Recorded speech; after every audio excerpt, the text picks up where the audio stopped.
the fan. Pass him on the left. Step on it. Now pass him on the right. Look out for the wall. Hit the brakes. Why didn't you hit the brakes? He was just too scared. What do you mean too scared? Something got into my eyes. Those were your hands. My turn. Let me show you how it's really done. Oh, what's wrong with the computer? Oh, it's been really acting up for a while. It turns off by itself. It's no big deal. I just turn it back on. I don't like this at all. Come on, Nolik. Let's go inside and take a look. Just like people, machines can get sick too. They can get a very high temperature and even start coughing and sneezing. And if a machine or an appliance gets seriously sick, sometimes it can be too late to fix them at all. So wouldn't it be better if we could keep them from getting sick in the first place? Everybody knows that people who look after their health get sick less often and live longer. And the same goes for machines. Machines break less often and live longer if they're properly taken care of. That's why machines need to be checked from time to time and cleaned and oiled. And that's what's called preventive maintenance.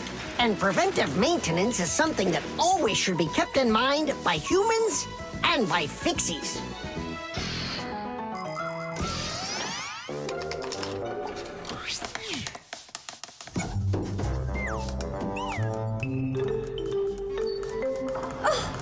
What is that?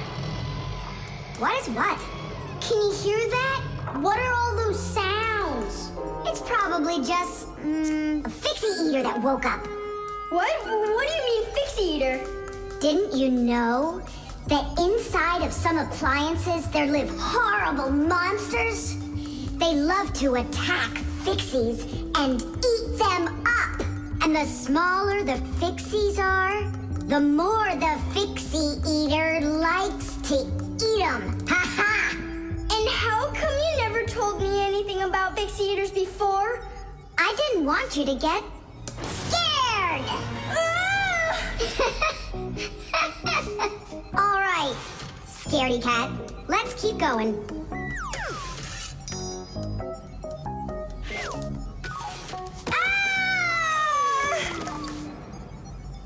Simka? Where are you?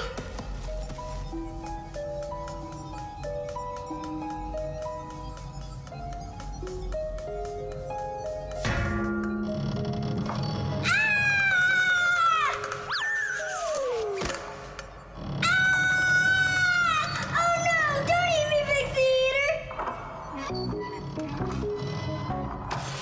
Oh! Simka! Come over here! The sound is coming from here. Take a look. It's not a Fixie Eater at all. It's just a fan. Not just, Nolik. It needs our help. See how sick that fan is? Let's go and get it working right now. A computer can only run when all of its parts are working. And even though a fan looks like nothing more than a simple little engine with a propeller, the computer couldn't work without it. It has the very important job of keeping all of those other parts cool when they start heating up. It cools down the inside of a computer by blowing a stream of air. But if the fan gets dirty and starts working poorly, the computer might get overheated and turn off. Or it can simply break. You have to turn off your computer. How come? I'll tell you later.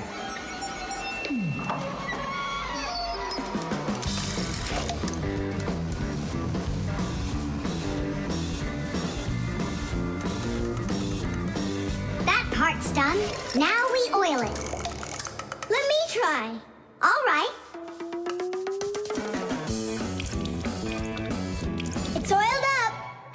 Just like your nose. Tom Thomas! Turn it on!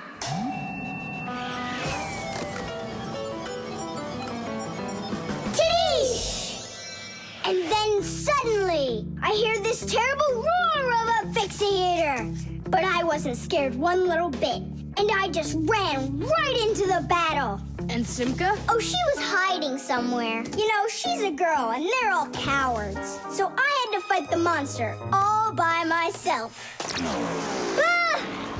Oh, Oh, I guess that was an example of how girls hide like cowards when they're too scared. Well, yeah.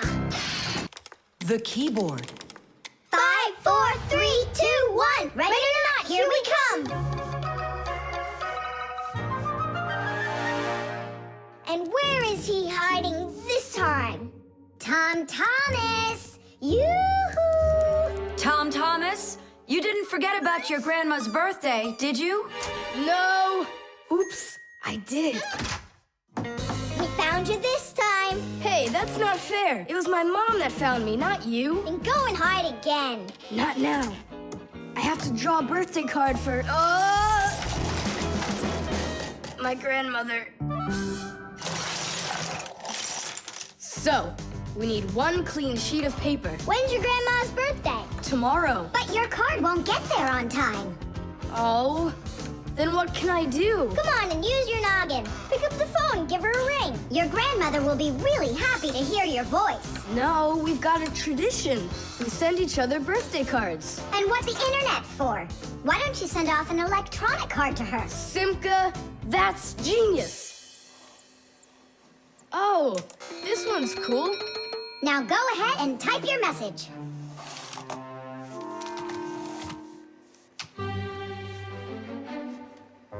The letter D isn't working.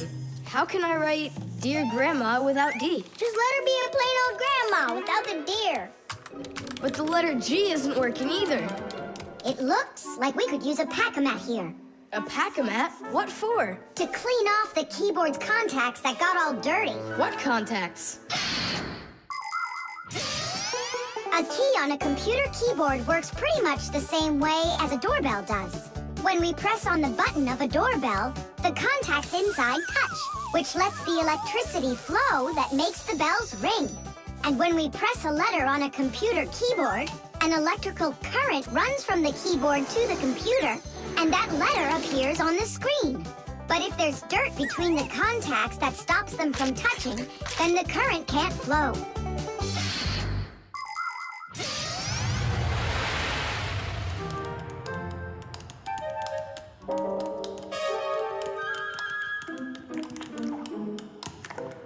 Thomas, what did you drop in here that is so sticky? It's probably the soda I was drinking. And so, you shared it with the keyboard? Here's the reason why it's not working. Where did so many crumbs come from? They fell off my sandwich.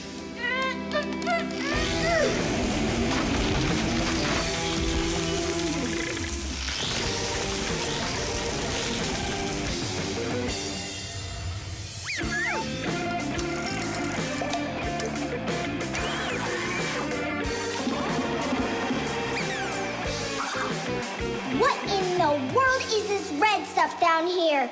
That must be the sauce for my mushroom pizza. Oh, Nolik. Well, now it looks like we're gonna be out picking mushrooms. The Fixies are always ready to help people out, but there are some people we really don't feel like helping. I remember when I was working as a Fixie back in one house. It was a disaster. One day, the owner spilled coffee on the remote for the TV. As I was running to clean the remote, he starts pounding the TV with his fist because the channels won't change. So now the TV is broken too. Well, with no TV, he decides to listen to some music, and he carelessly pulls the music center onto the floor. So he tries to fix that himself and manages to break it for good. And then he sits down on top of his telephone and breaks that to bits. Meanwhile, I'm still busy trying to clean the coffee off of the remote. There wasn't a minute of rest with this guy around. In the end, I couldn't take it any longer. So I got out of there, and now I'm here, teaching kids. Tom Thomas, why are you eating food at your computer? Yeah, they don't feed you in the kitchen or something? Now I know it. It's not allowed. You said it. Now write your message. And write the address on there, too. Uh-huh. Mom, do you know what the email address for Grandma is? Grandma doesn't have an email address. So what? We went ahead and fixed that keyboard for nothing? I still need it. Am I Grandma? I'll give her a ring on the phone. You said you had a tradition of writing each other cards. And what? Grandma will be happy to hear my voice. That's some original idea, huh? The magic wand.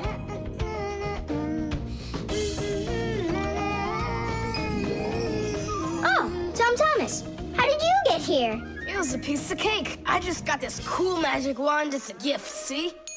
Wow! There's no such thing as a magic wand. I don't believe you. You just wait. Any wish is the wand's command. Check it out. Today I want my school to be closed. Golden wish, Tadish! Tom Thomas, your teacher from school just gave me a call. She said your school has totally disappeared. How odd. So I'm not going to school? Well, how? Instead of school, we'll go to the park. Hooray! Real magic. Oh, it's so great. No, there's no magic. They're only illusions. I don't know what illusions are. It's when what we think we're seeing is not what is actually happening. Have you ever seen a magician pull a rabbit out of an empty hat? Do you think it's magic? No, it is only an illusion. In reality, the rabbit's hidden inside the table that the magician puts his hat on. The lid of the hat is made with a secret hatch. And when the magician puts his arm inside the hat, he grabs the rabbit from the table below and ta-da! How every magic trick works may be a secret, but every illusion does have an explanation. I'm telling you, this wand's totally magical. Right now, I can make a rabbit appear out of this trash can for you. Golden wish, Tadish! Oh, that wasn't the idea. Looks like a dog to me. Wait, one more time. Golden wish, Tadish! Golden wish, Tadish! Tom Thomas, will you cut it out? One Chusaka was already enough for us, and now there's 3.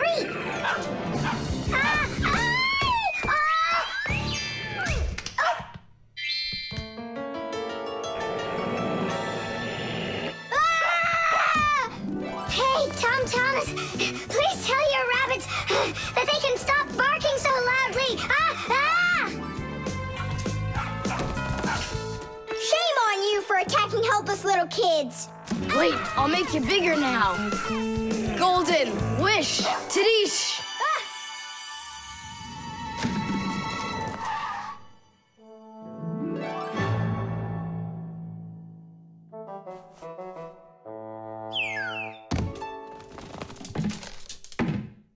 What? You scared? So you're only brave enough to chase little kids around?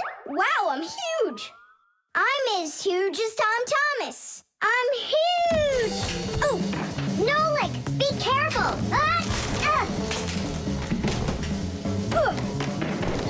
How can you live being this tall? It's so inconvenient. And I thought it was tough when you were so tiny. Tom Thomas, are you ready? Hey, why do we have 3 dogs all of a sudden? Oh, my word.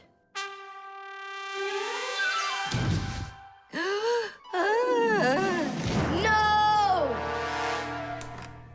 Why are you screaming? I was dreaming that someone had given me a magic wand. And then I had to make it big, see? And my mom saw you. That's awful. That would have made me scream. I wish I had a magic wand of my very own.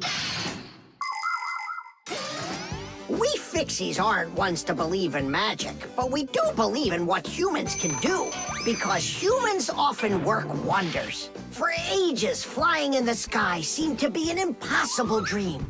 But today, anyone can take off to the sky in an airplane. It used to be that humans thought that only magic could take them to the moon. But now astronauts have already walked on its surface. In fairy tales, people were able to see and talk to each other through a magic mirror. But today we have the internet and telephones we can use. Refrigerators, televisions, automobiles, computers. There are so many things that humans have created. Wondrous things that they used to only be able to dream about. Like a miracle from a fairy tale. A magic wand? Why do you need it? First, I'd skip school today. Tom Thomas, are you ready? I told you, we're going to the park. And what about school? I'll skip it? Good joke. Could this be a dream too? No, it's just that today is Sunday. And that's the magic of it. The aquarium. The coast is clear. The humans have left. Come on, let's go.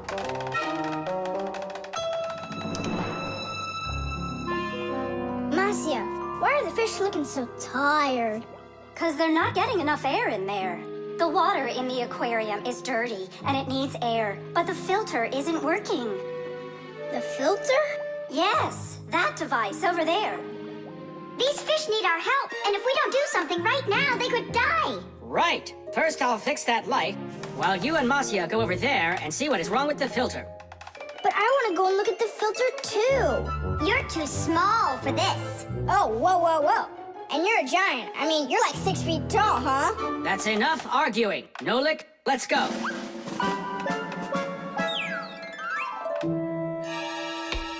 Well, let's check it. Not working. Nolik, where are you? I'm up here. What are you doing up there? Nothing. Holding on. We don't have time for that. Get down. We have to get this switch working.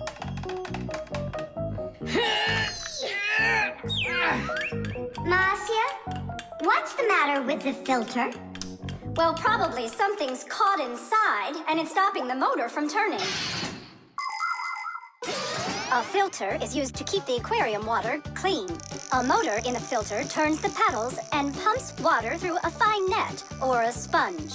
The dirt in the water gets trapped in there, and the cleaned water is put back into the aquarium. Many filters not only clean the water, but also add air to it, so there will be more oxygen in the water. You see, even though fish live their lives in water, they need oxygen just like all of us.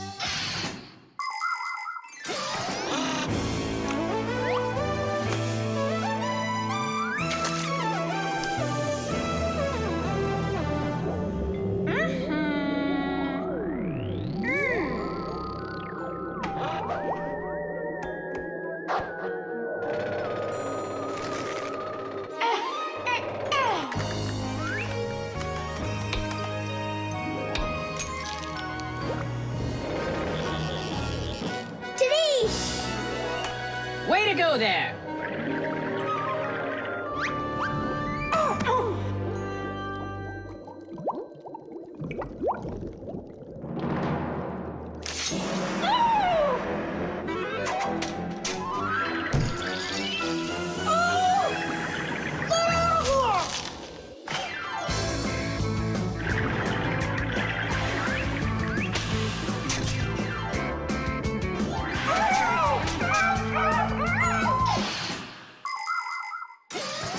There are lots of ways for people to breathe underwater. As an experiment, try putting an empty glass upside down in water, and you'll see that some of the air stays in there.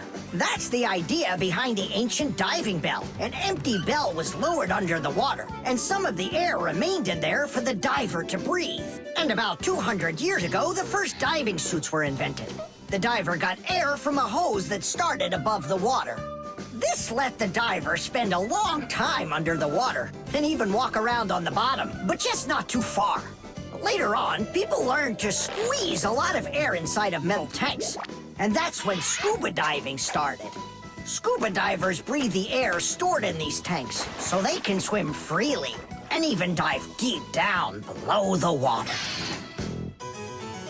Our work is done. The light is on, and the filter is working. And the fish look so excited. As if they're not fish, but monsters. Thank goodness they're behind glass. Papoose! Just hang on. We'll be right there to save you. But I don't even have my pack-a-mat. Ooh, look how they're chopping their teeth. They must be so hungry. You're right. They're hungry. Nolik, come on.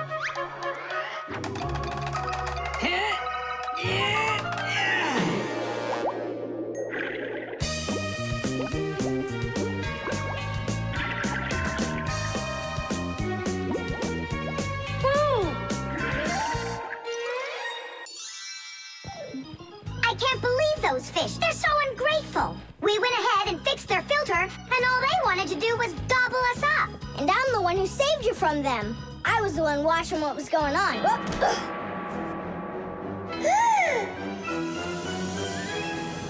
Oh, gee. Hold it. Do you think giving her some food will help? As long as you're not thinking that food is me.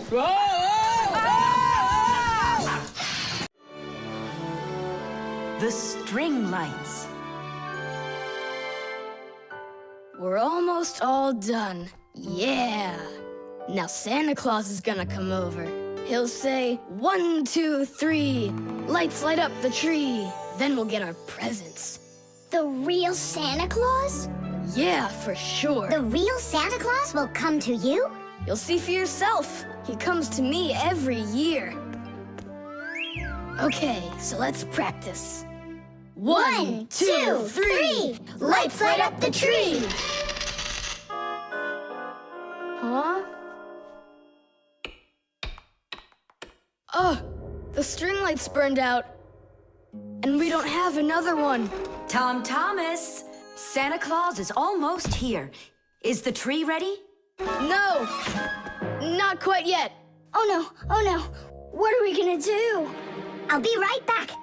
Tom Thomas, what do you think? Will Santa Claus give you any presents if there aren't any lights on the tree? No way. It's not right without the light. It just wouldn't be magical. Papus, Marcia, Santa Claus is about to come to Tom Thomas, but the string lights on the tree, they all burned out. They all burned out? Really? The bulbs in a string light are connected together like a chain with a piece of wire between each bulb.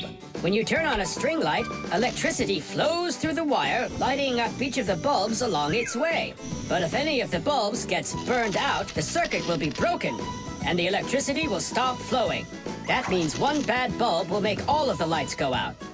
So if you want to fix a string light with a bad bulb, the answer is really simple. Just find the bad one and put a new one in. So, do we have a spare bulb around here? I'll get it for you. I know where it is. Tom Thomas, hold up Santa Claus for a while. We need a little time to find and replace that bad light for you. I'll try to. Tom Thomas, Santa Claus is already here. Ho, ho, ho! I got one thing to do. So, let's find the bad bulb. Okay, Papoose, let's go. This one's working. Maybe this one burned out. Nope. And that? It lights fine. Santa Claus is getting very hot out here. Hold on. Simka, what's up? We checked all the bulbs, but couldn't find a bad one. I guess this year won't be magical. Okay, Mom, just come on in. Ho, ho, ho! Hello there, Tom Thomas. So tell me now, have you been good all year? Huh, why aren't the lights on the tree burning? So then let's say it together. 1, 2, 3. Ow! Papoose, I found one more bulb. Here's the one that's not working. 1, 2, 3. Lights light up the tree. Huh! Now we need to replace this bulb with a new one. So where's Marcia? Show your light, O tree. Hooray! Ho, ho, ho, ho! Whew, that was really hard. I see you already got it shining. But where did you manage to find a new bulb? We got Papoose to act as the bulb. Tidish! Tidish! Ah, what a hero. Pull me up so we can put this bulb in. On Christmas Eve, on Christmas Eve, on Christmas Eve, our spirits light up. Whoa! And on the tree, Yeah! on Christmas Eve, Nice box. the lights burn brighter.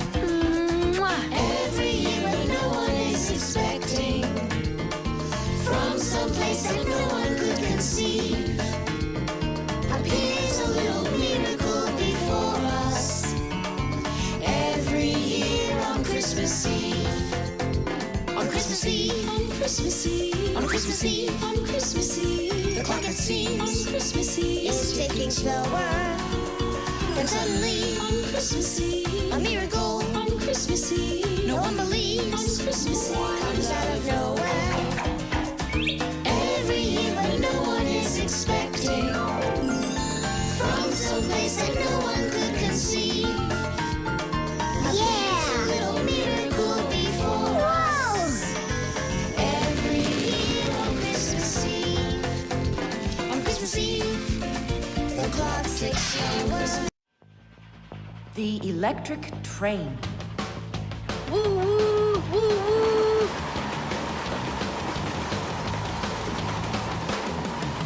Zoom!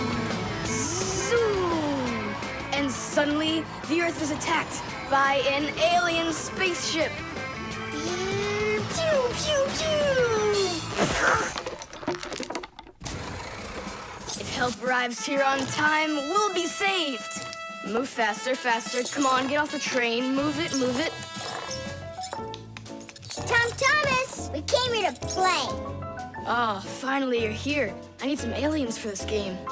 What kind of aliens are you talking about? Just plain old aliens. You know the ones. They come destroy the Earth and just about everything. We don't want to destroy anything at all. Why can't we be, the train engineers, huh? Train engineers? You don't know anything about driving a train. Oh, we know plenty about trains. Humans invented the railroad long ago, but back then, the rails were made out of wood. People didn't start making metal rails until the end of the 18th century. But the first railroad cars had no engines to give them their power. Instead, they used horses to pull them along. Later, horses were replaced by the steam engine. Wood and coal would burn in their furnaces to boil the water in the boilers, making the steam that turned their wheels. And the Fixies were there to help those trains go, making sure all of the parts could work together smoothly. But now steam engines have long gone away. The railroad uses electricity now for its power. These electric trains race along the railway at almost the speed of an airplane. So you might know trains, but you'll still be the aliens. This railroad is mine. So you're gonna play the way I want. The train is unloaded and leaving the station. Woo woo! You can play choo-choo by yourself. And I will. Pew, pew, pew, pew, pew.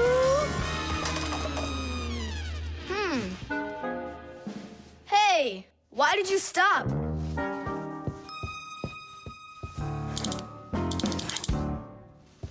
This doesn't help either. It's not going at all. Simka! Nolik! Where are you? Did I hurt your feelings or something? Mom, is Dad gonna be home soon? No, is something the matter? We've been attacked by evil aliens. The train has to be fixed right away, or we'll never escape them. You want some tea? I've got to think of something. Simka, Nolik, I know you're in there. Please forgive me if I hurt your feelings. I'm really sorry. There's nobody but you that can save the world from the evil aliens. All right, it talked us back into it. Well, let's go and check the rails. Nolik, follow me. I'm faster. Whoa! Well, so much for being faster. It looks like I found the brake. Tom Thomas, the rails are broken. I know, and so? You know, but that's why your train's not running. Just like a real train, model trains run on electricity. But there aren't any batteries inside the locomotive to pull the other cars. The engine gets its electricity from the rails. Each piece of the rail has a wire in it. If the rails come apart, the electricity can't flow through the track and get to the train. And without electricity, the train's engine just stops going. So reconnect the rails and your train will run again.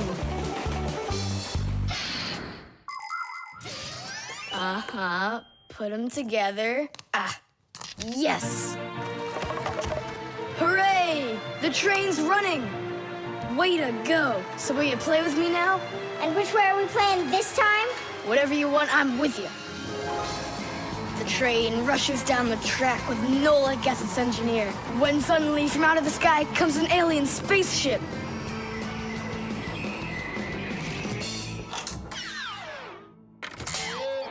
Greetings to you, O people of planet Earth. I come from far away, from another galaxy. Have you come to destroy everything? No, I've come to fix it all. Oh!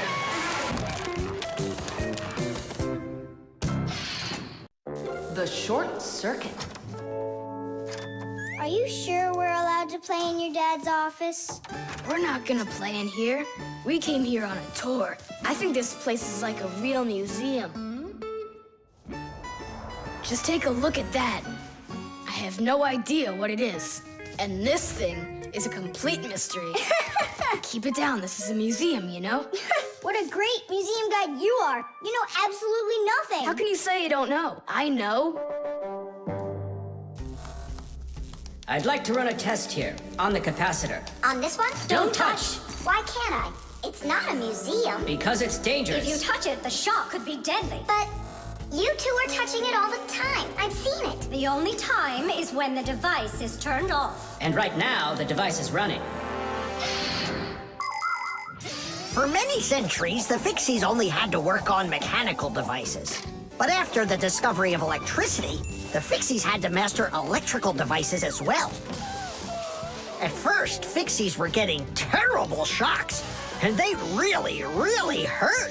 Over time, the Fixies figured out that you can't fix appliances when they're turned on, and bare wires should never, ever be touched. And Fixies also learned that electricity can travel not just through wires, but through plain old water. So that's why if a broken wire ever ends up in a puddle of water, you must never get close to it, or you could get a terrible shock. Fixies learn all these important rules, and they hope humans understand that they need to learn them as well. Look. Now here's one I know about. It's an old radio my dad got from my grandpa. More than 60 years old, can you believe it? Your grandpa? The old radio. That was a joke. Is it still working? I don't know. Let's check.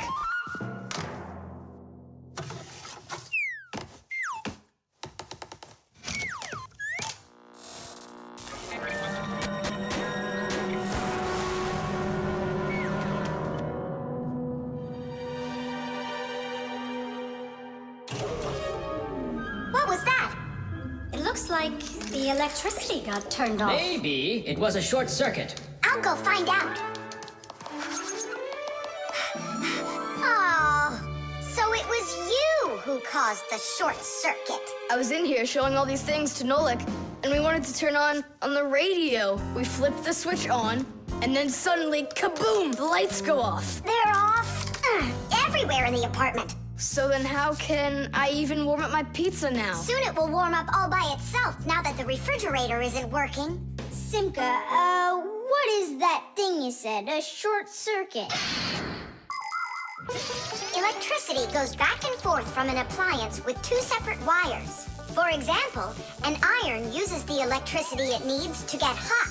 But if those two wires start touching each other without the iron in the middle, then the wires will get hot instead. And this can cause the wires to burn out. When this happens, it's called a short circuit. Short circuits can happen when the coating around a wire is worn out, or when an appliance is broken on the inside of it. So when you tried turning on that old broken radio, the wires in the apartment started burning. Does that mean all of the wires got destroyed? Don't worry. In our apartment, there's an automatic switch to stop that. It turns off the electricity when the wires start getting too hot. Oof. And what about that, automatic switch? Is that something you need your mom and dad to turn on? No question. You definitely would. But you have us. Yeah. And we have Papus and Masya. I'll go tell them what happened here. And you guys, you turn off the radio. But we'll get electrocuted. What do you mean, electrocuted? Thanks to you, there's no electricity.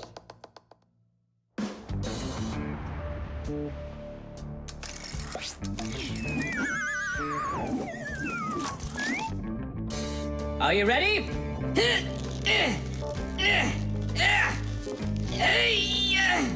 Pull it up.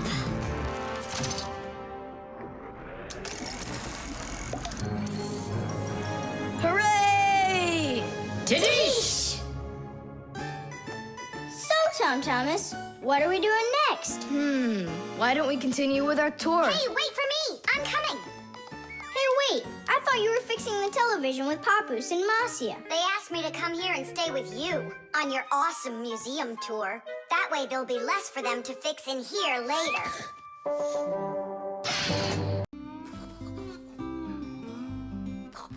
The remote.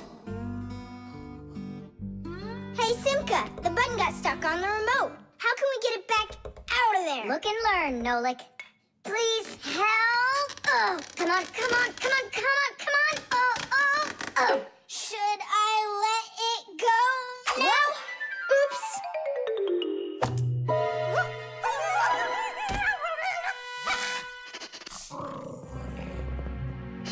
Nolik, hide somewhere.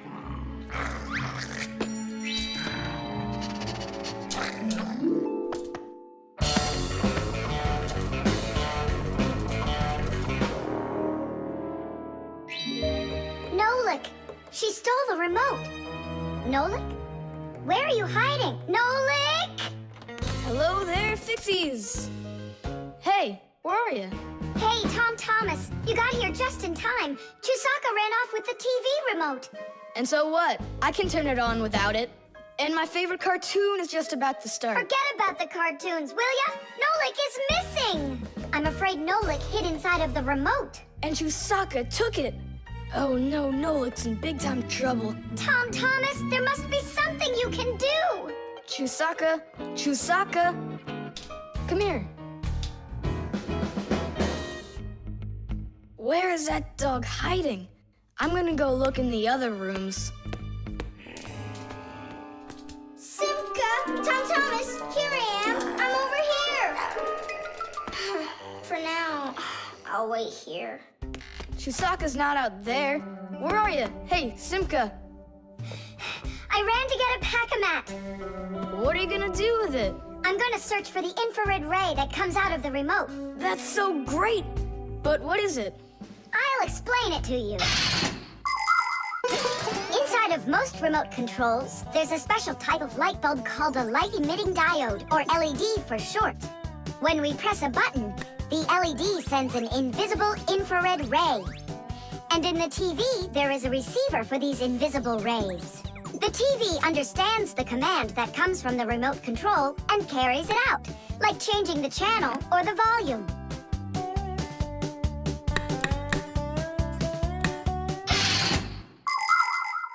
If the rays are invisible, then how is it possible to see them? In the pack-a-mat, I've got these special goggles that can help me. And now what? Yell to Nolik. Get him to close the contact on any one of the buttons. Nolik! You gotta push one of the buttons down on the remote! A button? But how am I gonna do that? Wait, 1 second. Chusaka Chusaks with a brain full of rush. Meow. Meow. Oh, Mamma Mia. Now she'll eat me together with the remote. Nothing for you here. But here's something. There he is. He's over there. Chusaka, come here. Do you want a hot dog? So you want to play tough? All right then.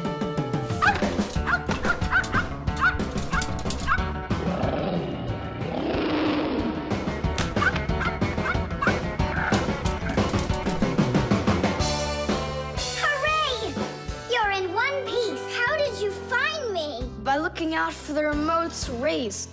It's just a shame it's impossible for me to see him. What are you saying? You can. If you want to see infrared rays, all you have to do is look through a digital camera. Try it for yourself. Turn on the camera on a mobile telephone. Now go ahead and press any button on the remote control and point the camera toward the front of it. You'll see a bright dot on the screen of the camera. That's the light-emitting diode working. It's letting off a special light that can't be seen by the naked eye. It's also possible to point the remote control at a mirror. And then through the camera, you can see how the light-emitting diode turns itself on. So what that means is that invisible rays bounce off of a mirror in the same way that regular light does.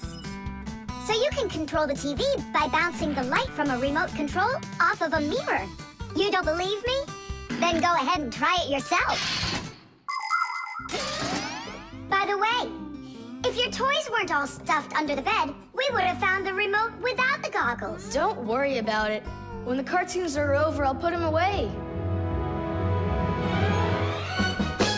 So, you done watching? Time to clean up.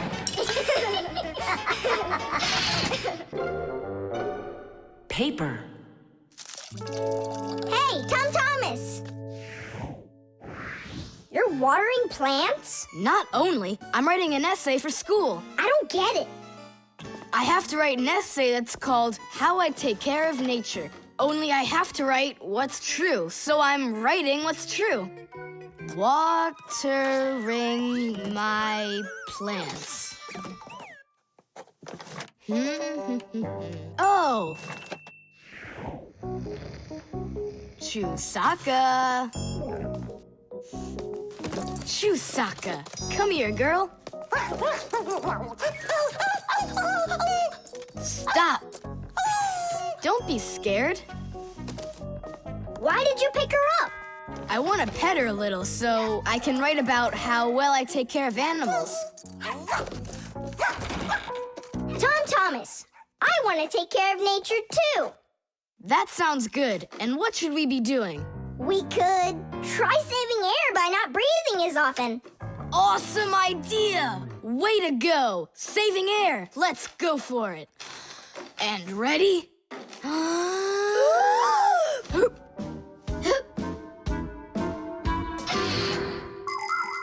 Humans invade nature and destroy more and more of her riches with each passing year.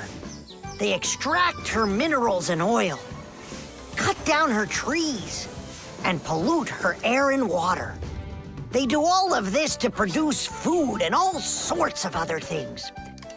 It's a shame that people don't really need all these things that they produce. They often buy something and then just toss it away when it's still almost new. And then there's all the food that humans buy and just throw away. So if you want to help nature, try not to buy anything that you really don't need. And take good care of the things that you do buy. And you can be sure that we Fixies will do everything we can to make your things last as long as possible.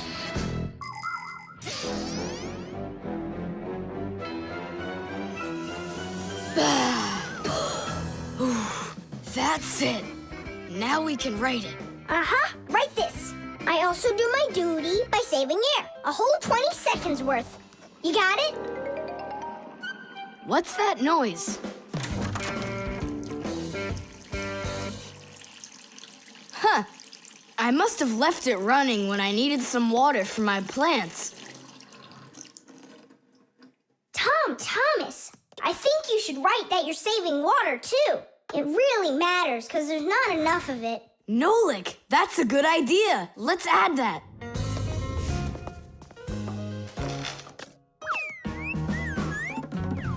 Hi there.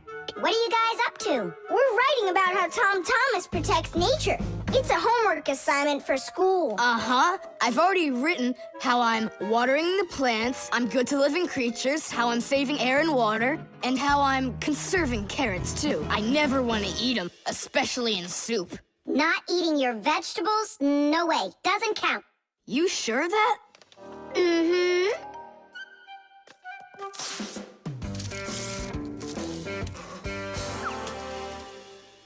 Why did you rip your paper out? You won't let me say how I'm conserving carrots, right? So I'll have to rewrite it. You're not taking care of nature. What? Where'd you get that idea from? That's all I'm doing. No. When you keep on throwing your paper out, it means you're not taking care of trees out there. What trees are you talking about? Didn't you know humans make paper out of trees? Humans make paper by cutting down trees and shredding the pieces into chips. The chips are then placed in water, chemicals are added to the solution, and then it is all mixed together into a mushy, watery substance called pulp. Next, the water is drained from the pulp, and with the help of huge rotating drums is flattened into thin sheets of paper. So you see, to make new paper, humans have to keep cutting down trees. And you should know this. If every person on the planet would use one less sheet of paper, you know, they'd save 1 million trees all together. You sure? I'm sure. And now that you know about trees and paper, what are you gonna do next? Hey, you know, I've decided not to write any essay for school. You what? I want to help save more trees by using less paper, that's all. Oh, Tom Thomas, you're my hero.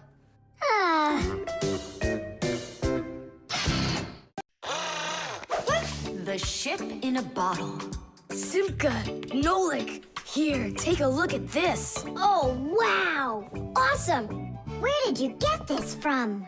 From one of the shelves in Dad's office. He's got lots of cool stuff in there. That's cool. I'll be the captain. This is like a totally real sailing ship with masts, cordage, and everything. And how can it all get in there through such a little hole? A ship in a bottle is a real miracle.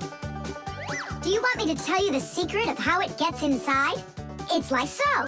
All of the ship's masts are collapsible. Before the boat is put into the bottle, the masts are folded down and pressed against the ship's body, so it's small enough to fit through the bottle's neck.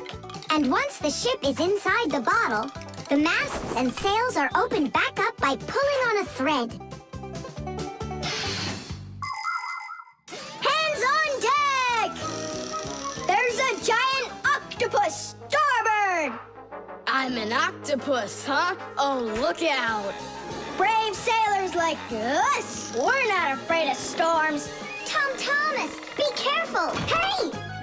Oh, Did it break? no, it's all Tidish. It's not close to Tadish. Take a look how this mast broke. Whoa! What have I done? Don't worry, we can fix it. Get some glue, okay?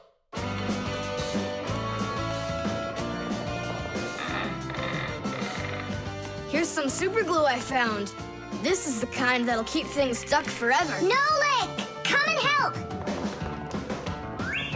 Achoo! Phew! This stuff is so stinky. Tadish! Ooh, that's better. Thank you, guys. We sailors, never let a friend down. Nolik, you gotta get out! You'll get sick from that stinky air! I can't get loose. I got stuck. Hello there, Tom Thomas. What are you doing with the ship from my collection in here? I just wanted to give it some air. Tom Thomas, you know that taking things out of my office is just not allowed. Hey, look, what an interesting cabin boy. I never noticed him before. I'll take it, Dad, and put it back on the shelf, okay? Who just sneezed? I did. Achoo! Well, all right then. Do your homework and please don't set foot in my office again. Simka, where are you going? To save Nolik! I'll come with you. You're not allowed inside that office. Your father said no. Sweetheart, your soup's getting cold. I'm coming. Nolik, where are ya? Simka, why is everything turning? Because you inhaled the fumes from that stinky glue. Ah, Phew, everybody knows how strong the smell of paints, cleaning fluids, and glues can be. But the nasty smell is not where the real danger lies. Breathing in the fumes from paint or glue can give you a terrible headache. Or even worse, it can make you faint. And that's why when the Fixies need to paint or glue something, they're supposed to put on a safety mask called a respirator. And humans need to remember to wear masks just like Fixies when they're working with fumes. And never forget that the fumes from glue and paint can be flammable. It only takes one spark and kaboom! There can be an explosion. So always remember to have plenty of clean air moving through any room where you are gluing or painting anything. Simka, hurry up. Hang in there, Nolik. I'll get you out of there.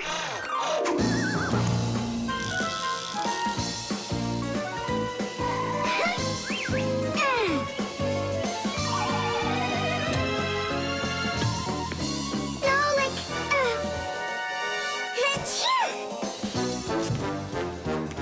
Oh no, is he okay? Nolik! Nolik! Nolik! Oh, you're alive. Turning starboard. Turning port. Piasters! Piasters! Oh, whatever. He's gonna be fine. Nolik, do you know who I am? A giant octopus? The cartoon. Yeah.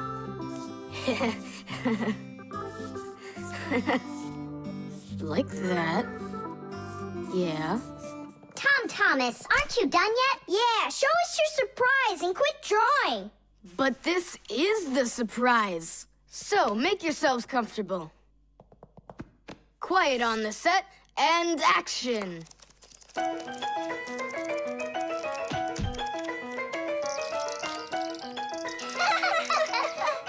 Great crash, huh? You should put a huge bump on his head. It's just like a cartoon that you drew in there. He did draw us a real cartoon there. Oh, right.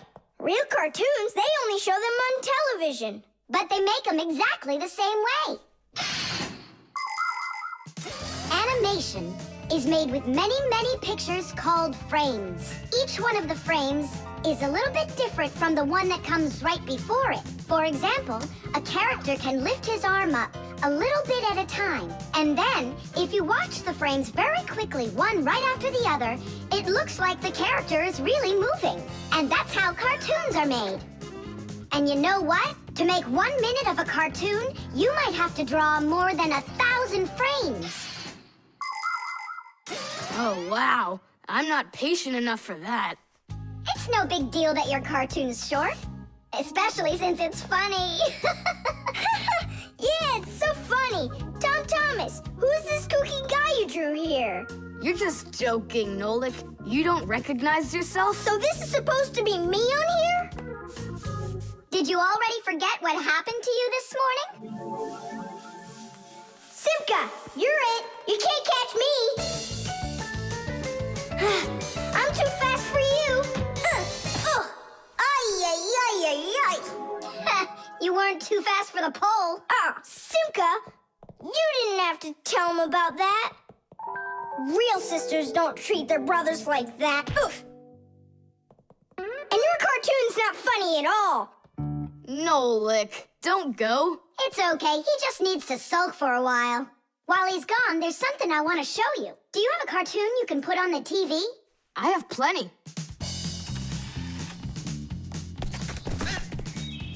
What should I do? Let's watch it again. But now I want to show you the same cartoon a frame at a time. Here, take a look. This is a frame, and here's another and another. Isn't that cool? Uh-huh. So cool. And then back at regular speed, there's 25 frames every second. What should I do? It's magical. Simka, you know, I feel awful for Nolik. Yeah, I feel awful too. There are many different ways of making animation. Hand-drawn animation is, of course, drawn by hand, and stop motion is made like this. The animators pose the model and take a picture of it. Then they move the model a little bit and take another picture. And they do it again and again and again until there are enough frames to make the characters look like they're moving very smoothly across the screen. Another popular style of animation is clay animation. In these films, everything is built and rebuilt out of modeling clay. But today, most of the cartoons are made on a computer. At first, they make a computer model of a character, a sort of digital puppet. After the models are built, they are colored and animated to move. This is the kind of animation that's used in the Fixie cartoons.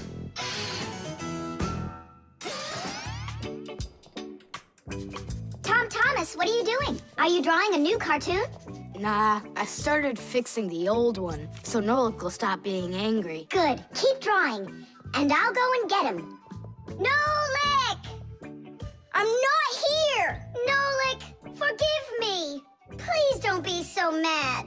There's a cartoon to watch. I've already seen your stupid cartoon. So what'd you do now? Put a huge bump on my head? Not a chance. I did it all over again. I'm sure you'll love it.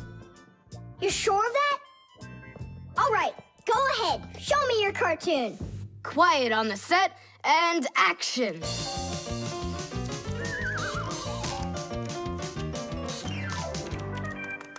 There you go. Now that cartoon I really liked. Good, 'cause I'm all out of paper. Well, I think the first cartoon was funnier. Whoa. But this one's much better, of course. Yeah. The refrigerator.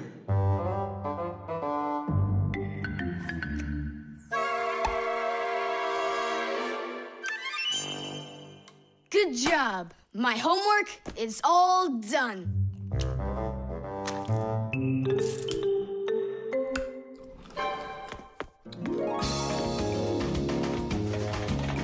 Tag, you're it.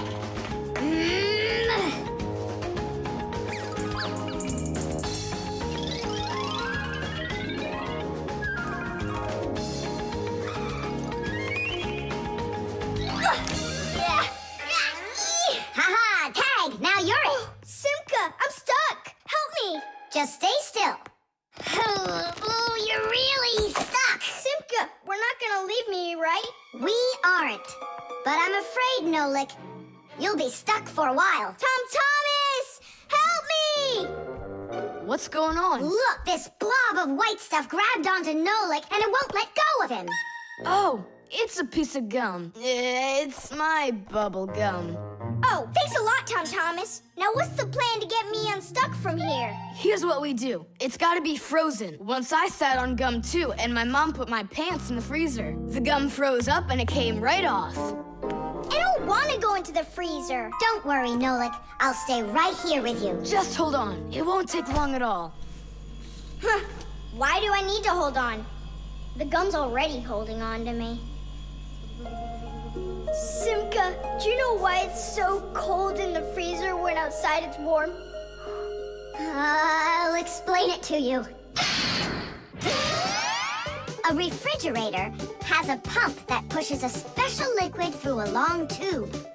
Inside the refrigerator, the liquid in the tube wants to turn into a gas. To do that, it takes the heat from everything inside, and that makes the refrigerator cool. Then the pump sucks in the gas and pushes it out as a hot liquid into the tubes on the back of the refrigerator.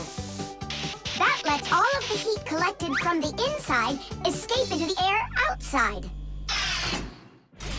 I wish I was somewhere warm. Hold on. I'll go get us some warm clothes to wear. I don't want to hold on. I want to go with you. Just hang in there. I'm hanging. Tom Thomas, open up!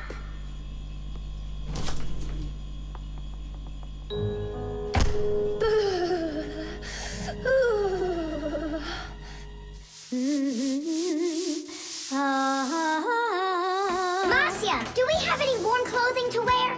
Why in the world do you need it? I just do. Well, I need to know what is happening.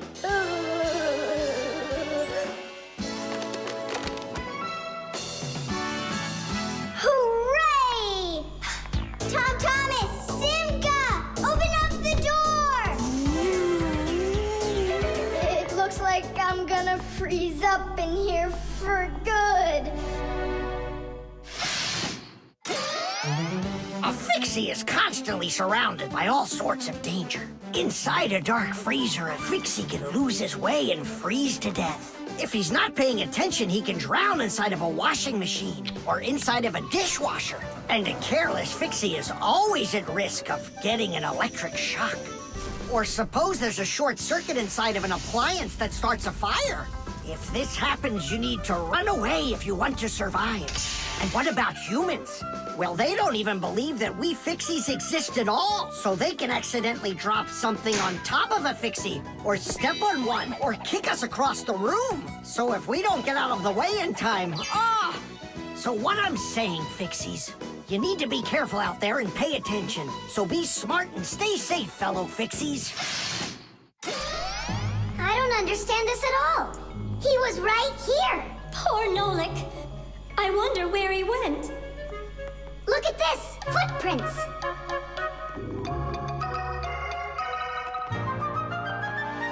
Nolik, you're alive.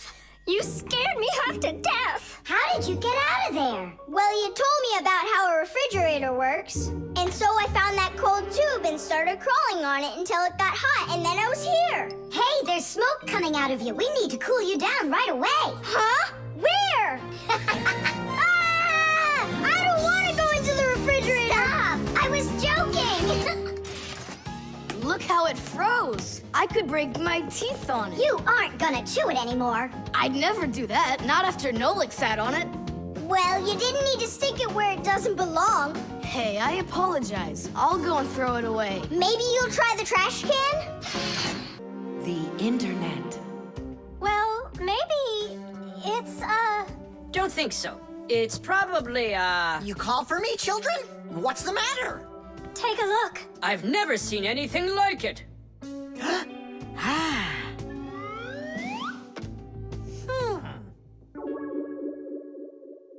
What in the world could it be? Hit! Maybe it's a bathroom scale? Or a clock with a digital display. Wait a sec. Are there instructions around here for this thing? I couldn't find them anywhere. That's a problem. Well, then let's try to figure it out. What are you trying to figure out up there? What a huge hockey puck! It's big enough for a monster! And the name is so silly. T-Robot. Why don't they just call it the Trollbot? Or I got it, the Trollboat! Please, stop the racket. So what could this thing do, huh? I have no idea. We could try finding it on the internet. Where? Just run along, you two. We don't need any internets. We can handle this. Go on, go. Don't interrupt us. Sure, whatever you say. Come, Nolik. We'll find it out by ourselves. Yeah! How? So, you remember what it was called? A Trollboat. Nah, a Trollbot. You're right. Hop to it.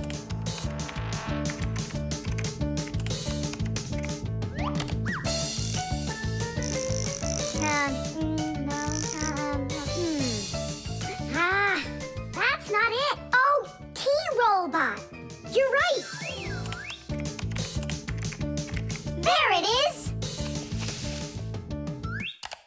A robotic vacuum cleaner. You mean it vacuums by itself? It's a robot, so yeah. Class. There's just so much cool stuff in this computer. Nolik, this information is not on this computer. It's on the internet. From your computer, you can send a letter to another computer. You can also download a song or a photo from another computer. That's all possible because most of the computers in the world are connected to one another as part of a huge web. And this World Wide Web is what we call the internet. Thanks to the internet, we can take a peek at just about anywhere in the world and find information we need about anything.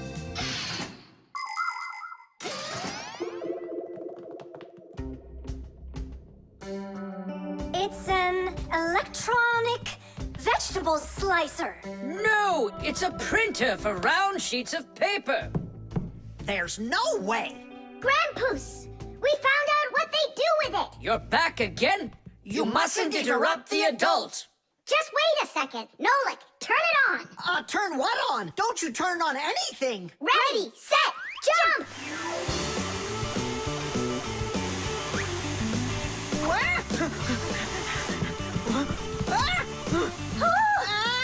Help me! No, no, no! Hold on! What was that? It's a robotic vacuum cleaner! It runs itself! And where did you find the instructions for it? On the internet! Just ask and it tells you! You can really just ask and it tells you? Aha! If you want, we can show you. We'd love to see it. Sure, why not? Yep. Whoa! On the internet. Hey, hey, hey! Wait for me!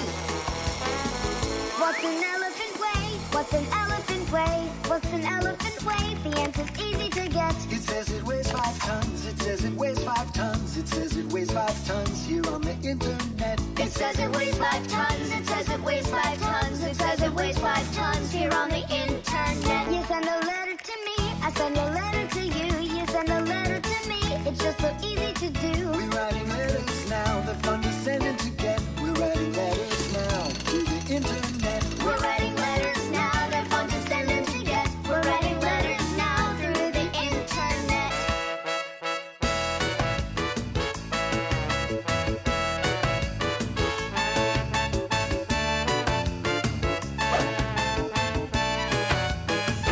Who, what, where, and how. Who, what, where, and how. Who, what, where, and how. The answer's simple to get. Every fact you need, every fact you need, every fact you need is on the internet. Every fact you need, every fact you need, every fact you need is on the internet. The lever.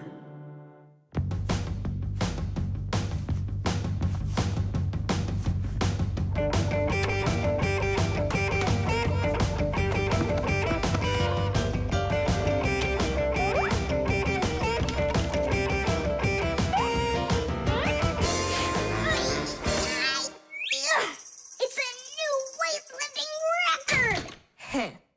You're so strong. That's so light I could lift it up with my finger. Oh my! But do you think you could lift up your nightstand? Don't know. Never tried it. So then go on. No way! And you are so much bigger than that nightstand. But watch, I can lift this big pencil. And just look how much smaller I am. So, who's stronger, you or me? Well, I guess it's not me. The Fixies may be very small, but they are actually much stronger than humans. Yes, it's true. What, you don't believe me? Well, who's stronger, an elephant or an ant? You think it's the elephant. Well, of course, it's so much bigger. But did you know that one ant can lift up 50 ants its own size? And an elephant? It can't even hold up one. So it turns out that for its size, an ant is much stronger than an elephant. And the same goes for Fixies. Fixies are incredibly strong for their size. They can lift things that are 100 times heavier than they are. And Fixies can jump 50 times higher than their own height. If humans were as strong as Fixies are, they'd be able to lift an automobile all by themselves. Yeah, Tom Thomas. It's time you built up your strength. Well, how? Start lifting dumbbells. Or if you want to, you can use my barbell. No thanks. I'll use the dumbbells my dad has. They're in his office, I think. Oh, there's one. And where's the other one? Aha, there you are. I'll get you out of there. Come on. I'm helping you here. It's stuck. All right. Move aside. I'll get it right out. What is this, glued to the floor or something? Hey, what's all the racket? Hi there, Simka. We can't get the dumbbell out from under there. Well, of course you can't. The sofa's pressing down on it. So that's what it is. And I was worried that I lost all my strength. Well, that means we have to lift up this sofa. We can't do that. It's too heavy for us. We can do it. Tom Thomas, get me your hockey stick from your room. We can't move a sofa with a hockey stick. Don't worry, you'll see. Here, I brought it. What is it for? We're gonna use it as a lever. A lever? Well, yeah. A lever works the same way that a seesaw does, with a board resting on top of a piece called the fulcrum. But with a lever, one side is longer than the other, and that's the secret to its power. With a lever's help, it's possible to lift any weight. All you need to do is get the short arm of the lever under the load and push down on the long arm. And the longer the arm, the more weight you can lift. And that's how a lever makes people stronger. Well, can we find a fulcrum in here? Maybe this dumbbell. Can that be our fulcrum? Great idea. Now you're thinking the right way. You ready to go? Let's go! Lean on it, Tom Thomas.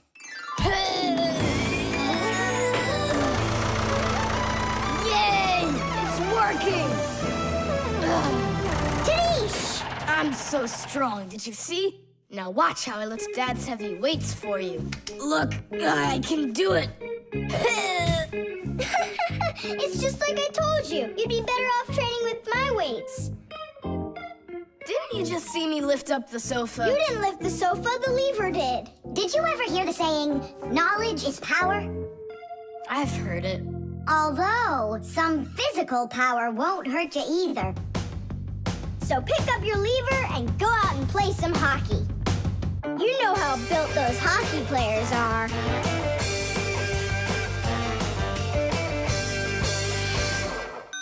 The music box.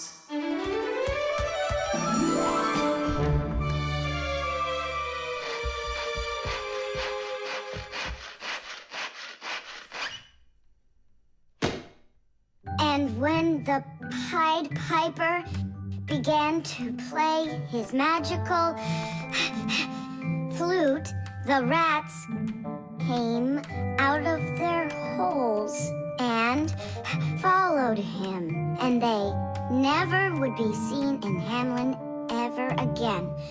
Whew. And then what, huh?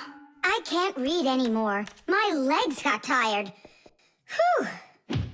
Simka, Nolik, something's rustling in there. In where? In Dad's office, it's on his desk. It's inside the wooden container. So maybe there's a mouse inside it. Tom Thomas, sit right here while Nolik and I go and check. And if there's a mouse in there for real, then how are we gonna get it out? Those rodents are really so big. And why was I reading that book to you, huh? Just grab a flute, give it a toot, and the mice will scoot. And where are the flutes gonna come from? We'll make 'em. Toot, toot, toot, toot, toot. You got it? Sure I did. Wait a second. Let's get a little closer.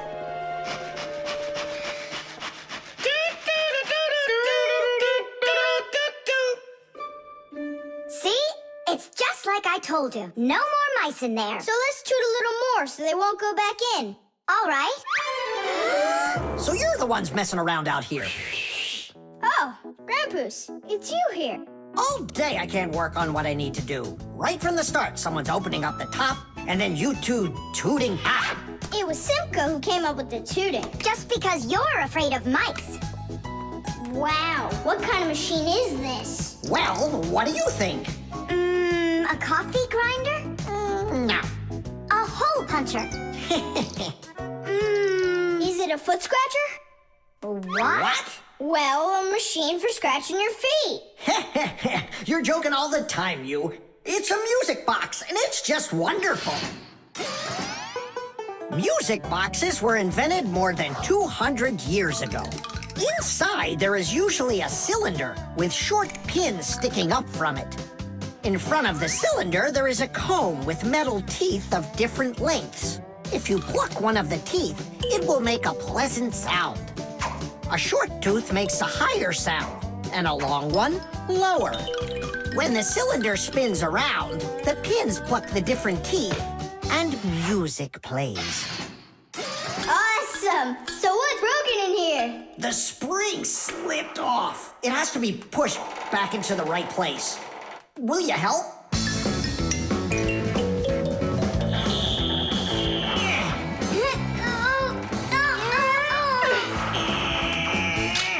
There we go, that's better. How come the music's not playing? First, you have to wind up the spring with the key. Tidish! I know who can wind up the spring. Well, Tom Thomas, can you guess what kind of machine this is? A paper cutter. How about a hole puncher? You're such a joker. Now don't go and tell me it's a foot scratcher. Then I don't know. Then wind it up with the key and you'll find out.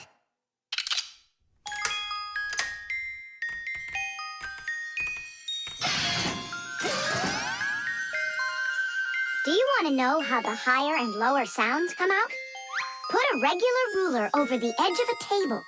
Hold down one end of the ruler and pluck on the other. The shorter you make the end hanging off the table, the higher the sound will be. The teeth inside of a music box work the same way, and bells work the same way too. The smaller the bell, the higher it rings. The sound of a violin or a guitar depends on how thick the strings are. Fat strings make a lower sound, and thin strings, a higher one. How tight the string is also makes a difference. Take a piece of string or a rubber band. Tie one end to a doorknob and pull on the other end. With your free hand, pluck the string. The tighter the string gets stretched out, the higher the sound. If you want, you can even play a tune. I think I got it now. It's an old player for music. That's close, but not it. A music box is what they call it. I just said that. So, what was it in there, Just a broken spring. It's not the thing I'm dying to know. Who was moving around there? All I'll say is we, Tom Thomas. Won't let that secret out. Shh. The flashlight. Where is that thing? Hi, Tom Thomas. What are you looking for? The flashlight. Ah, here it is. Why do you need it? Katya, I want to talk with her. Why not use the phone? This thing's a flashlight. It's not a telephone. No, you don't understand. Me and Katya came up with a secret code. If I flash just once, then it means hello there. Oh, and Katya's also said hello there to you. And 2 flashes? What's that? Katya's asking if everything's all right. Now I'll tell her that everything's good. Oh, what's wrong with this? I think it's not working right. I see, Nolik, but what's wrong? Any flashlight is nothing more than a battery and a light bulb connected by some wires that are used to make a switch in between them. To turn on a flashlight, you flip on a switch. That lets the electricity flow through the wires from the battery to the bulb so it lights up. And if it won't light up, that means that the battery is dead, the light bulb is burned out, or the switch is broken. And now let's put all this theory into practice. I'm sorry, but I don't have time right now. Don't you get it? If I don't signal back, she'll think that I don't want to talk to her, and that would just be terrible. Just don't get all worked up. We'll help you. But first, we need to get the the pack-a-mat and come right back. See ya. Did you hear that? Masya, what a weird sound. Uh-huh. That's new. Now we know what the noise was. Papoose, can we use a pack-a-mat? To fix a flashlight. Really, did you say a flashlight? Do you know the story about when Granddad had to travel for miles on top of a dog? It's true! He was sent on a very important mission. A huge flashlight repair. What kind was it? A special kind called a lighthouse. A lighthouse is a tall structure with a huge flashlight on top of it that is used to help ships and planes find their way. People have been using lighthouses since ancient times. The most famous of them all is the Lighthouse of Alexandria. It was built in Egypt more than 2,000 years ago, and it was more than 100 meters tall. The ancient Greeks considered this lighthouse one of the 7 wonders of the world. In ancient times, people would burn big fires on top of lighthouses. Today, the light comes from powerful electric bulbs. Many of today's lighthouses not only give off light, but they send radio signals, too. Yes, thanks to lighthouses, ships and planes for miles around learn where they need to sail or where they've got to fly in order to stay safe. And thanks to that heroic deed of your grandfather, that big old lighthouse started working. Since then, not a single ship has ever gone astray. Simka, and what if we don't just fix the flashlight, but we do something heroic? Like Grandpa's did. Uh-huh. All right, what do you say? Let's jump on the back of this dog and get moving.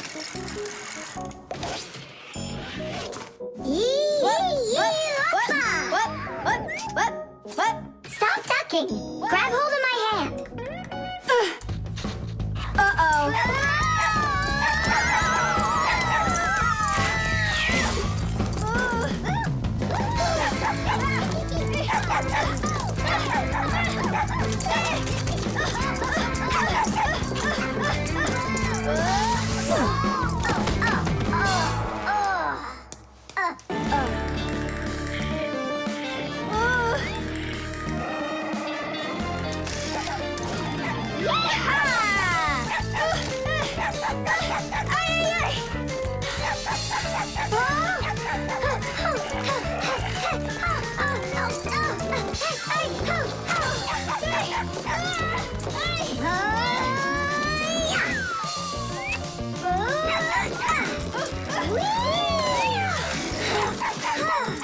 Chusaka, no!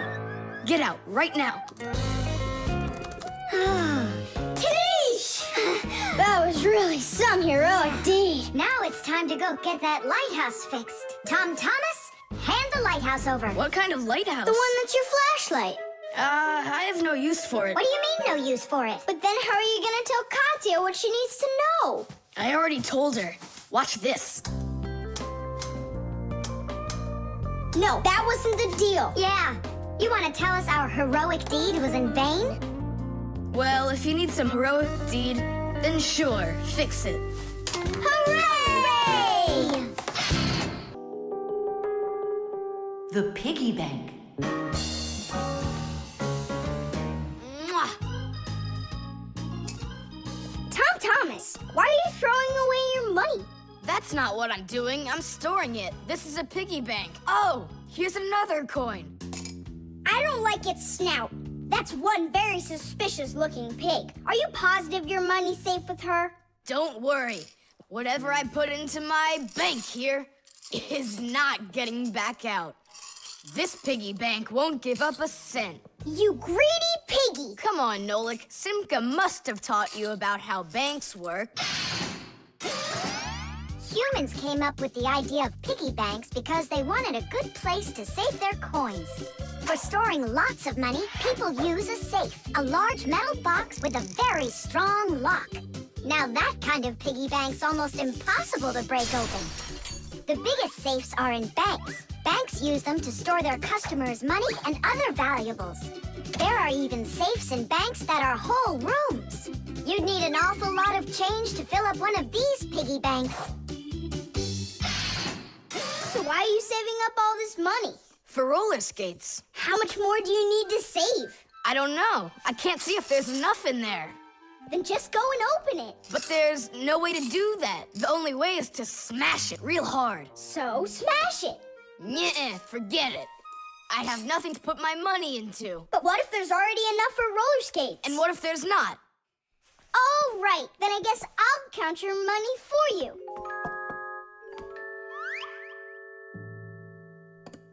Tidish!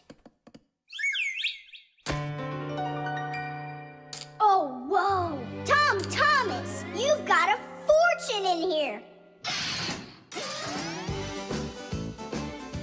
There are many different kinds of money, and they're not just coins either. Long ago, people paid each other with shells and squirrel skins and even parrot feathers. And of course, metal coins are more convenient than any of those things. And paper money is even more convenient than coins. One piece of paper can be worth as much as 100 coins, or even 1,000. All that needs to be done is to print more zeros on it, and that's all. Today, humans can pay for almost anything without paper money or coins whatsoever. If you have enough money in the bank, you can just walk into a store, give the cashier your bank card, and take your purchase home with you without handing over any money. The bank knows how much money you spend, and they pay the store for you later. It's so convenient. So, will you count them? Here we go. 1 coin and 2 coins. Wait, Nolik, what 1 coin, 2 coins? What are you counting? You have to add together all of the different numbers. Huh. You should have told me that before. I never learned how to. Yeah, that's what I figured. Come on out. Hut! Hut! Hut! What can I do? What if you try stacking the coins so they're like stairs? That's what I'm already doing. Ah! Why don't you try tilting the piggy bank over? Hang on. Stop! I'm getting buried! Put it back the way it was before! This is worse! Ah! Just put the pig down! Nolik, hang in there, please. I'll get some thread and lower it down to you. Ah! Eeh! I can't get a hold of it. It's too far away. Hey, Tom Thomas, smash the piggy bank. What? Just smash your piggy bank. But I like it. And what, you don't like me? Of course I like you. Well, who do you like more?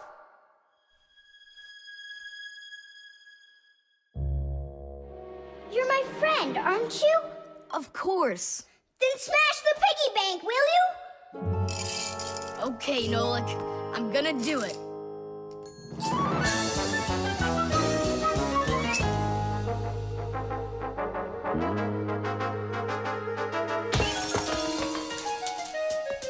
Nolik, are you okay? I'm okay. Thank you, Tom Thomas. Thank you, my friend. No problem. At least now you can count up how much money you have. Nah, there's no reason to do it. There's no way it's enough for roller skates. You sure? What a shame. But now you've got all of this money here to buy a piggy bank that's totally brand new. The screws. Hey, Tom Thomas, what you thinking about? Huh? For school, I have to write an essay. My very best friend. I don't know. Who should I write about? What do you mean, who? Aren't I your closest friend? Of course. How could I forget to write about you? And you can keep forgetting. That's our secret, right? Don't you remember the promise you made when we met? Sure, how could I forget?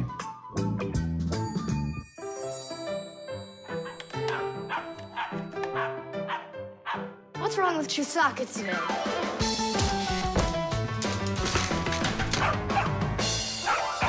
Chisaka, why are these screws bothering you so badly?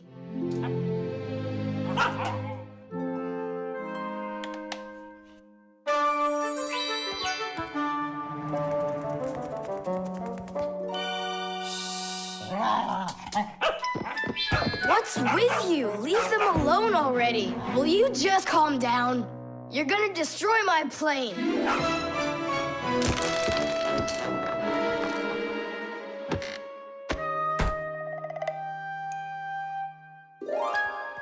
Let's get out of here. Ow! What's going on? What's going on? Hey, if you don't turn back again, I'm not letting you go. Oh, please, don't be afraid. I'm not gonna hurt you too. I'll just ask you one question and let you go. Nolik, we can't. Don't worry about it. Quit your staring. Ask your question, boy. No way you can talk. Just tell me, who are you? Fixies. That's all. We answered. Now you let us out. Oh, wait, but what's it mean that you're Fixies? That's already question number 2. You promised to let us out, didn't you? I'm sorry. You can leave now. Simka, it's fine. I can see from his look that we can trust him. All right. We'll tell him. You gotta swear that you don't tell anyone else. I swear it. Fixies. We're the little people that live inside of machines and appliances and take care of them, fixing them, cleaning them, and oiling them. Humans never suspect us. They think that if something breaks and then suddenly starts working again, that it happened all by itself. Well, nothing happens by itself. It happens because we, the Fixies, are living inside. Yes, without the Fixies, humans would have so many more problems with their machines. That's awesome. And so what are your names? That's already question number 3.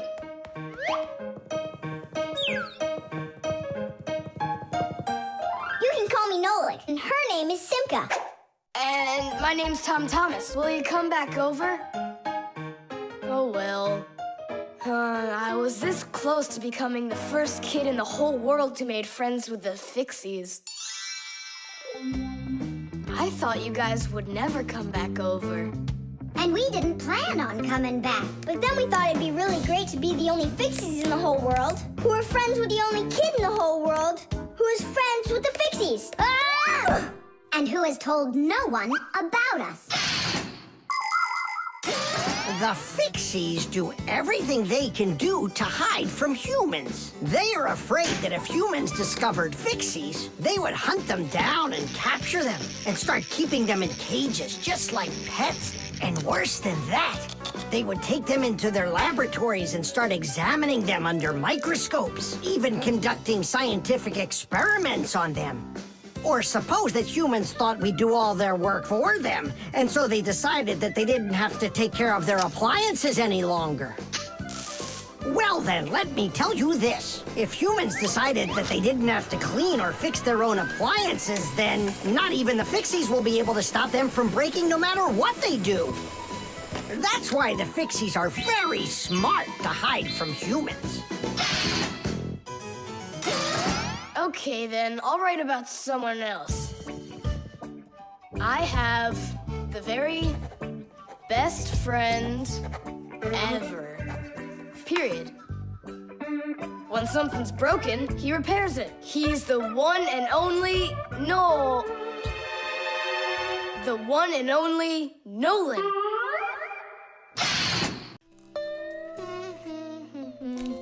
The microwave.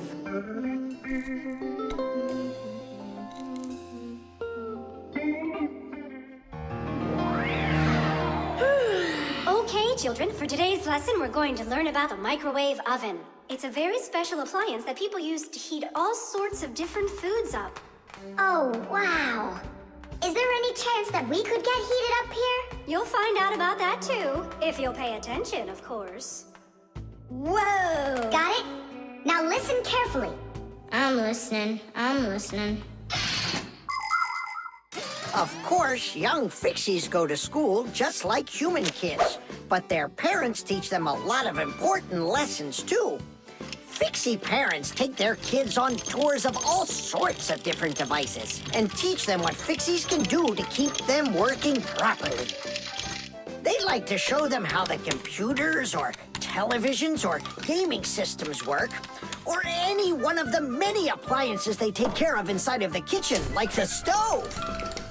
Every once in a while, a new device appears in the house, something that the Fixies have never dealt with before. To learn how this new thing works, the Fixies gather together and read the instructions that the humans keep printing up, but almost never seem to take the time to read for themselves. And so now it's time to look at the magnetron. That's what emits the microwaves. Oh, and so the food absorbs the microwaves, and that's what heats it up. That's right. And now, look carefully to your left. Hooray! What do you say? Want to watch cartoons? I can't. I need to do my homework. Then just do it quickly. For some reason, whenever I start doing homework, I always get hungry for some food. Then just eat faster. No. The faster I eat, the sooner I'll have to start doing my homework. It already got cold. I need to go warm it up. 1 minute should be enough. These aren't just ordinary wires. These are for...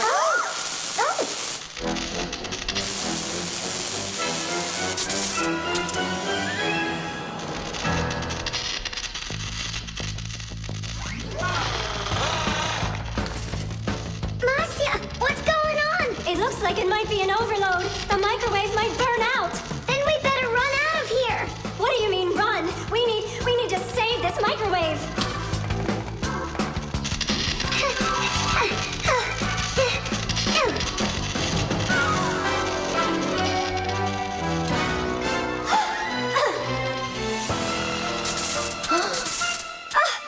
Simka and Marcia are inside.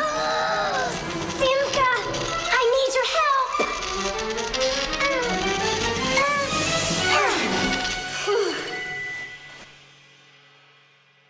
Tadish. Oh, what's wrong with the microwave? It looks like it just broke. Who cares if it broke? What matters is that Simka and Marcia aren't broken. Look, there's no one here. Of course not. We were behind the wall. You wouldn't believe what happened in there. Oh, there you go. Tom Thomas, why did you put that fork into the microwave? Why not? You mean I'm not allowed? Remember, never put any metal objects into a microwave. If you put forks or spoons in a microwave, you can burn it out. And then not even a fixie will be able to fix it. Even a thin metal border on a plate can cause serious problems. Also, never warm up food in sealed packages or bottles inside a microwave. And one last thing, don't even think of cooking eggs in their shells in there. They'll just explode. Sorry, I didn't know any of that. Nolik, and what were you thinking? Why didn't you warn Tom Thomas about this? Well, Oh, today you skipped school. And now you don't know it either. Nolik, where are you going? I'm talking to you. where else? I gotta go study all about microwaves. And I'll go do my homework now. But first you'll sit down and eat for a while, right?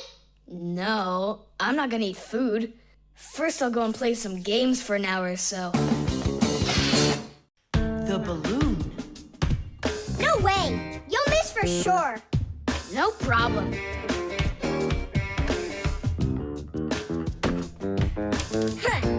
Anybody can do that. But I bet you can't do it if you tried bouncing the ball off the floor first. Just look. Oh, what are my parents gonna do to me? Maybe we should call Simka. Simka! And what's Simka gonna do to us when she sees this? So, got yourself in trouble, huh? You shouldn't be playing with a ball inside. And now we have your lamp to fix. But how? Only my dad can reach all the way up there. Why just your dad? You have a hot air balloon over there. That doesn't fly. It's just a toy, see? Well, it might be just a toy to you, but for us Fixies, it's absolutely real. If an object is lighter than water, it floats up to the surface. And in the same way, if something is lighter than air, it floats upward. Did you know that hot air is lighter than cold air? Well, it is. And that means if you warm up the air in a balloon, it will float up. Hot air balloons use special gas burners to heat up the air inside of them so they will get lighter. And the bigger the balloon, the more people it can take up into the air. I know what you're saying, but where do we get a burner? You think Fixies don't have their own burners? Sure we've got them. Bring it down here, and I'll go talk to our parents. No, No and no. The human child must never see us. Listen now, Simka. We already don't approve of him seeing you and Nolik. He won't look. Papas, please. You're the one who told us how you dreamed of flying since you trained to go into space. Yeah. For 2 years I waited on standby, but I never went up.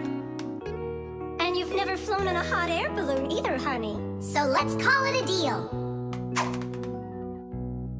I talked them into it. There's just one condition. You can't watch. Okay. You can come in now.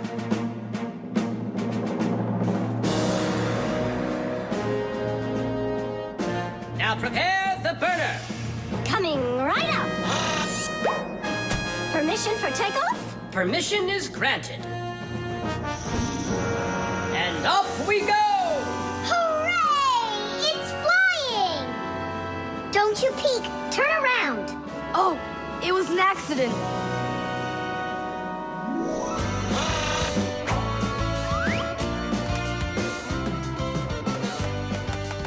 I'm going to evaluate the damage. Maintaining proper altitude.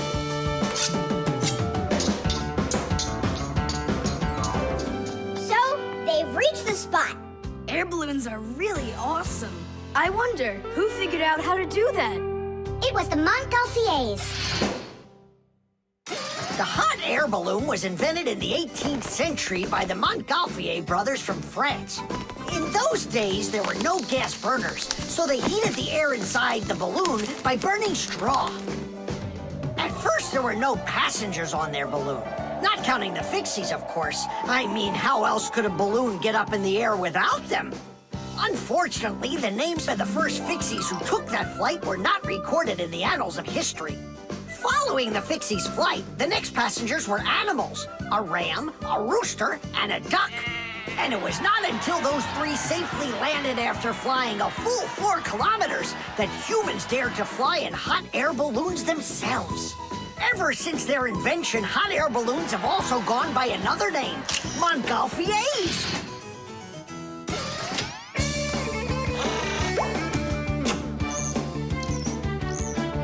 Hooray! Tadish! Didish! All right. Simka, please let your parents know that I'm so very thankful. Okay, by the way, now you can turn around. You know, Simka, let's fly the balloon just like them. There's no way, Nolik. We would need to use the burner, and kids aren't allowed to play with fire. I'll give you a ride. Look, I still need to put it back up on the shelf, so climb in and let's do it.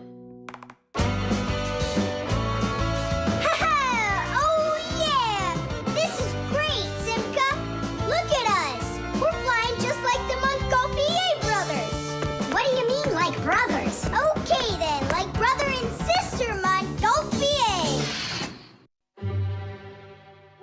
The zipper. Hey, Nolik, look.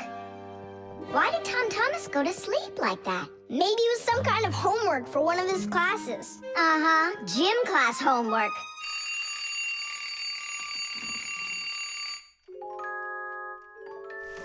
Good morning.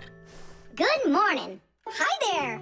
You're looking good. My parents just bought it for me. Isn't it a cool jacket? And what, you slept in it all night? Yeah, once I tried it on, I didn't want to take it off, and I fell asleep in it. Yeah, life's never boring with you around.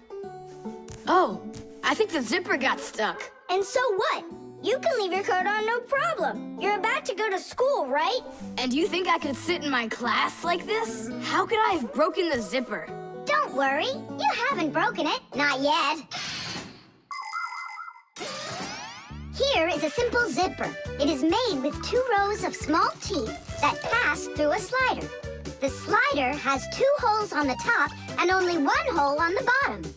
When we pull the slider up along the zipper, the teeth grab onto each other and the 2 rows join together into one. And zip! The zipper's closed. To open it, all you need to do is pull the slider in the opposite direction. Then the teeth will come apart. But on mine, they're stuck together. And now what? What do people do in the morning? Do what they do. Exercise. And I'll have time to think it over. 1, 2, 3, and 4. 1, 2, 3, And then what about me? Go exercise too. 1, 2, 3, and 4. And 1, 2, 3, 4. 1, 2, 3, 4. 1, 2, 3, 4. Simka, come on, think of something. I'm sweating already. Soon, okay? Go get washed up in the meantime. Whew. Do you think I could help you think? I think not. I think you'd be better off washing. How's it going, Tom Thomas? Did she think of anything yet? What? Did she think of anything yet? Ah, gotcha. Nope, she hasn't thought of anything so far. It's so hot. Just pretend you're a polar scientist. They always work in their parkas, and you know what? I'll be the penguin. Hey, where are you going? I can't take it anymore. All right, just sit right here, and I'll try to find the problem.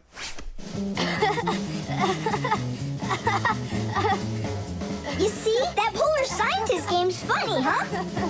That's not it. It's Simka. Oh, she's tickling so hard. Stop squirming. And you stop tickling me. Aha! So that's why it won't open all the way. It's only a piece of thread stuck in there.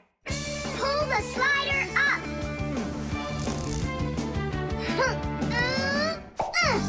Tidish! You can unzip it now. Thanks so much.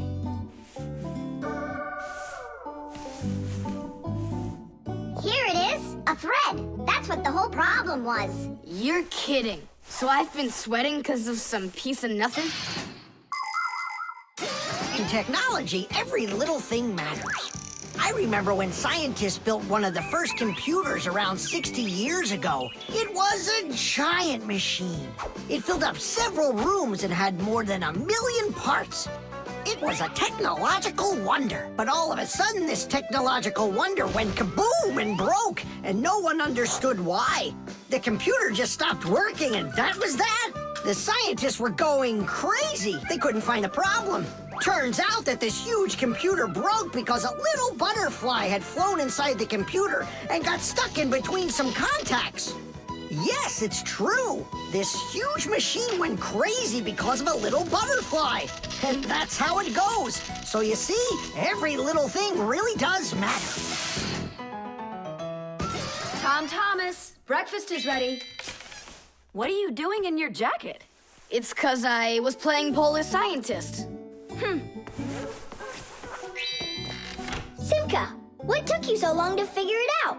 I just thought it would be funny to see Tom Thomas do his exercises and brush his teeth in his coat, that's all. That was your plan? Well, yeah. Can I joke around a bit? The drain. Hey, Nolik, come help me. The fan in the computer needs dusting. Not right now. Me and Tom Thomas are painting a card for his parents' anniversary. Oh, look, poor you. You must be so tired. Hi, Simka. It's really great you're here. I have a question. 12th anniversary, is it spelled with an F or is it with a V? You know what? First put down the number 12, and then put a dash on there, and then a TH. Oh, right. But first I'll change the water. I'll be right back. Oh, Mama left her ring here. Whoa! No! Oh no, what have I done? I spoiled my mom and dad's special day. Where? In the bathroom? My mom's ring was lying there, and I dropped it into the sink, and now it's washed away. There goes the day. It didn't wash anywhere. Don't you know anything about how a drain trap works? About a what? A drain trap's a special curved pipe under the sink basin. Water flows out of the faucet and flows down into the drain trap. and after that it goes down to the sewer. But when you turn off the water, not all of it washes away. Some of it stays down in the drain trap. It's made that way so the smell from the sewer won't get back into the house. A ring is much heavier than water, so if you happen to drop it down the drain, it won't wash away. It will stay at the bottom of the drain trap. Well, that means we still got a chance. Yeah, but how in the world can we get it out of that trap? Who knows? I don't know how to swim. Don't worry, it's all under control. Do you have any thread? Plenty of it. Go get it, and I'll be back in a flash. I can't fix it like this. I need my welder. Papoose, I need to borrow your pack-a-mat for a little while. Now that's a coincidence. I need to use it too. Marcia, then I need to use your pack-a-mat. What? I'll bring it right back. Hey, where are you going? Just watch what you're doing, dear.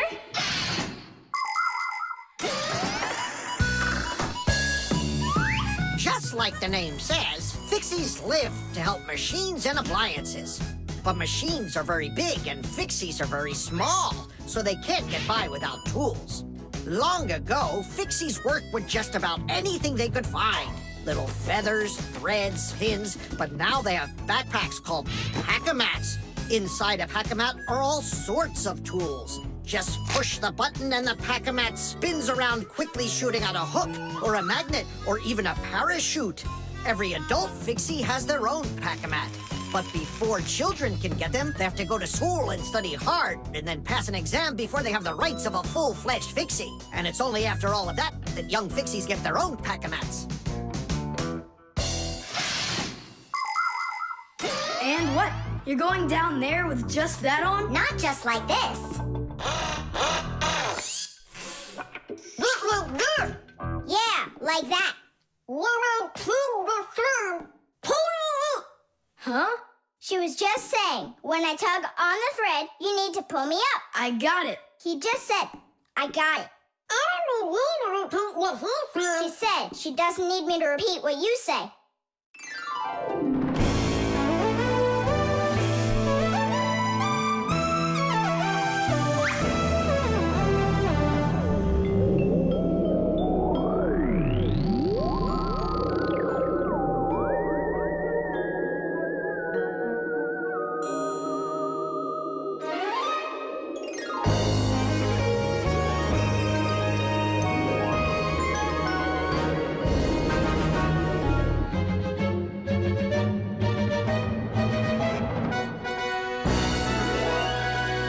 Simka, Nolik, thank you. You really saved the day. That's what Fixies are for. I said that's what Fixies are for. Tom Thomas, who are you talking with in there? Oh, your mom came back. No one. Hey, can you turn back into Fixies? I gotta ask you a question. I forgot. Should I write 12th anniversary with an F, or do I write with a V? Just write the number. You're right. The mixer. Marcia, why are we going to the dishwasher again? We have a busy day ahead of us, and we all need to be charged up with energy. I don't like charging myself up in the dishwasher. Then how about the microwave, Nolik? Or the kettle? No thanks. I don't like it when we go inside anything at all in that kitchen. There's not one interesting thing in there. And where's it interesting, huh? In the computer. Marcia, will you let me get charged up in the computer? The energy there is sweeter. Our diet has to be nutritious, Nolik, not just delicious. People don't eat just candy, do they? Humans get energy from food, while the Fixies get their energy from appliances. Humans eat all sorts of foods, and so do Fixies. They need the energy that comes from different devices. Getting charged up in a car makes a Fixie faster. In a computer, smarter. And in a clock, more accurate.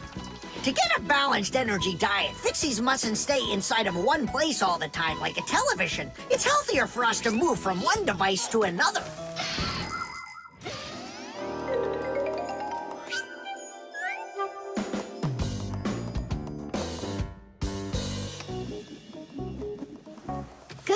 morning, Tom Thomas. What's the matter? For breakfast, I got cereal with milk. Mom says that milk is so healthy, but I think it's just awful. Aha, Nolik, there you are. Go get charged right now. I'm not going. Look at Tom Thomas. He doesn't want to have breakfast either. Why don't you? Milk tastes awful to him. Taste awful? He just doesn't know how to drink it right. Look what we've got here. What? What? A mixer. A mixer is a kitchen appliance that's used to mix together different foods. With a mixer, you can make things like frosting, sauces, or an omelet. But the most delicious thing you can make with a mixer is a milkshake. It's easy. Just put some fruit, syrup, juice, ice cream, or anything else you'd like into a container and then add milk. Now use the mixer to stir it all up until it's smooth and creamy. And that's it. You've got yourself a milkshake. Guys, what do we have for a milkshake?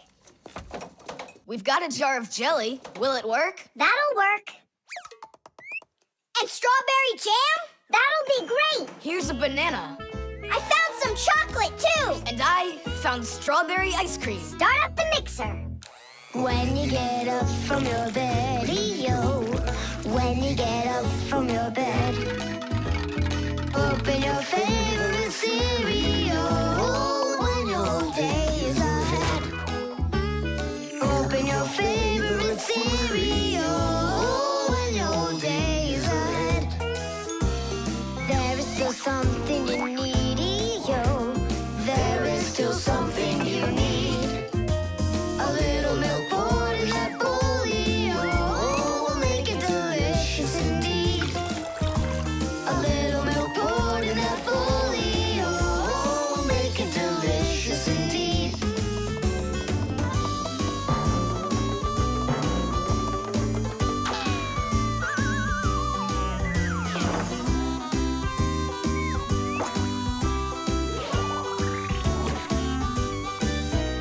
A little milk's all that you need indeed. A little milk's all that you need. A little milk's all that you need indeed. A little milk's all that you need. A little milk's all that you need indeed. A little milk's all that you need. Wow, this mixer's cool, isn't it? You think we can make one more shake? Just one. They were good. Sure, if you want to. Oh, where did all the milk go? Way to go. Looks like you drank all of it. And I remember when you said how milk is awful. I didn't know how to drink it right.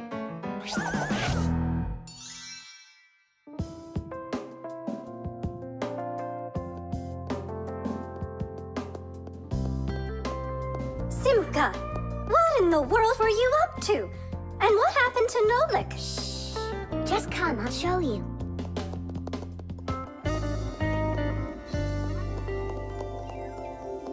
Nolik, here you are. Didn't you say that charging up in the kitchen is boring for you? The mixer's not boring. It gives you energy that's yummy, delicious, and nutritious. The tin can. Well, what else goes? A flashlight. It's good to have when you're camping. Listen, Tom Thomas. Just leave a little room for me in there. I'm good to have when you're camping, too. I'll leave you some room. Just hide in there so Dad won't see you. And you can't tell Simka anything about me going with you. All right. And last on the list, a few cans of meat. Hi, Tom Thomas. Have you seen Nolik? No, Then who did I just hear you talking with? I was just reading the label. Huh. Where did Nolik run off to?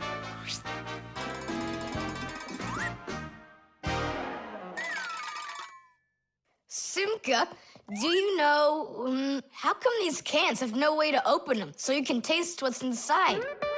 What do you mean? Don't you know what makes canned food special? It comes in a can. The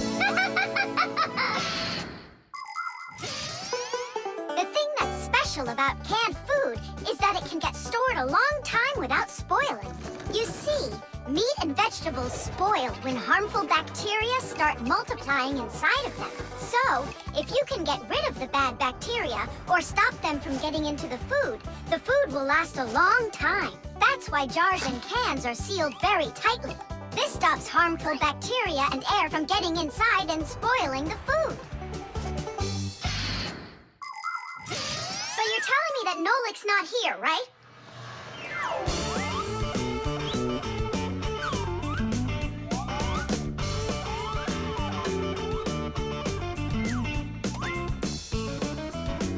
Huh.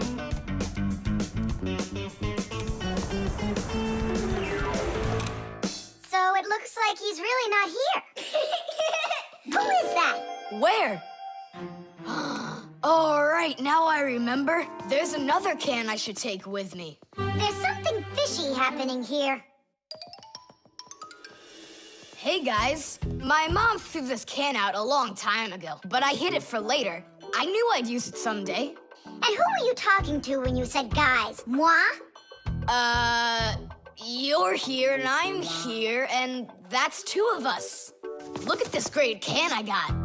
There's nothing great about it. Put it down on the floor. You see? What? Oh, it's crooked, and so what? So what? It's all swollen. And when it's like that, you know that inside the can, bad bacteria is growing and spoiling the food that's in there. It went bad? There's a way to check. On every single can, you can find the date it's good until. Sooner or later, even canned food will go bad. And of course, dairy foods like yogurt or milk can spoil in just a few days. When you buy food in the store, it's very important to always check the expiration date. The expiration date's the last day that it's safe to eat that food without worrying that it may have gone bad.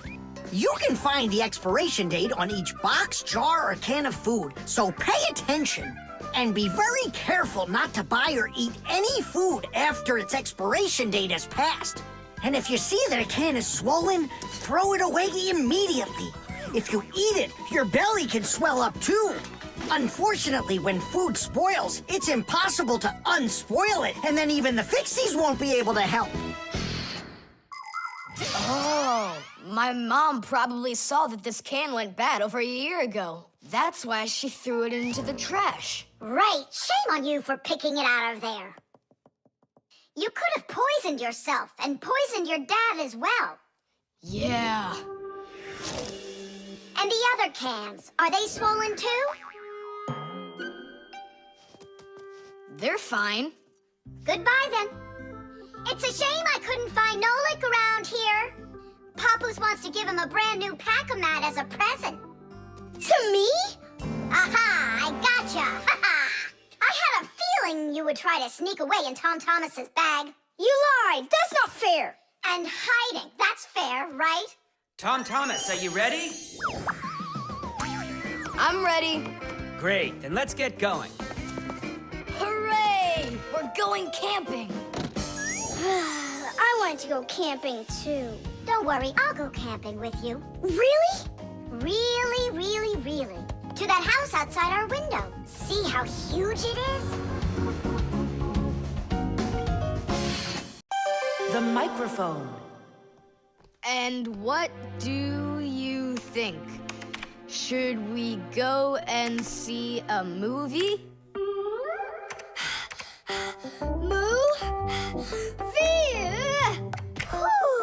Hey, you didn't type everything that I said. You should listen more carefully. And you should try using less words. Nolik, hey. Alley-oop? What are you arguing about? Well, I was writing a letter to Johnny. I was, not you. I messed up my finger, and Nolik offered to help me. I had no idea that you're such a yapper. Oh, Now I see. Tom Thomas. Didn't you know that you can call Johnny straight from your computer? you sure? You see that picture of the phone? Just click on it.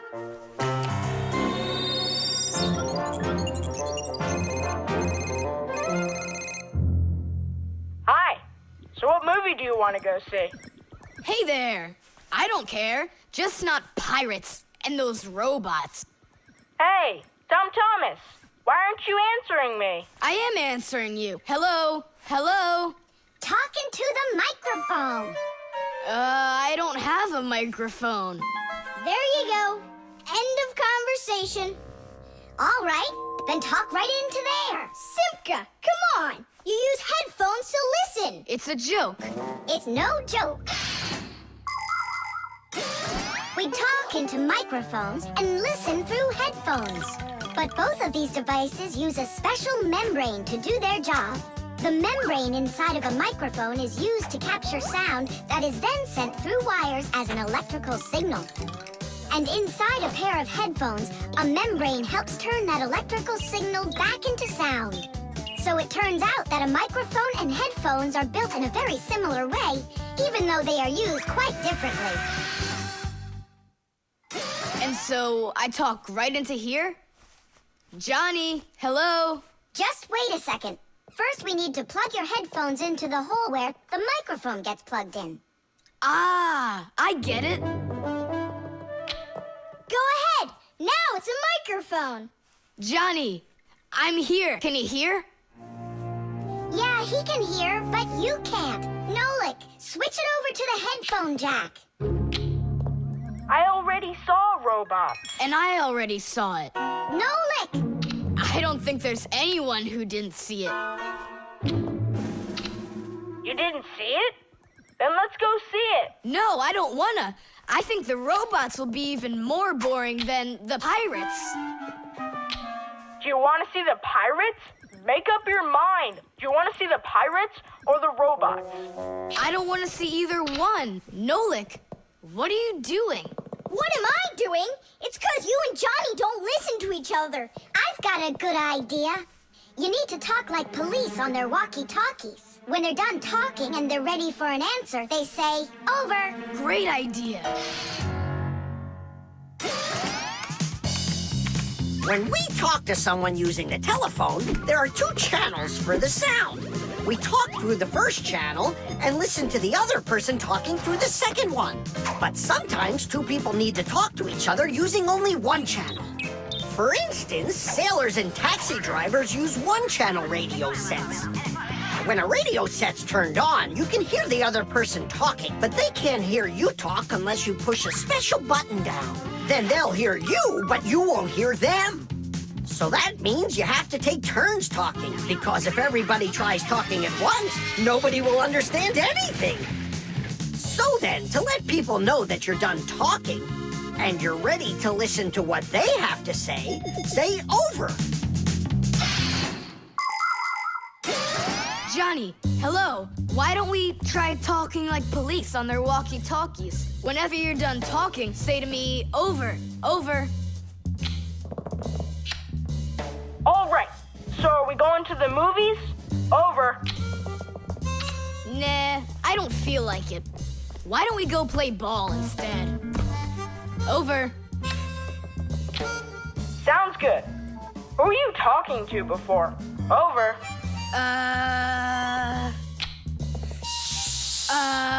I can't tell you that. It's classified. And we policemen, we follow the rules. Wow, that worked out great. You two are the best. Over. Oops. We try our best. Over. We do. Especially me. I'm completely over. The washing machine. Look at that, Simka. They're showing Titanic on the television. Hey, Nolik, that's not a television. That's a machine for washing laundry. No way. Yeah, it's just a plain old washing machine, Nolik, don't you know? Tell me about it. You're such a great explainer. Inside of a washing machine is a big drum. People put their dirty laundry in there and add a special kind of soap called detergent. When they turn the washing machine on, the drum fills with water, and then the motor starts to spin the drum. That makes the laundry rub together, forcing the soapy water in and the dirt out to make your clothes clean. After that, all that's left is to get out the water by spinning the drum really fast and sending the water down the drain. Oh, thanks a lot, Simka.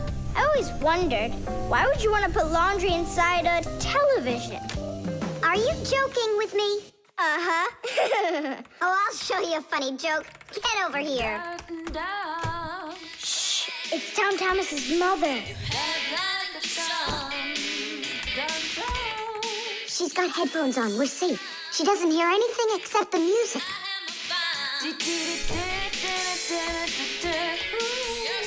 Now she'll come back, add the soap, turn on her television, and watch the second part of the movie. Again with the jokes. This time I'm really gonna let you have it. Whoa! Nolik, just do what I say. I came up with a plan. What's your plan? To run away!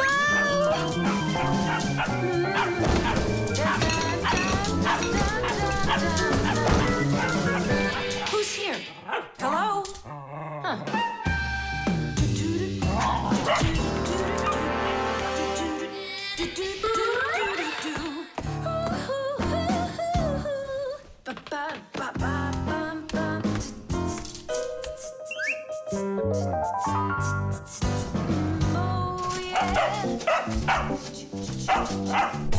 Oh, yeah. There are a lot of things to keep in mind with a washing machine to use it right. For example, do you know what can happen if you wash red and white shirts together? Well, the white one might just turn pink. No, it's not because it's embarrassed, but because some of the color from the red shirt happened to get onto the white one. Another important thing to remember is to empty your pockets before you wash your clothes. Things like keys, nails, and chewing gum might not only ruin your clothes, but they can destroy the washer, too. And this isn't only about little stuff. Big things like music players and mobile phones have managed to find their way into the washing machine. Oh, sure, these things look nice and clean after a good washing, but they certainly don't seem to want to work anymore.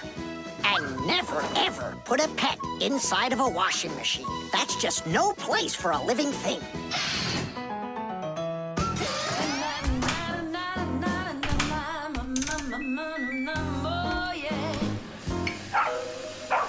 You know what, Simka? I've never been laundered in my entire life. We better get out of here, Nolik, right now. And the faster, the better.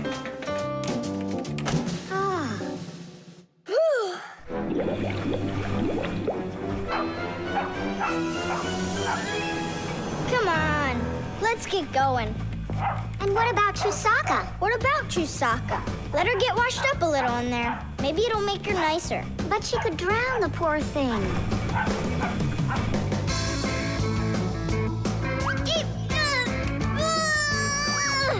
I don't think we can do this alone. We should get help from Tom Thomas's mother.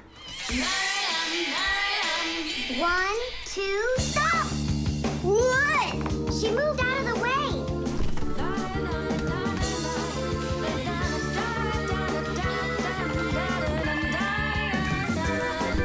And 3. Pull it! Huh? What is that? Oh, my goodness! Oh, my sweet little baby. How did you get in there? You wait right here in the tub and I'll go get you a towel. So, you wild little beast. Looks like we saved your life. We're friends now? Nolik, sure doesn't look like she wants to be our friend. So what do we do now? Same old plan. Run!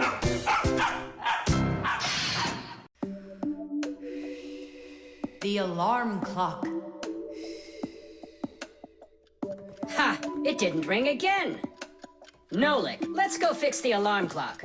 Simka, wake Tom Thomas up. Tom Thomas, get up! Tom Thomas!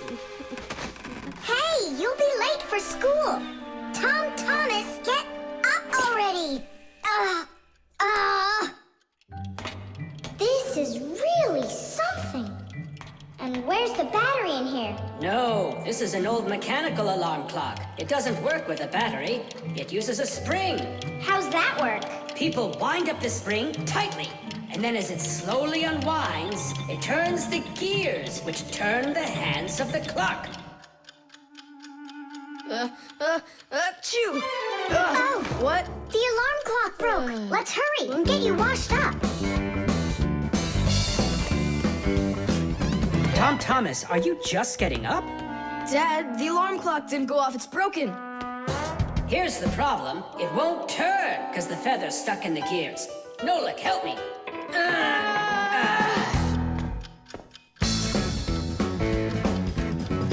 Papas, what's going on? It looks like it's an earthquake. Huh, it really is broken. About time to throw out this old piece of junk. Tom Thomas, I'm off to work. Don't be late for school. I won't. Where are we? In the trash can.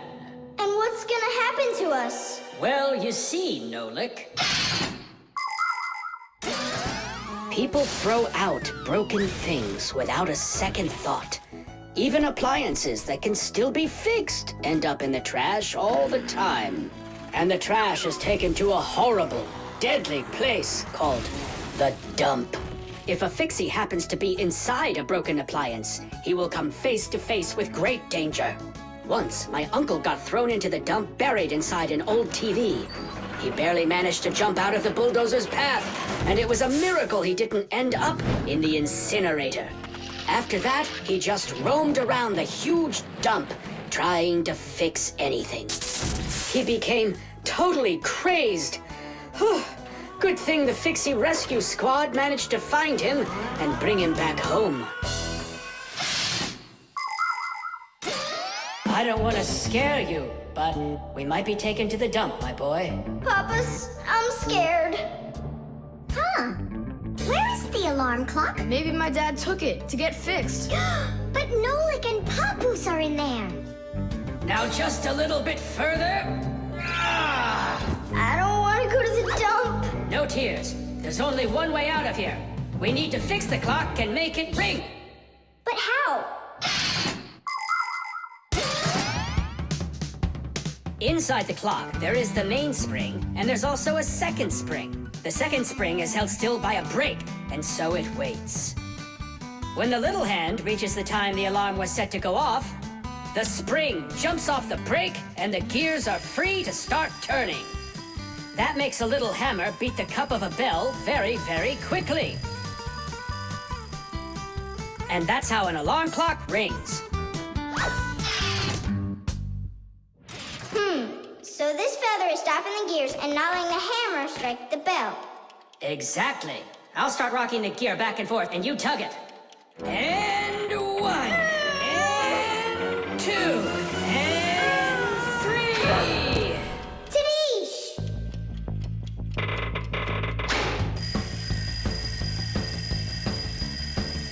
Simka, I think I can hear my alarm ringing. Run to the sound, quickly!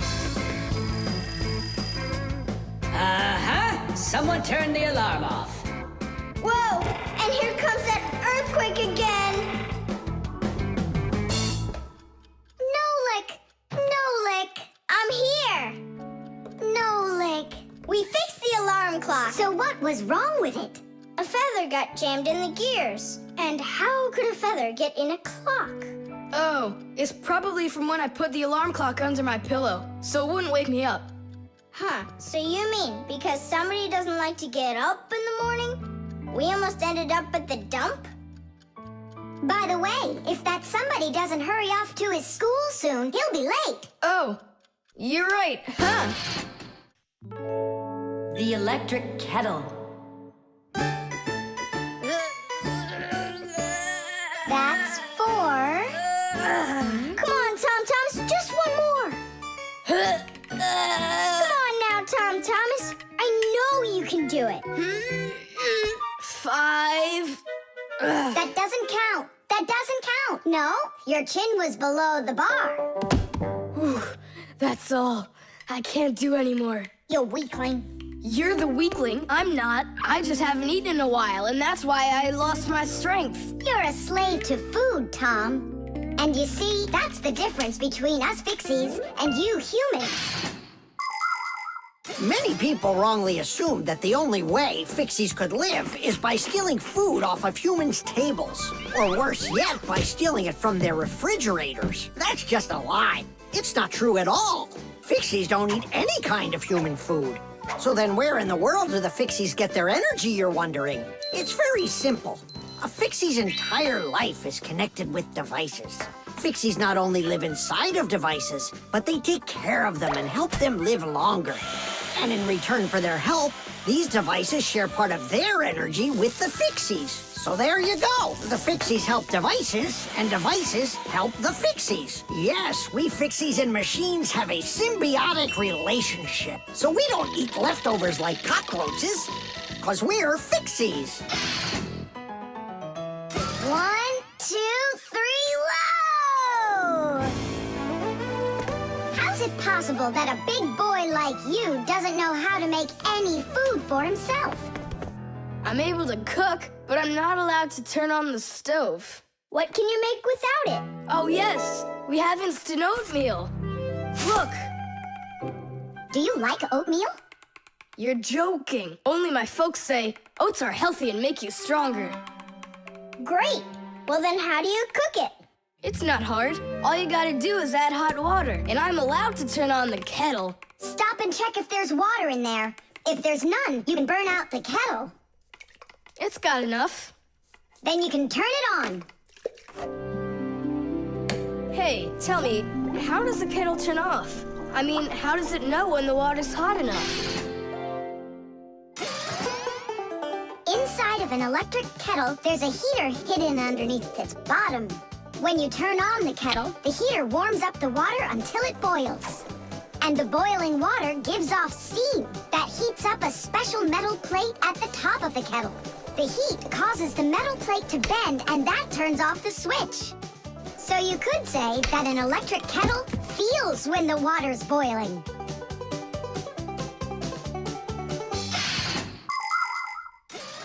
Okay, now I understand. Hey, why do you need 3 bowls? You don't need to make any oatmeal for us. It's not for you guys. It's for my mom and dad. Start out here. No! Keep pouring into this one. And I say pour it here. And I say first you should pour it into mine. Oh, Nolik! Where are you? I'll find him. Hang on, I'm going in. Ah! Simka! She was right over here. Nolik! Over here. Simka! Here. Nolik! There. Ow!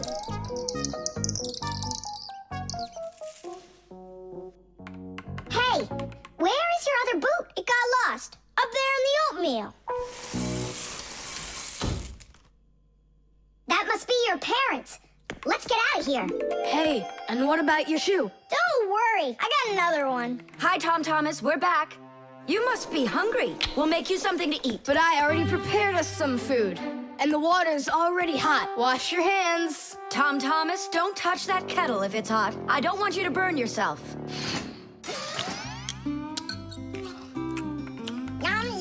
So today we're eating oatmeal for dinner. Delicious. Maybe you have something else? Why something else? You're the ones that say that oatmeal's great for you and that it makes us stronger. Well, yeah, that's what we say. I'm glad that our son pays such careful attention. Isn't it delicious? Really? Huh. What's that? Oh, look, you found the boot, Dad. What? It's nothing. Just eat your food and don't get distracted. I'd like to see that oatmeal all gone, okay? And whoever doesn't finish won't get any candy. The scale.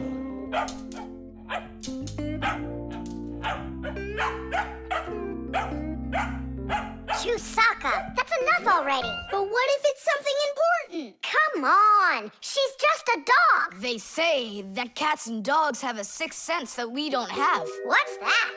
Well, they feel all sorts of things that we humans don't. I better let her in.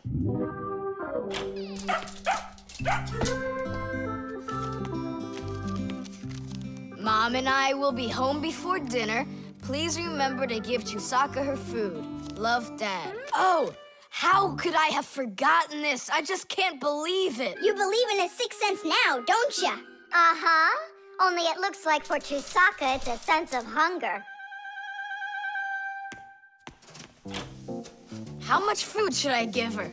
Look, it's all written on that chart. For each kilogram of the dog's weight, serve 1 level scoop at every feeding. Uh-huh, I got it. How many scoops is Chusaka? Oops, I mean, how many kilograms? I don't know. Then what should we do? You don't know? We'll weigh Chusaka, that's what we'll do. With what? With a scale. There's one standing in your dad's office. You're right, let's go.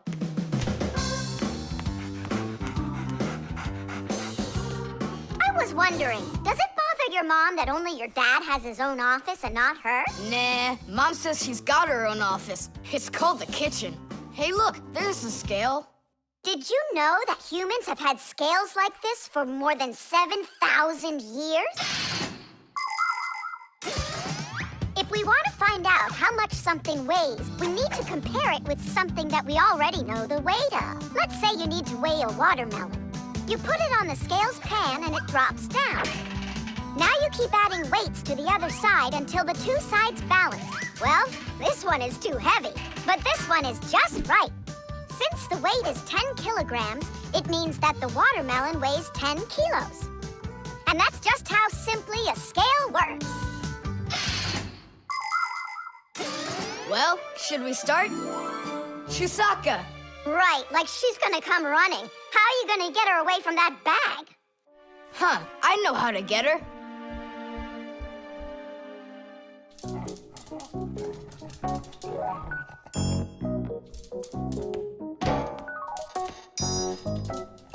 Here, hold this little piece of food while I weigh her.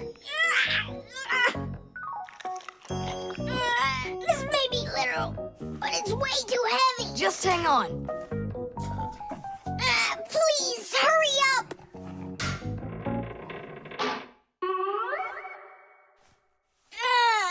Come on, hurry up. Done. Her weight is 2 kilograms.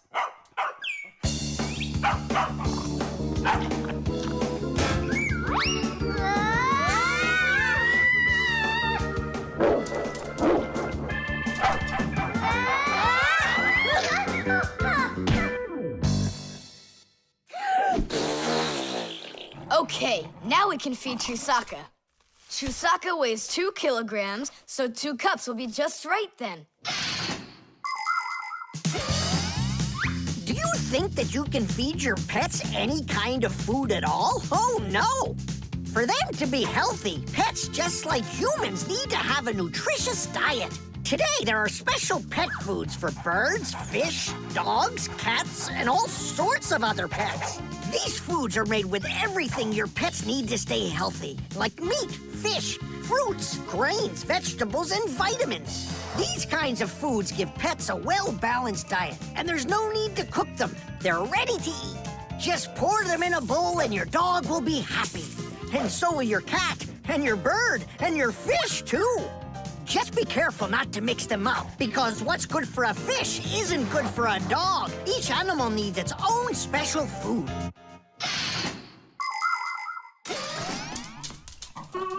Stop! What's wrong? What's wrong? You have to take out a piece. She ate one already. All right.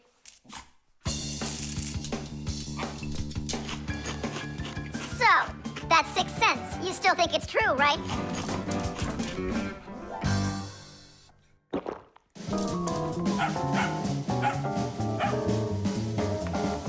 What did you bring that for? Oh, Mom is calling. No way. How could she know it would rain? I knew that Chusaka had it. Hello? It was a 6 cents, wasn't it?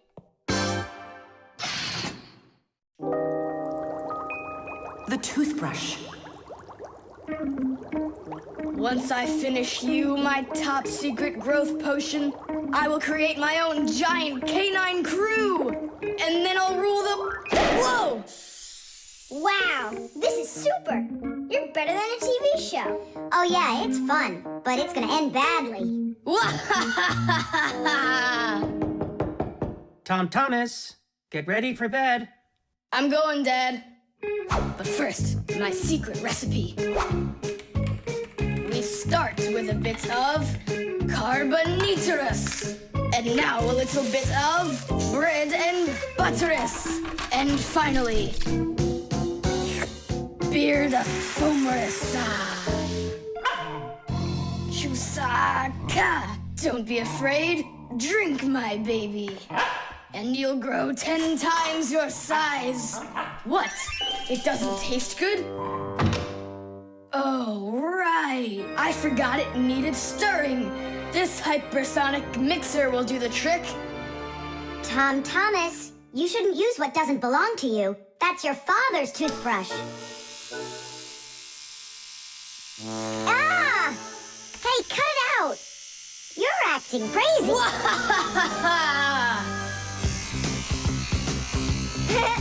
Bubbles! Hey, boom, boom, boom!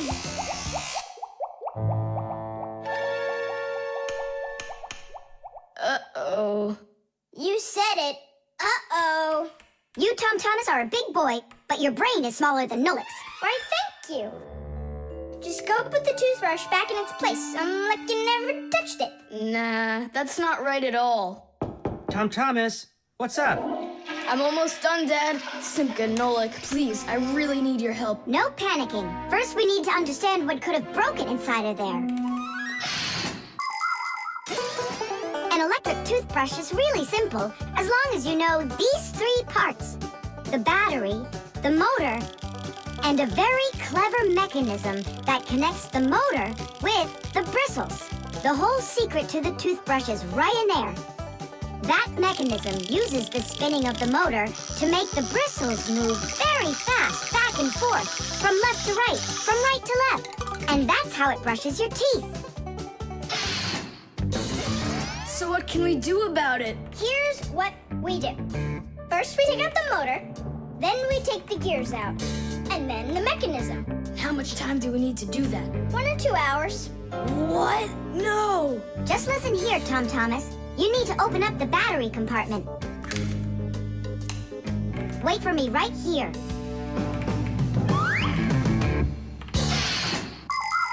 These are your teeth. Well, I mean, they're not your teeth, but you get what I'm saying. Nowadays, we use a toothbrush to clean our teeth, but it wasn't always that way. The ancient Egyptians used a chewed stick to scrape their teeth, while the ancient Greeks rubbed their teeth with a rag.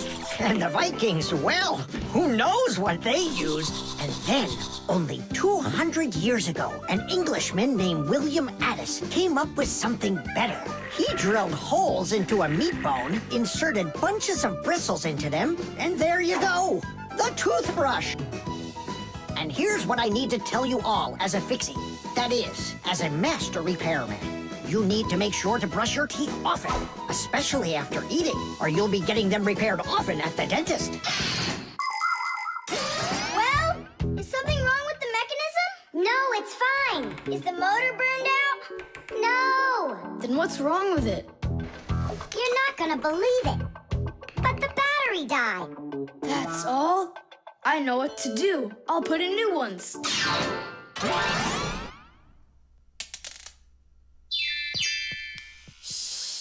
Your dad turned the toothbrush on. Looks like everything's fine. It's working. Ooh, way to go. Excellent. Your dad will never find out what kind of slop you mixed up with his brush. What slop? How dare you, Nolik? How dare you refer to my mighty potion like this? Tom Thomas, somehow soap got all over my toothbrush. Can you explain that? Ay, ay, ay. Well, you got caught. What do you say now?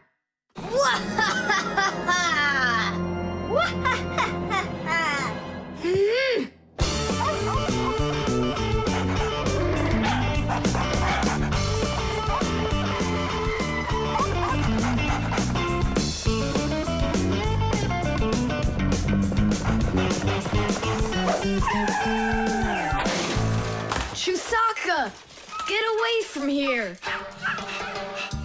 So where did it go? Oh, here it is. Hey there, Tom Thomas. So what's on the disc? Hi there, Nolik. Hi there, Simka. It's a cartoon about Gulliver in the land of Lilliput.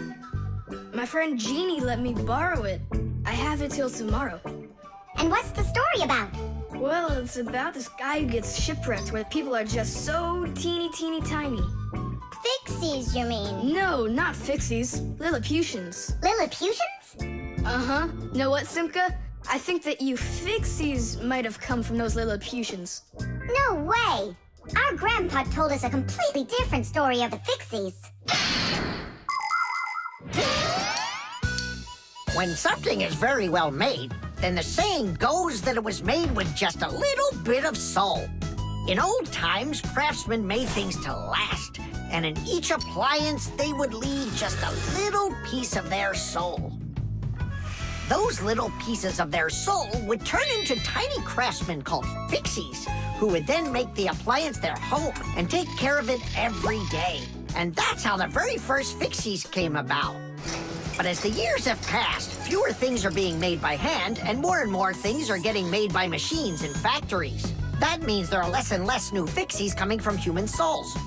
Luckily, Fixies can fall in love with each other and have their own family, raising their children and teaching them well, so they'll grow up to become skillful and honest master Fixie repairmen. So you're mistaken. We're not Lilliputians at all. We're Fixies. Yeah, Fixies. Listen, Tom Thomas, why don't you show us the movie? Yeah, I want to learn about Lilliputians too. Really, I do. Sure, I'll show you.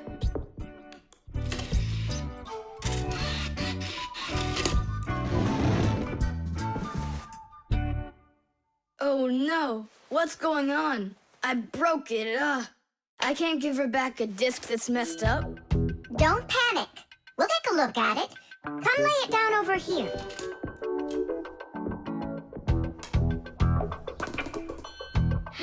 Tom Thomas, why is this disc all covered in jelly? Because I was touching it with my fingers. I mean, what else? It's obvious you don't know how a disc works at all. And you know how it works? Yeah, I know.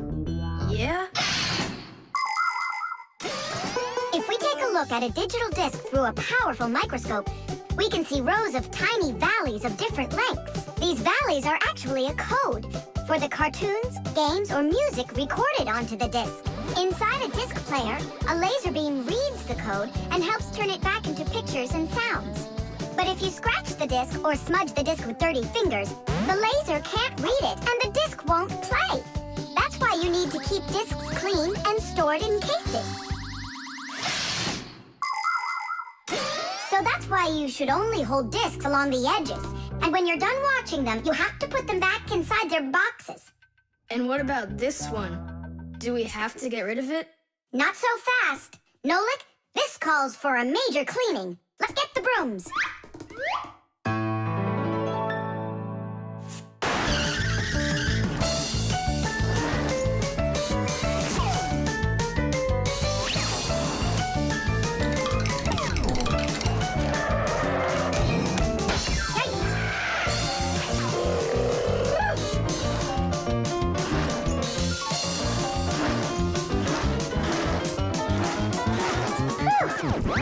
Okay, Tom Thomas, check the disc. There you go. Now you're holding it right. Hooray! The disc works fine. Hooray! Now we can watch the movie about the Lilliputians. Hey, Gulliver, why are you sitting there? You've seen this movie already. I know in what? What?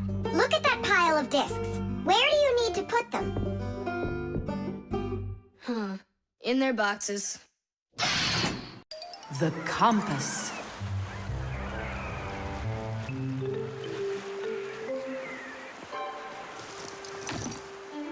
Pipe ball, hands on the deck. Aye, aye, mateys. Shiver me timbers. Simka and Nolik, what you doing here? We're not Simka and Nolik. We're courageous pirates. Yeah, pirates. And today we leave home for the sea.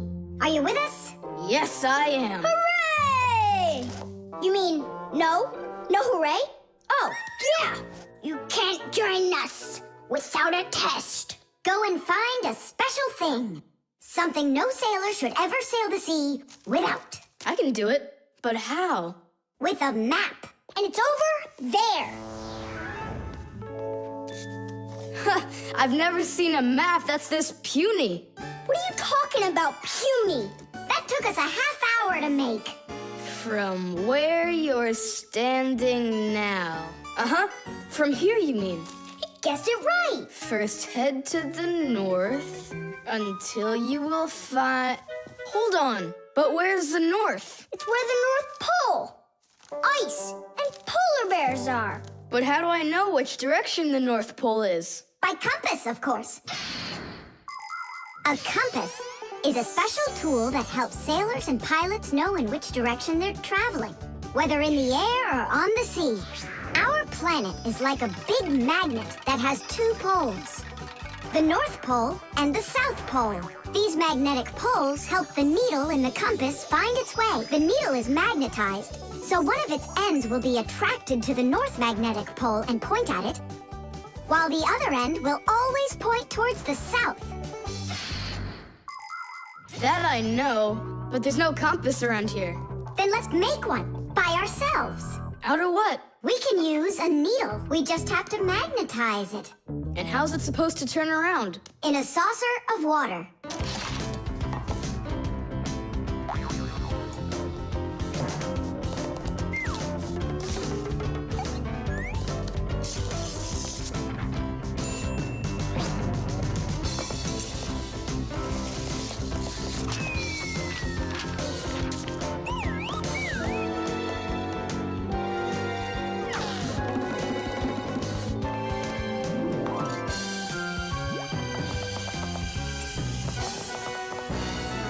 Well, there you go. Now one end is pointing in the direction of north and the other to the south. But which point's where? Well, there's the window, so that can't be the right way. The north is there. I'm really liking this sharp little fella we've got here. You calling me a little fella? No, it's just the way us pirates talk. All right then, north we go. First, head to the north until you see a sleeping monster. Mateys ahoy! Monster on the horizon! Let him do it himself. Now turn to the left and go 300 paces more. 300? Exactly. I counted on myself. Uh-huh. Okay, then that means I'll go 1, 2, 3. Now straight ahead until you get right up to the giant tree. You call that a tree? Wow, amazing! I can't believe my eyes. It's a real ship compass. It's also called a marine compass. The first compass was invented more than 1,000 years ago in ancient China. With its help, the Chinese were able to travel across the desert. And about 200 years later, the compass appeared in Europe. Whether the Europeans came up with the idea for the compass themselves or took it from the Chinese isn't clear. But one thing's for sure, we Fixies remember how those early compasses were built. The first compasses were made with a magnetized needle on top of a floater inside a bowl of water. Later, the needle was put on top of a pin that let it spin freely, and it started to look like the ones we use today. Since the needle of a compass always points to the north, a sailor can easily figure out which direction he needs to turn his ship. If he wants to go north, he follows the needle north. If he wants to go south, he goes in the opposite direction. Your dad brought it home with him late last night from his work. You were asleep. Hold on. I want to check something. What's up?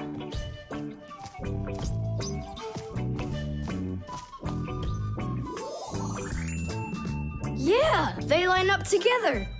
Of course they line up. If not, how else would you have gotten here? We're done with the needle. It has to go back. First, head south 600 paces. 6 for you, matey. The combination lock.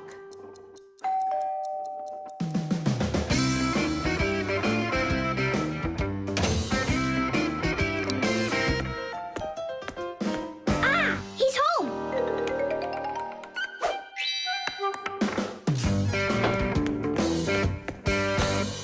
Nolik, are you here? Stop your hiding. I'll still find you. Nolik, is that you? Hey, come on! That's not fair! You saw! Let me go again! I don't want to. You want me to play hide and seek when I got a brand new game to play with? Where is it? I don't see it anywhere in the room. I took it to school with me For what reason? to show it off.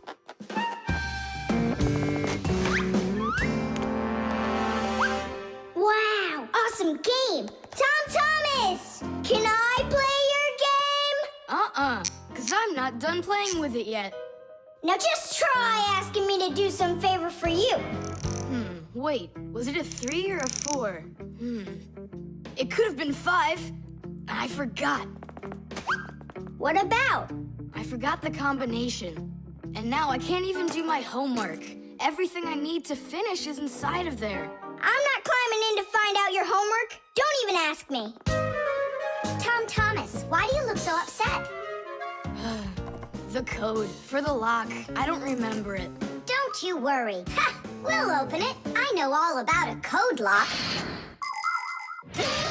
A simple code lock is built with a few discs that have numbers on them. In the center of each disc is a hole with a notch. When all of the discs are turned so their notches line up in a straight row, the lock's pin can slide out freely.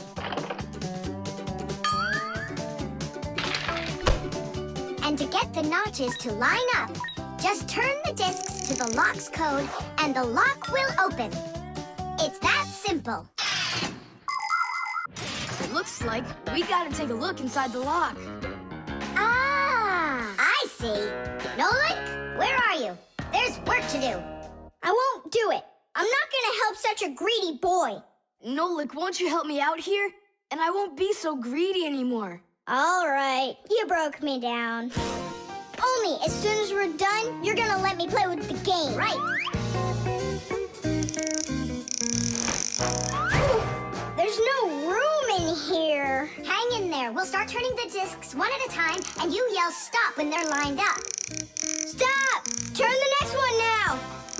Stop! Stop! Now try. Yes! Alley-oop! Titties! Hooray! And your code was really simple. Way too simple. The secret numbers and letters that you use to lock something up are called the code or the password. And to make sure your password's a really good one, here are some things you should know. Never choose a password that's really simple for someone else to guess. Like one with numbers or letters that are all the same or are all in order. It's also a bad idea to make a password out of your birth date or name. It's better to think of a password that's a bit more complicated. And don't forget your password once you come up with it. Write down your password on a piece of paper and keep it in a safe place, but don't show it to anybody else. And then, if you happen to forget your code or password, you'll be able to remember it with the help of that piece of paper.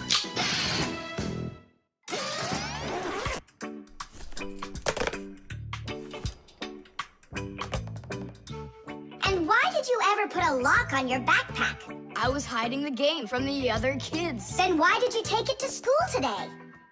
I wanted to show it off to my class. And did you show it? No way. If they would have seen it, they'd be like, I want to use it. I want to play. And so you hid it and didn't show it to anybody. Not to anyone. Then why take it to school, silly? To show it off there. You're just some show-off. You're just some greedy...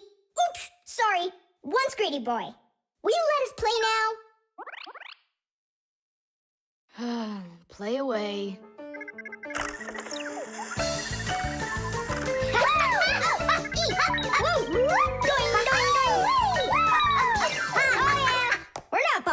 are we? Can you jump a little easier? You're shaking the whole desk. The thermometer. I can't believe the new thermometer isn't working. Tom Thomas, stay in bed. And I'll try and look for that old mercury thermometer. Hey, did you get sick? That's one way of saying it. I don't know how I'm gonna pass that math test today. You're not ready, so you don't want to go to school. Well, yeah. So if you pull a sickie, then you can trick your mom. No, that's not true. I'm just pretending a little bit. You think so? Well, you won't trick the thermometer. Simka, what's a mercury thermometer? Mercury is a type of liquid metal that's silver in color. There's no mercury inside of new thermometers. Now they're electronic. Old thermometers were made with a glass tube with markings and a bit of mercury inside them. When the end of the tube warms up, the mercury inside of it expands and creeps up the tube. And that's how those old thermometers measure temperature. The longer the column of mercury, the higher the person's temperature is. That means I need to warm up the end of the thermometer. Thomas, you're a genius. But how will you warm it up? Finally, I found it. Well, let's see. Mom, can I eat something? Hang in there, sweetie. I'll make you something.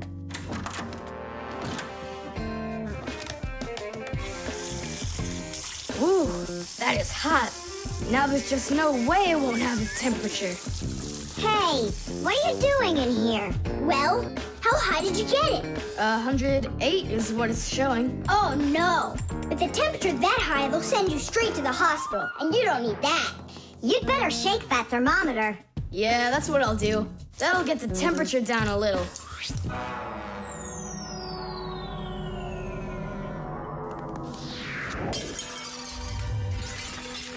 Ah!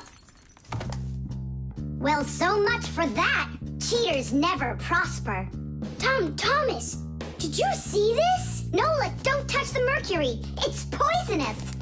Stop it right now. And you, Tom Thomas, you don't touch that mercury either. It's dangerous. Then how can we throw it out? Call your mom and she can help you. I can't. How could I call her? Then she'd find out that I wanted to trick her. Maybe it's better to tell the truth. I can't. I can't do it. All right, then. It looks like there's no other choice. Nolik, call Papoose and Masya. I'll get him. And you go back to your room and wait.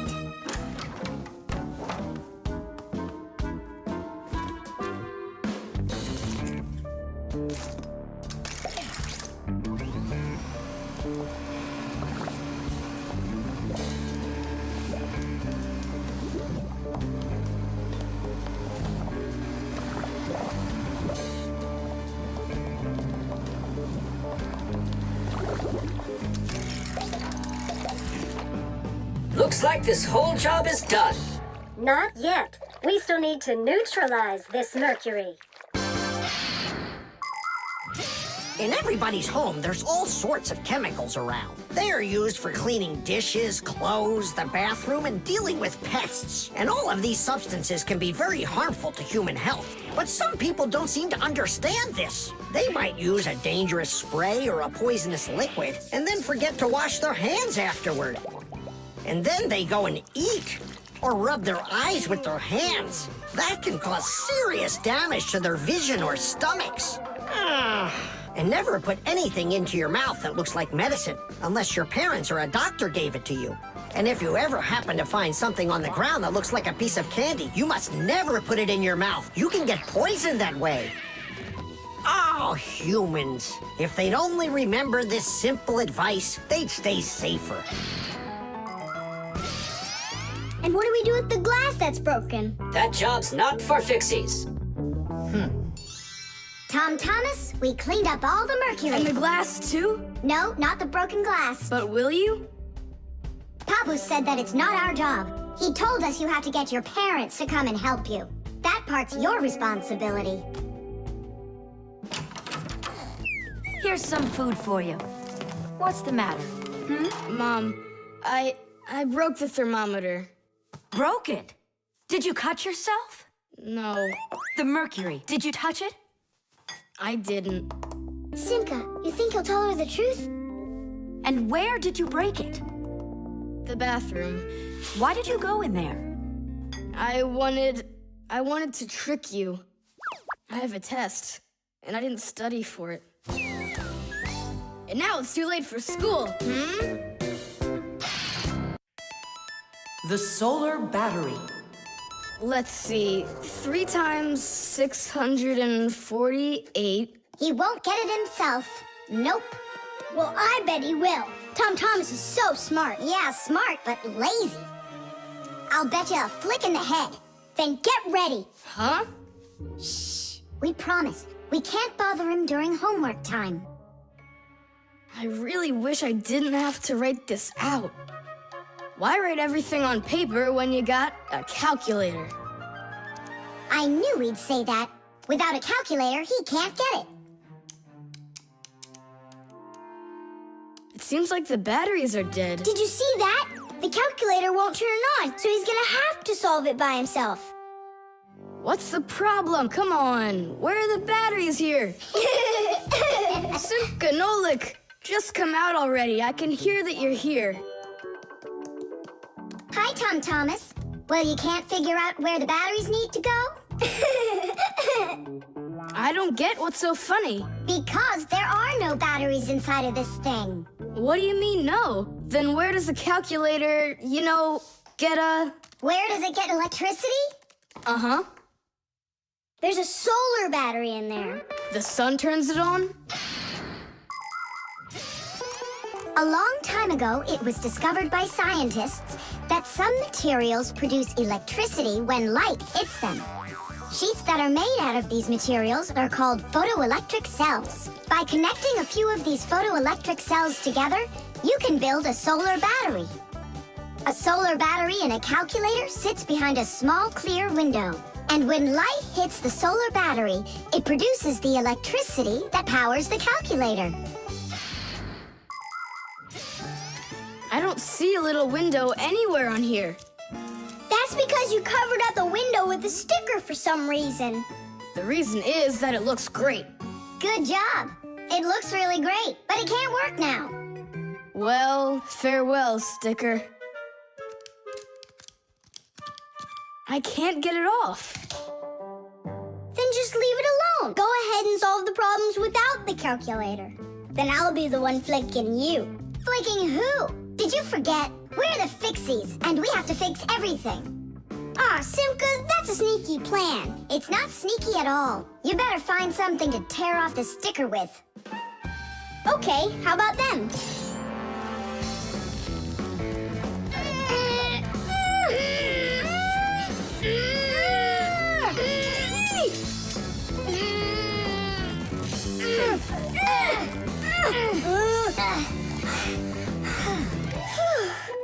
It'll take forever doing it this way. Yeah, I got an idea. Let's use this paperclip. And what's next? I'll just stick the end to the paperclip and then wrap it around. Tidish! With the help of solar batteries, we can produce electricity without burning any oil or coal. Unfortunately, these batteries aren't very powerful. A calculator can get enough energy from a small little battery. But in order to power a whole city with solar energy, you need to have power plants with huge fields full of solar batteries. And of course, it's best to build these plants where the sun shines bright and long, like out in the desert. By the way, in outer space, the sun shines very brightly, and it's never blocked by clouds. That's why all of the vehicles and satellites in space use solar energy for power, including the International Space Station, where astronauts from different countries work together. Tom Thomas! What, you guys all done? Uh-huh. Now you can go solve your problems on the calculator. But I already solved them on paper before you peeled off the sticker. Hooray! I'm the winner! Ow! That's totally unfair. If it wasn't for the sticker, you would have lost. What's going on? Nothing. Never mind. That's nothing to you? Well done, Tom Thomas. You got them all right. Now it's working. Look, a picture of our Nolik. Where? Right there on the calculator. Oh, I got it. 0 means no, Nolik.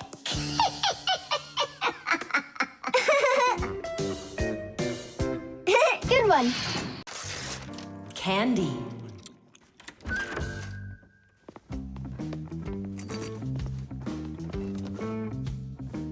Nice black eye. Tom Thomas, did you fall? How did you hurt your eye? I had a big fight with Johnny. Oh, wow!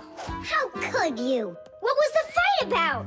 We argued over who's cooler, a racer or a boxer.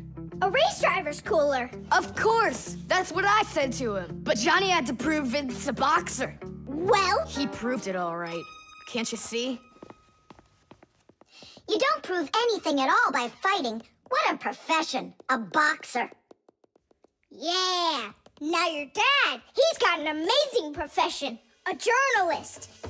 He gets to travel to different countries and brings back all sorts of funny stuff. They even show him on TV. No.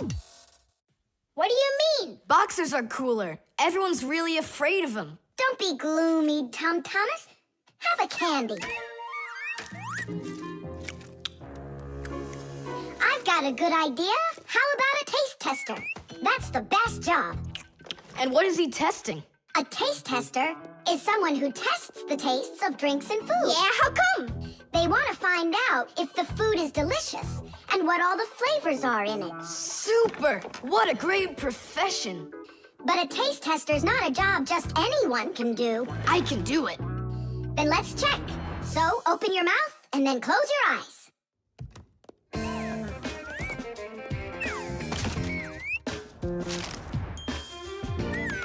Try to figure out what the flavor is inside of this piece of candy.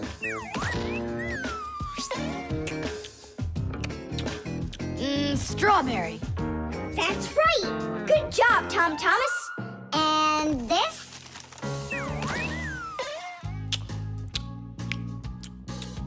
That tastes like orange. You missed that one. It was lime. Yeah, Tom Thomas. If you want to be a food taster, you're going to need to do some serious practicing. Let's do it. Raspberry. You got it. Simka. How do they get the candy to be hard on the outside and filled with liquid on the inside? Don't get distracted. You're training. Yeah! Hard candy is made like this. First, a sweet syrup is cooked until it is thick and stretchy. Then the mixture is pulled into long, hollow tubes that are like noodles. As the tubes cool down, they start getting harder. And it's right then that the tubes are filled with the soft, fruity center and then cut into pieces. It all has to be done quickly before the tubes have a chance to get totally hard. And that's how candy is made that is hard on the outside and soft on the inside.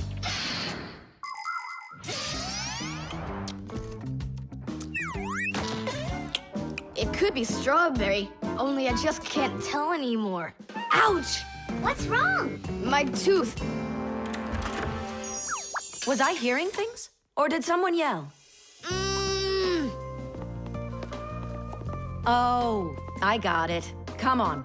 Let's take a look at your tooth.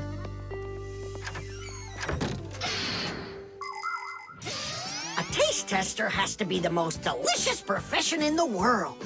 They taste all sorts of things like cheeses and chocolates and decide which ones taste better. Everything is tested for taste, even water, because different waters taste differently. There are also testers who don't test food and drinks, but rather they test the smells of things like deodorants or perfumes. Not everybody can become a really great tester. First, you have to be able to tell apart all the different tastes and smells. You also need to know when it's time to stop, or you can make yourself sick and lose your ability to tell things apart. That's the reason why taste testers only take very small bites of food and very, very little sips. If your you're gonna have a bad tooth, it's good to have a mom who's a dentist. That's true. She's a good dentist. She'll fix it in no time. She'll pull that tooth right out.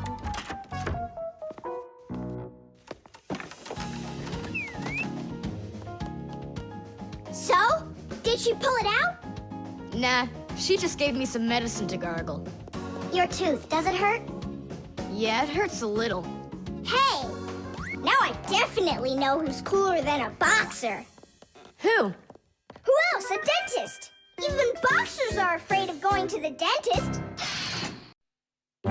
SMS.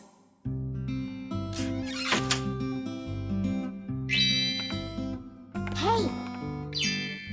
All clear. Oh, take a look. A mobile phone. You think they bought Tom Thomas a new one? Oh, wow. Nolik, stop!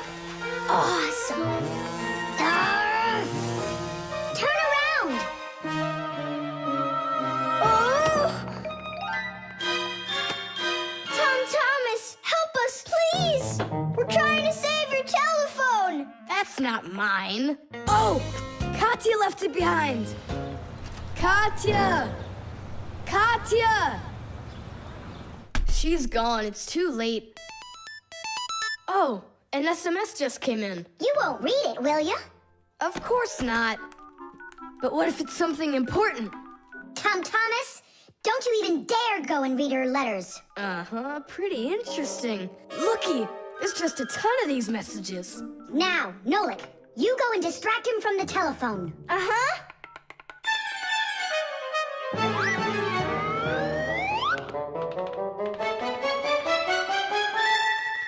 Chisaka, hey!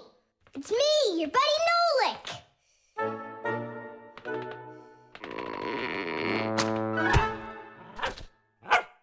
Hey there.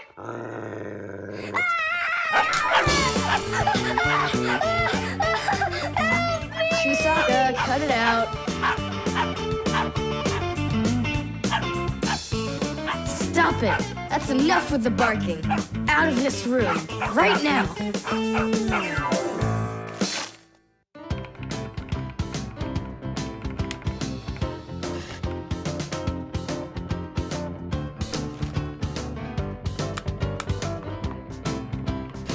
Done. Well, power's off now. Huh.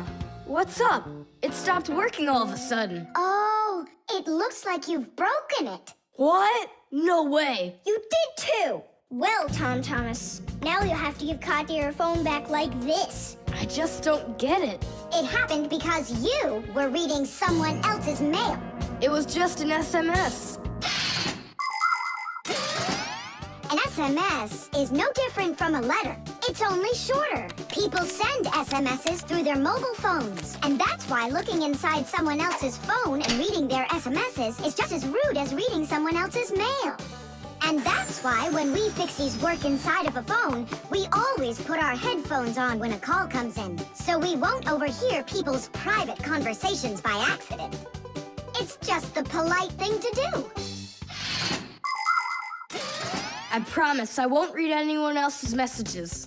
But that's not gonna make the mobile work again. Now what? Tell him the truth? Don't you worry, Tom Thomas, because we turned the phone off. And now we'll turn it back on.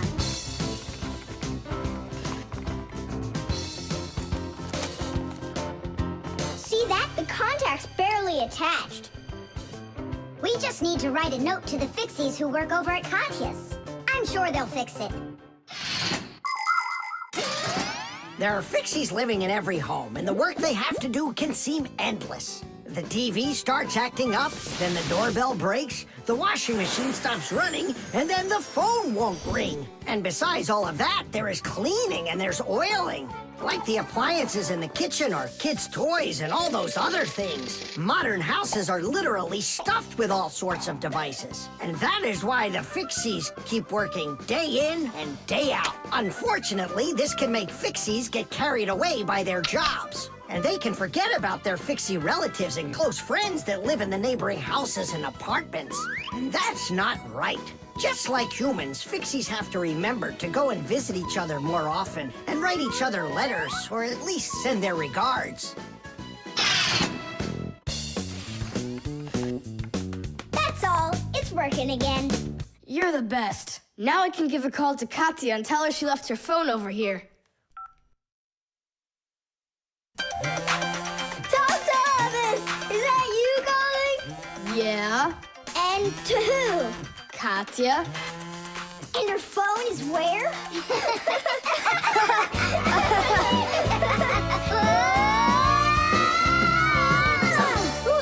Tom Thomas, good catch.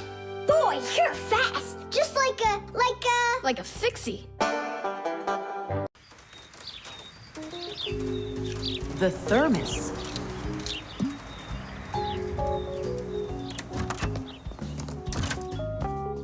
Where should I put it? Put what, Tom Thomas? Oh, it's you. My ice cream. Are you joking? Eat it. I can't. Tom Thomas, are you all right? I'm fine. It's just that it's a present for my mom. Today is Mother's Day. Then you need to go give it to her. I can't. Dad and I are going to congratulate her together. What's your dad gonna give her? I don't know. But when he gets back home, the ice cream will have melted. Then put it in the freezer. And what if Mom looks in there and finds it? The surprise will be ruined. So where won't she find it? I'll tell you where. Inside of your dad's office. I don't see any place to hide it here. There's no freezer or anything. Why don't you take a look inside the box? Here's a thermos, but what good is it to me? Thermoses are for keeping things hot. The ice cream will melt in there. It will not. A thermos is made by putting one bottle inside of another. Between the bottles is an empty space, and that's the secret of a thermos. That space stops heat from getting out or in. So if there's hot tea inside, the empty space doesn't let the heat from the tea get out. And if there's ice cream in the thermos, the space stops the heat that's outside from getting in. And that's how a thermos keeps hot things hot and cold things cold.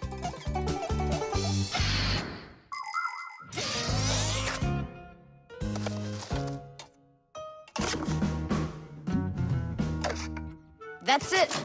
I'll go and play for a little while. He didn't even say thank you, did he, Nolik? Where are you? Nolik! I'm here! Where? In the thermos! What are you doing in there? I wanted to see that vacuum you talked about. Just don't touch anything! And don't even think of licking the foil!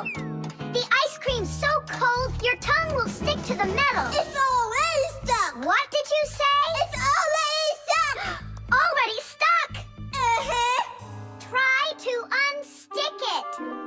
Well, is it working? Nuh-uh. And what if you breathe onto the foil? Nuh-uh. Hang on, Nolik. I'll go and get Tom Thomas. Winter is a wonderful time of year. Holidays, presents, snowballs, skates, sleds. But the cold is also something serious that you shouldn't fool around with. The most important thing is to dress warmly. Cover your head with a hat and your throat with a scarf. Then there's less chance you'll catch a cold or get a sore throat. And to keep your hands from getting chapped, don't forget to wear gloves. And never walk around in wet shoes in the winter. That's a sure way to get yourself sick. And there's one more thing I want to tell you. It's great to have fun in the cold, but use your head. Don't eat snow or stick your tongue on metal fences, poles, or doorknobs. Your tongue can get stuck so strongly to the metal that it will be very hard to get off. I wish you all a glorious winter.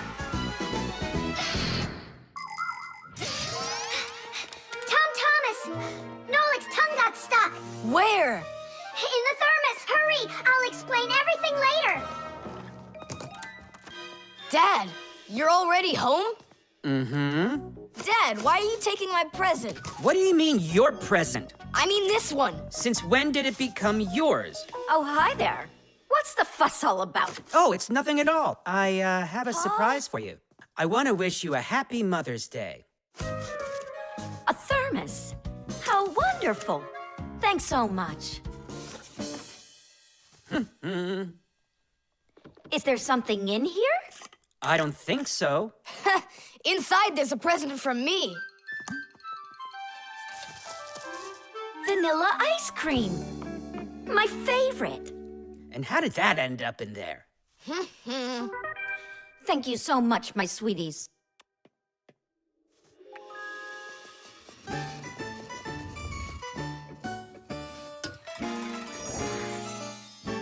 Nolik, you got me so scared. Thank goodness you thought of turning into a screw inside of there. Uh-huh. Does your tongue hurt? Uh-huh. Do you think you can talk again? I can talk. Oh, that's good. We better hurry. We still need to go and wish our mother a happy Mother's Day. And you should too. The stapler. Tom Thomas gets the ball. He makes an incredible move. He's wide open.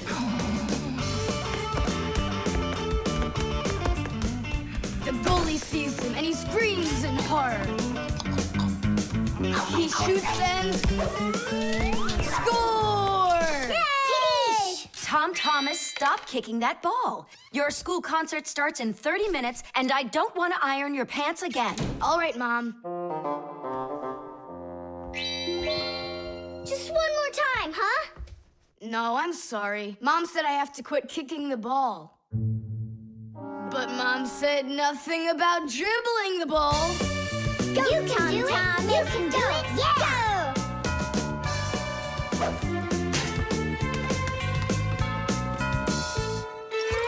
Ah! Whoa!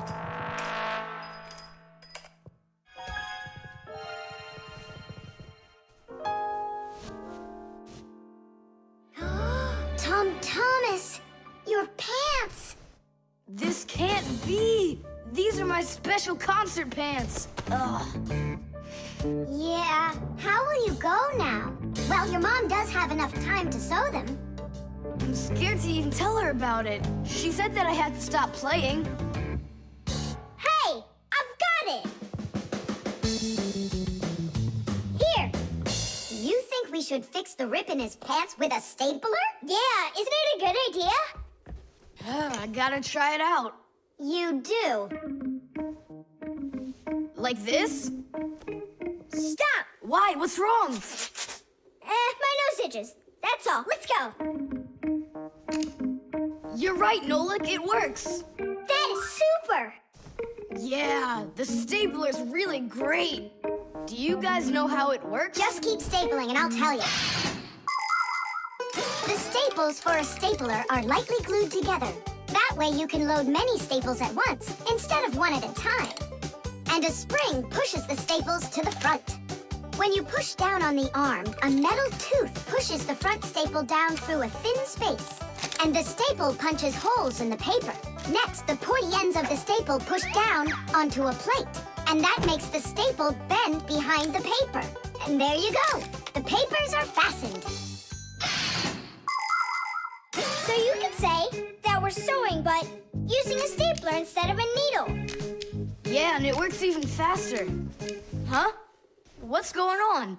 Could it have run out of staples?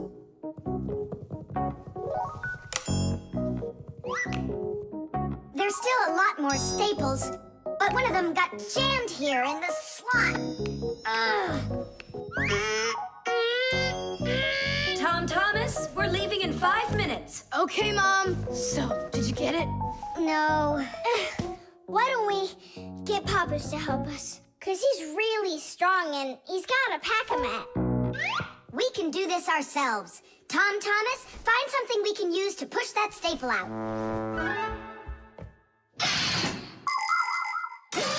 The stapler is not a very new invention. It's been said that the French king, King Louis XV, had a stapler made out of gold and precious gems.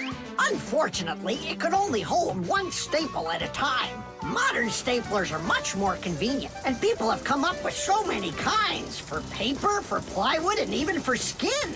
Yes, surgeons often use them during operations. Then there's the staple gun that's used to upholster furniture. And its older brother, the nail gun, can even be used to hold together the walls of a building. And here's an invention almost as important as a stapler. It's the staple remover. With its help, it's possible to remove the staples put in by a stapler. How about the screwdriver? That'll work. Look, the screwdriver fits perfectly into the slot. Ah, that's great. Now push that staple through, only keep your fingers out of the way. Or you won't finish sewing. Tadish! It's still not Tadish. You haven't fixed your pants yet. That's it, they're done. Now we can say, Tadish! Tom Thomas, are you ready? Of course. My idea with the stapler was smart, wasn't it? And Tom Thomas's mother won't notice a thing. Will too. Just wait till she washes them.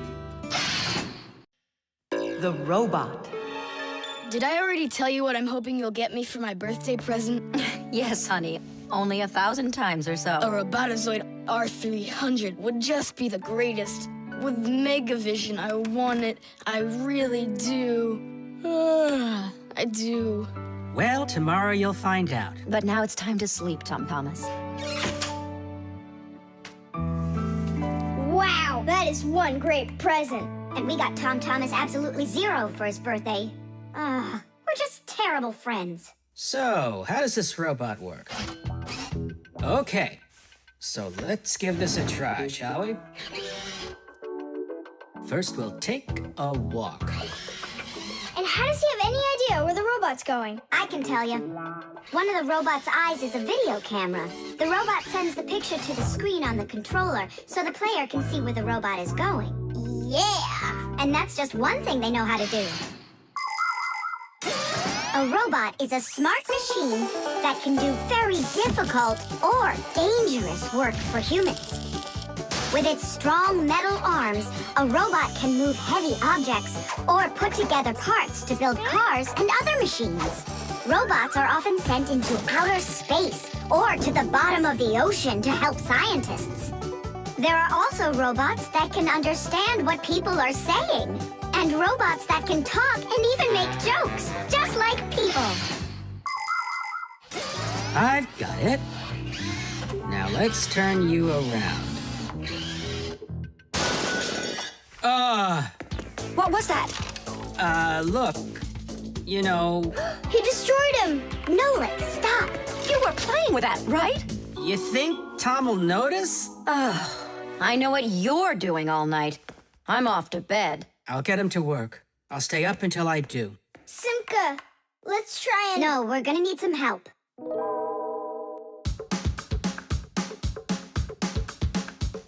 When your TV has broken, when your cell phone has croaked, your laptop's barely working, the kettle's had a stroke. Don't ask us where we're going, for it's known far and wide that any kind of problem is clearer from inside. 1, 2, 3. Tadish! Inside will be Tadish! To fix what's wrong. Tadish! Till it runs strong. In gadgets and devices, our work will never end. Appliances are fickle, they need a loyal friend. At morning, noon, and midnight of every single day. When there is an emergency, you know we're on our way. 1, 2, 3. Inside will be all day and night. We fix things right. 1, 2, 3. Inside will be all day and night. We fix things right. We live to keep on working, and work for us is fun. So we'll just keep on working, 'cause our work's never done. And deep inside of gadgets, if you look when it's dark, you might just see us race around like multicolored sparks. 1, 2, 3. Tadish! Inside will be Tadish! to fix what's wrong. Tadish! Till it runs strong.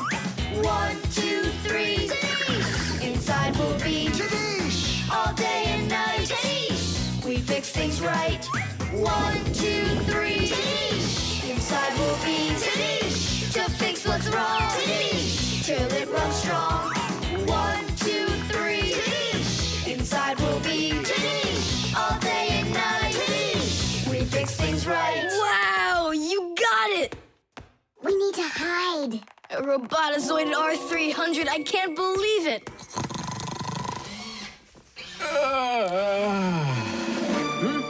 Well, happy birthday to you, Tom Thomas. I'm sorry, Tom Thomas. Last night, your robot, I broke it.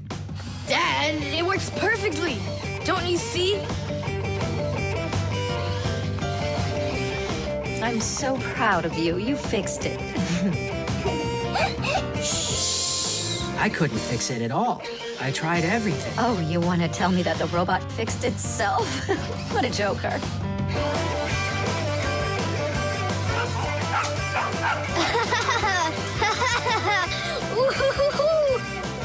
Mom, Dad, thanks so much.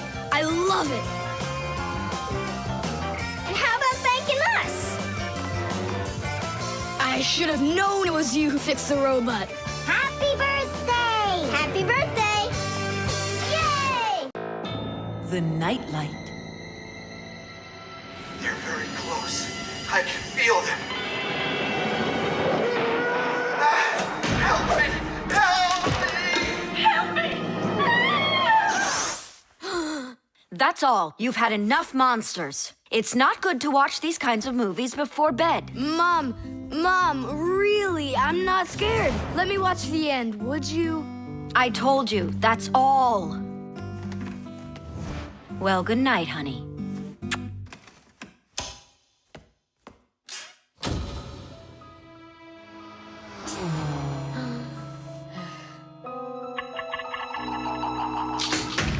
Ah!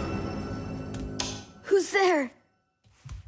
Ah, they're very close. I feel them. Ah.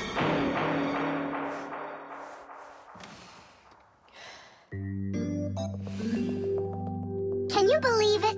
He's sleeping, and he didn't turn the light off. Yeah, and so? And so, if every human went to sleep with a light on, there wouldn't be enough electricity to go around. Hup!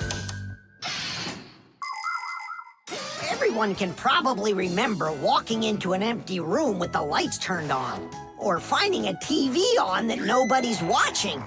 One little light or TV might not seem like much, but just imagine how many people are living on this earth.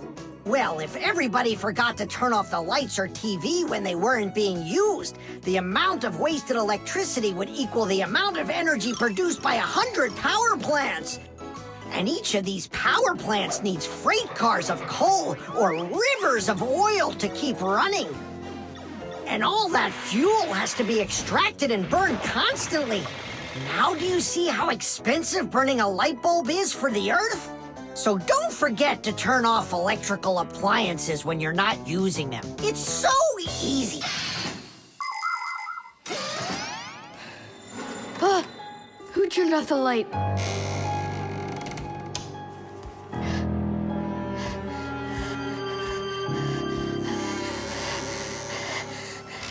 Ah.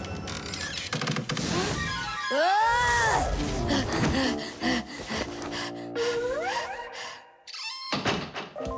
They're very close.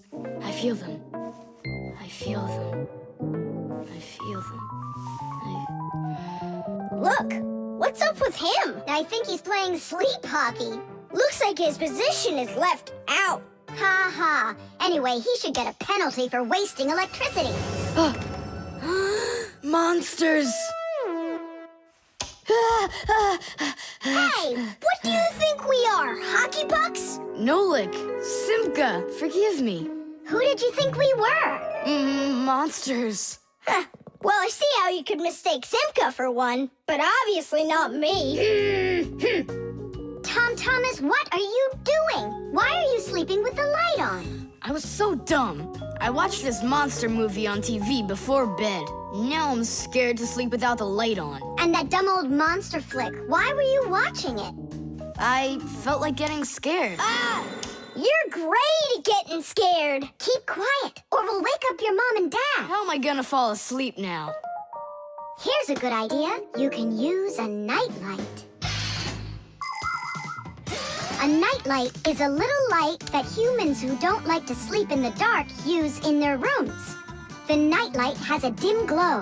That's because it works with a special kind of light bulb that uses very little electricity. These kinds of light bulbs are called energy efficient. That's hard to say. And you can find nightlights that use such low energy bulbs that they can work off of a battery. But you know there isn't a nightlight here. How would you get by without us? Tonight, I'm here to help you. I'm gonna be your nightlight. Look, right there. There's our lampshade.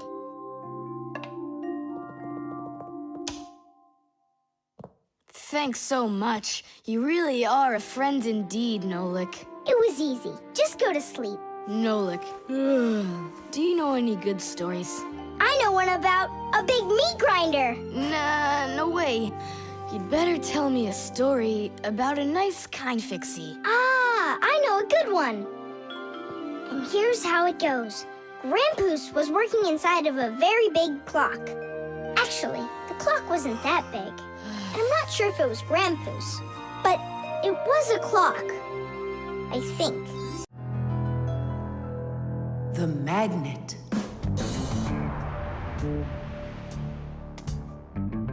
Well, it looks like we need a pack-a-mat.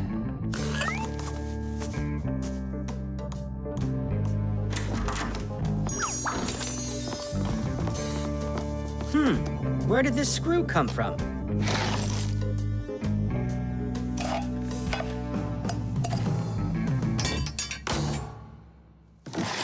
Ouch!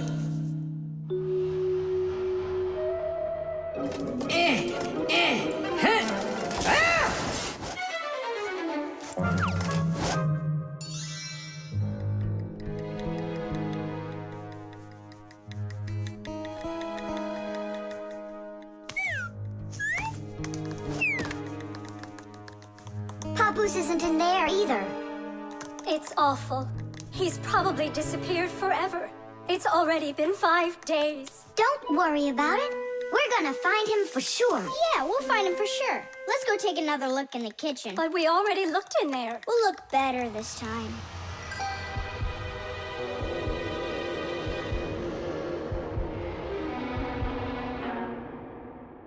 Let's go take a look in there.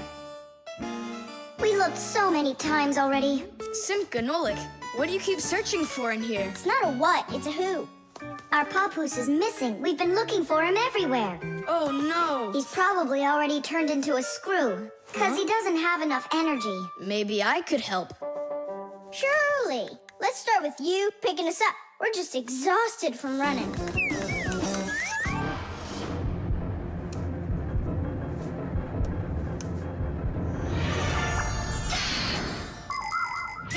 In a dangerous situation, a Fixie can choose to turn into a screw. But sometimes it happens all by itself. For example, when a Fixie doesn't have enough energy. When this happens, the Fixie grows weak, gets sluggish, and then goes into hibernation, turning into a screw. This bad luck happens when a Fixie doesn't get charged up from being inside of a device. That's why Fixies always work inside of machines, so they can stay charged up with energy. Sometimes a Fixie that has grown weak and turned into a screw can get lucky. If a human happens to find him and screws him into an appliance, then the Fixie will be able to get energized and come back to life.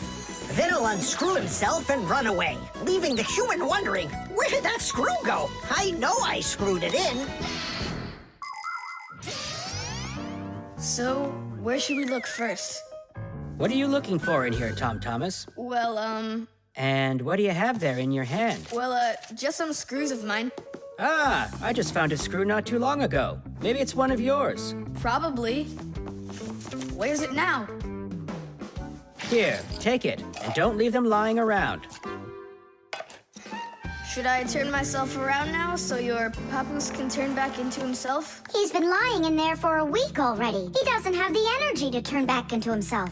Then what's next? We have to screw him into some device, you know, so he will get his energy back. Okay. But which one's papoose? All of these screws in here look like papoose. We'll use a magnet. How come? All of the screws will just get lifted up together. First of all, not every kind of metal is attracted by a magnet. It's an easy thing to see for yourself. Just get a magnet. You probably have one in your house on the refrigerator. Try moving it close to different metal objects you have around the house, like a spoon or nails or coins. You'll notice that some of the metal objects are pulled very strongly by the magnet, while some of the metals are pulled a bit less. And then there will be some metal things that aren't attracted to the magnet at all. Got it. And the second thing? Well, the second thing, we Fixies aren't attracted to that magnet one bit when we turn into screws. Let's give it a try.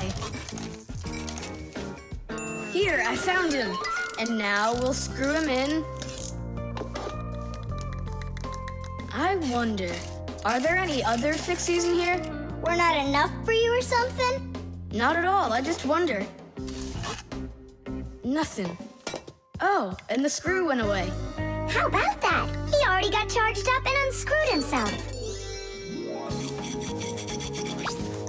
Why don't you take a little rest after such a big adventure? No thanks, I've had plenty of rest. Anyway, it's something I've wanted to do for a very long time already.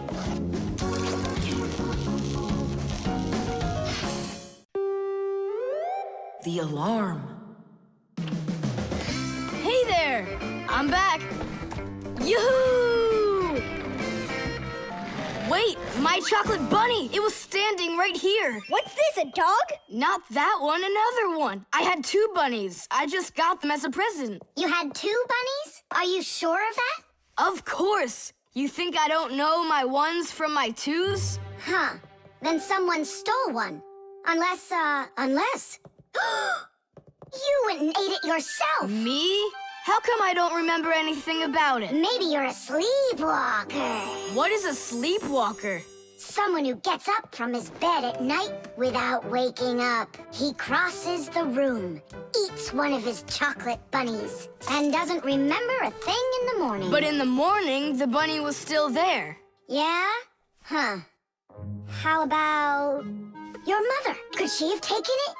She doesn't like when you're eating too much candy. No, she doesn't. She says that candy's terrible for my teeth. And so, to save your teeth from these sweets, she snuck quietly into your room, snatched one of the rabbits, and ate it. But Mom's the one who gave them to me as a present. And so why would she take it? Yeah? Then I just don't know. Well, I do. I think it was your father. He wouldn't steal it. We know he's allergic to chocolate. Next, he'll tell us how the fish took it. You know, I always thought there was something fishy about those fish. No doubt about it. They stole the bunny.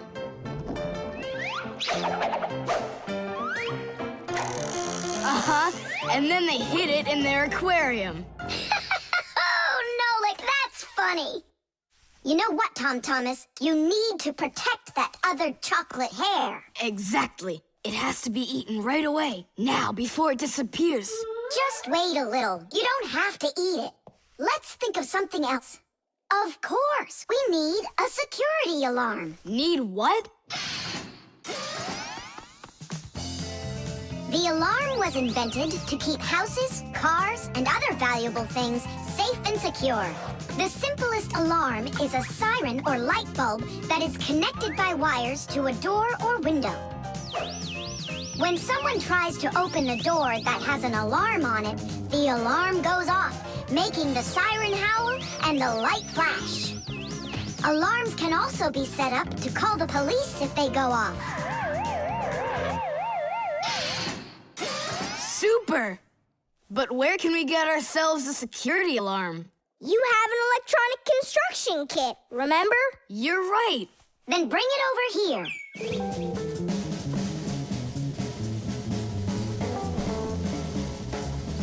Nolik, help me!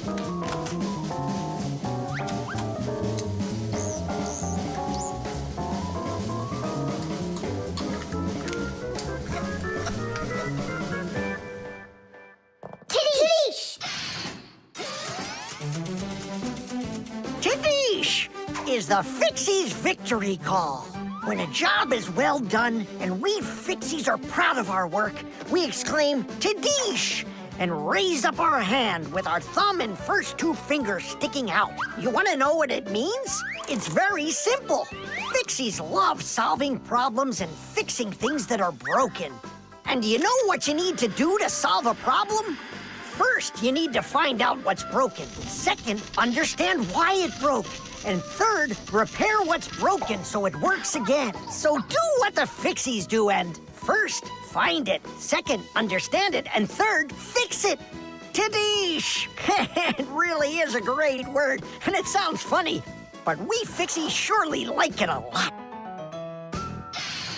Well, Tom Thomas, turn on the alarm. You sure the alarm will work? I'm sure, without a doubt.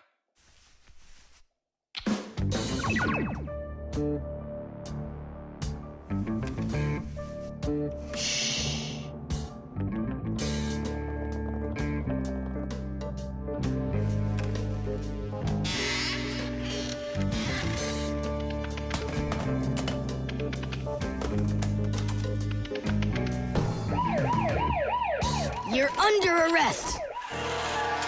Freeze!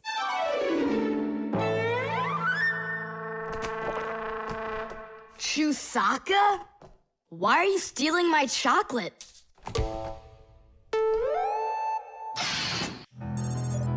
The lie detector. Simka! Shh, quiet. I'm on a stakeout here. Who are you staking out? Tom Thomas. We've got a bet that he won't be able to survive 3 days without any TV. Really?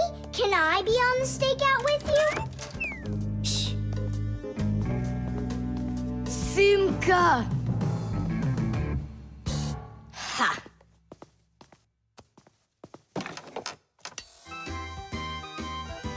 Aha! I gotcha. What? Who? You lost the bet, Tom Thomas. Just tell me you didn't. I didn't. Why didn't you? It's because I'm not Tom Thomas. What? I'm Tom's brother. That's totally not true. We know Tom Thomas doesn't have a brother. I meant his first cousin. Then how come you two look so much alike? It's 'cause our mothers are twins. So what should we call you? Who, me? John Johnson. And who are you, by the way? As if you don't know who we are. This room is beautiful. Sure is bigger than mine. I don't believe you. You're telling a lie. And what is your proof? Maybe he's not lying. There's a way to check it. How? Yeah, how? With a lie detector. You'll see. A lie detector is a device that is used to help figure out if someone is telling the truth or if they are lying. You see, when someone is lying, they always get a little bit nervous. Even though we might not see it, we know that a liar's heart beats a little faster, his breathing changes, and he sweats. A lie detector can pick up on all of these little things. And that's how a lie detector can be used to help find the truth. But you don't have a lie detector. But we know how a lie detector works, don't we? Or are you scared, Tom Thomas?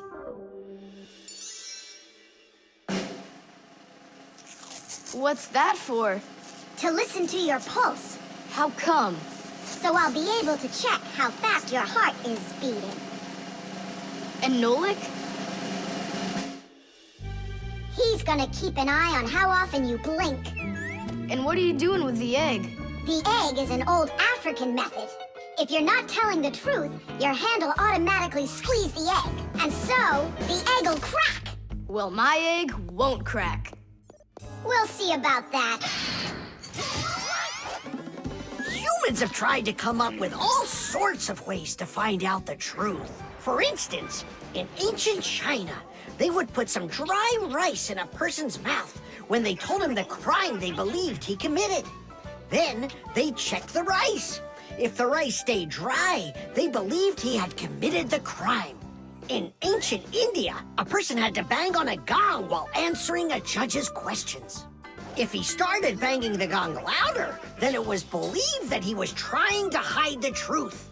And in Europe, if one knight accused another of lying, then they would just take part in a duel. Whoever won that one was said to be on the side of truth. No, it's not easy to hide the truth, but sometimes it can be even harder to find it.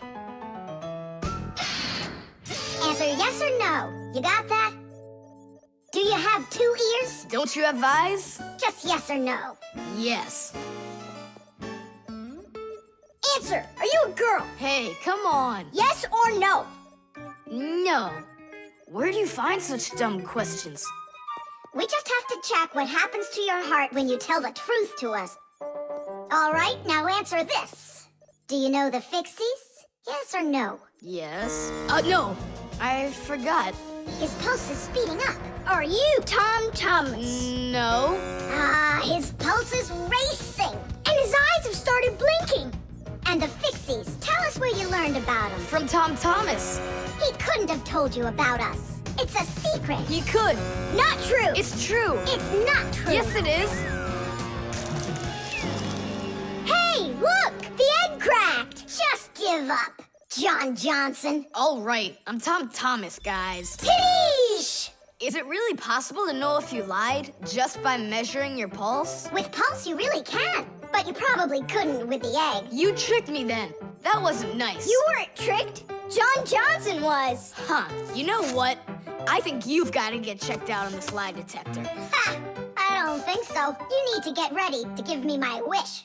'Cause you're the one that lost the bet. The mirror.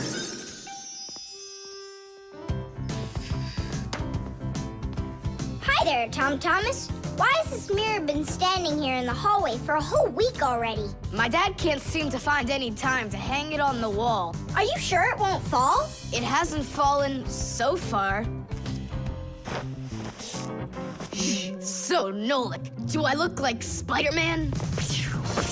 Ah! No, you don't look like him at all. Yeah! Hey! You can't climb on walls like Spider-Man. Yeah, I'm sure you can do it. I can do it. Just give your chewing gum to me.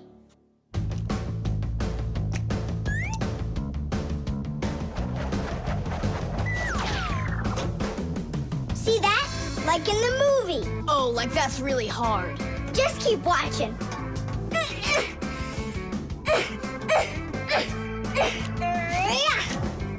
That's hard. Feast your eyes and see what the only spider Fixie in the whole wide world can do.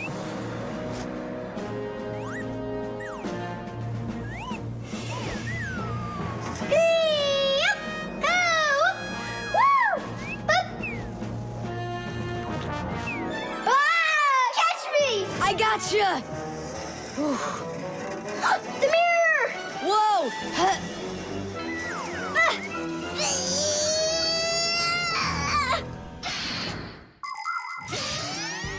Long ago, the only way humans could see their reflection was to look into water. The very first mirrors appeared about 5,000 years ago. They were made out of silver or bronze. Legend has it that the Greek scientist Archimedes once burned down an entire enemy fleet with the help of mirrors like these. But humans only became able to see their reflections well after they started making mirrors out of glass. And we still use glass mirrors today. But of course, mirrors are not only used for looking at our reflections, they are also used in telescopes to collect the light of distant stars. And humans also use mirrors inside of automobile headlights so they will shine even brighter. Just look at all the things mirrors can do for you. Whew. Looks like it didn't break. Help me lift it so we can lean it back up on the wall. Tom Thomas! I've gotten a reflection in the mirror. That's impossible. 'Cause only vampires can't see their reflections. Or ghosts. But I'm not in there. So then, I guess you've become a ghost. No,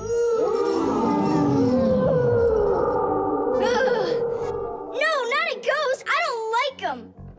Hey, what's all the racket? Did you guys get yourself into trouble again? Simka! Me and Tom Thomas were playing Spider-Man, and I turned into a ghost for some reason. Yeah, ghost. That's silly. They don't even exist. You don't have any reflection either. Simka! You're a ghost just like I am.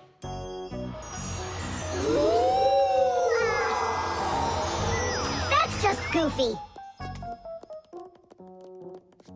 Look! Just look, here I am. Well, hi there. But why couldn't I see myself over here? It's probably because the mirror is scratched on the back. Tom Thomas, do you think you can rotate the mirror? It's just like I said. Some of the special coating got scraped off of the back. A mirror is not just a piece of plain glass. Plain glass lets light pass through it, but a mirror reflects light. To turn a piece of glass into a mirror, people spray a special shiny coating on one of its sides that reflects everything. And then to protect the shiny coating, an extra layer of paint is put on top of it. But even with that protection, you still have to handle mirrors carefully. Because mirrors can easily scratch or even break. And do you think that this one is possible to fix? Yeah, we can do it. It's a good thing you have a pack-a-mat with you. I thought we might need it after you started screaming over here. Don't tell me you've got paint in there for a mirror. A pack-a-mat's got everything you'll ever need.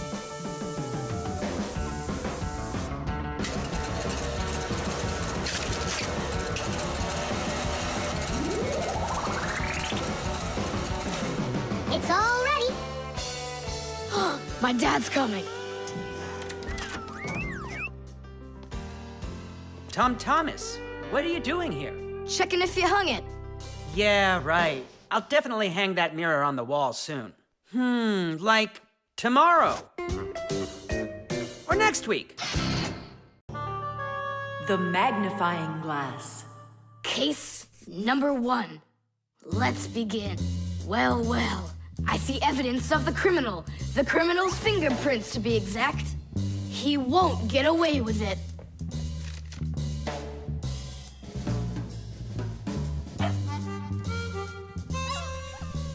Why do you think she's just looking at us instead of chasing us? Oh, maybe she can't see us and we're invisible. Then how come I see you?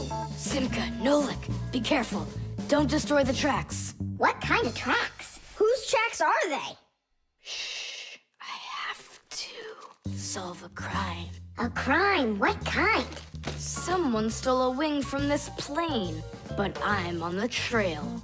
Take a look at that fingerprint. I'm looking. Well, and so? Each fingerprint is unique, so if you can find fingerprints, that means you have a good chance to find out who left them. Class! It's been known for quite a long time that all humans have their own unique fingerprints. It's true. No two people have the exact same fingerprints, and this fact helps the police catch criminals. It starts by finding fingerprints at the scene of the crime. Then the police compare those fingerprints with the fingerprints of someone who may have committed the crime. If they match, they found the criminal. This method is called dactyloscopy. Besides catching criminals, fingerprints can also be used to replace ordinary keys. When you press your finger against a special electronic lock, the lock recognizes your fingerprint, and then it's please come on in. By the way, unlike humans, we Fixies don't leave fingerprints anywhere, and that's why even the police can't find us. Now we'll put a dog on the scent of the criminal. Chusaka, sniff. Pick up the trail. Now go find. Hey, what's wrong? Chusaka's broken. We've got to fix her then. How? She's not a vacuum cleaner. She's a real live dog. Fixies know how to fix it all. Not true. Almost all. The first thing we have to do is a thorough inspection. Let's see now. Her eyes are looking quite healthy. Good. Tail's in one piece. Ears are clean. Yeah. Tongue, rosy pink. Tom Thomas, stand her up on all 4 feet. No, paws, I mean. Uh-huh. Chusaka.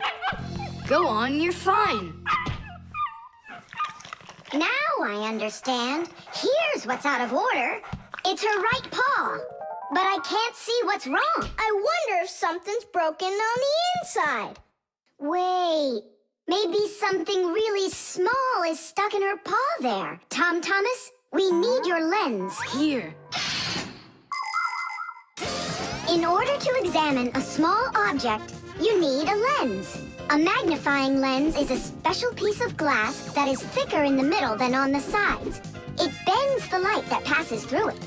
And that is why, if you put this kind of lens between your eyes and something small, it looks like the thing got bigger. If you put 2 lenses in a frame, you get a pair of glasses. And if you add a handle to the lens, you get a magnifying glass.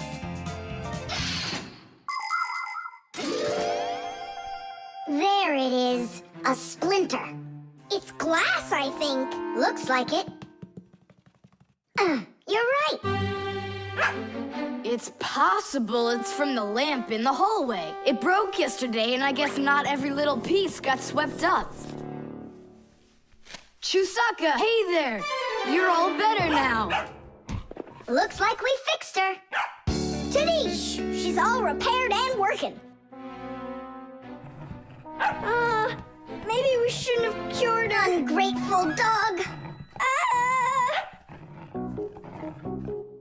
Simka, Nolik, here it is. The wing that was lost. Yeah, that's great, only you still have to figure out who hid it underneath the bed there. Yeah, you still need to match the fingerprints. The fingerprints on the wing are the same as on the plane. But whose are they? And did you check your fingerprints out? Huh, all the fingerprints are mine. So I guess it was really my own fault. I just lost it somehow. So it turns out that you were the criminal? Hooray! The crime's been solved! And you, Tom Thomas, are the criminal! The spare part.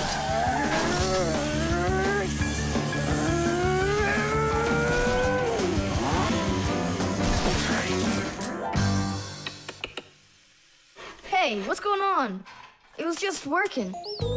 Hi there, Tom Thomas. Simka and Nolik. Look, I've got a Sorry, problem. no time to play. We're busy. Busy? With what? We got put in charge here for the day. We even get to use one of the pack-a-mats. Papoose and Marcio went out to visit our Fixie friends. Papoose used to be with them at the Space Center years ago. Ever since he was a boy, Papoose dreamed of going into space. And why not? Fixies work on rockets, too. He even got a job at the Astronaut Training Center. He was put in charge of the centrifuge, and he made sure it worked perfectly. The centrifuge is a sort of very fast carousel for training astronauts. And Papoose trained inside of it, too. Unfortunately, Papoose never knew the rocket was scheduled to fly on his day off. And when he found out, it was too late, and the rocket blasted off without him. Since then, Papoose hates his days off. But he still longs to fix something like that centrifuge. You know, something turning around like a washing machine. Too bad for Papoose that the one in his house seems to keep working perfectly fine. So that means today you fix everything? Uh-huh. Well then, it's your lucky day, because my car just broke down. Hooray! We've got work to do. Nolik, let's go!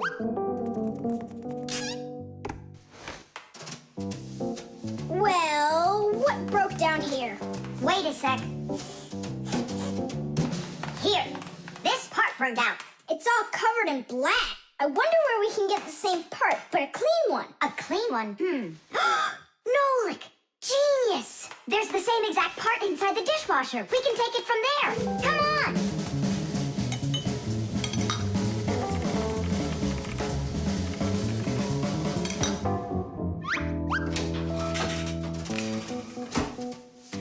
Do you have any idea how all these parts are connected to one another? With this thing right under you.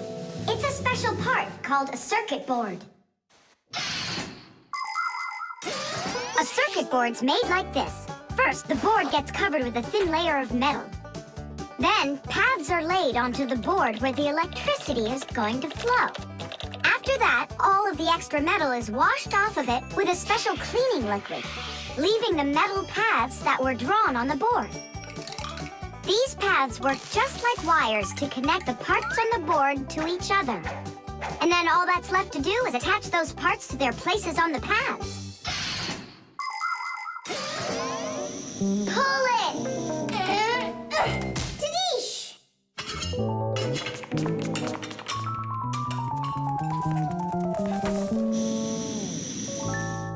Tom Thomas, Tadish! Hooray! It works again. Tom Thomas, I'm about to start the dishwasher. Are there any dirty dishes in your room? Nah. Slow down! Slow what down? Slow down your mom. We took the new part out of the dishwasher, see? Mom, wait! Don't start it! You need to put in this one, dirty cup. Nolik, follow me. Inside the TV's the same part.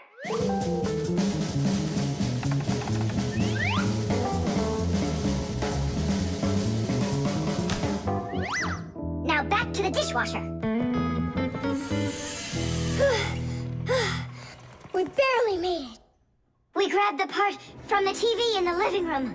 Not the TV, my mom's favorite program is about to start.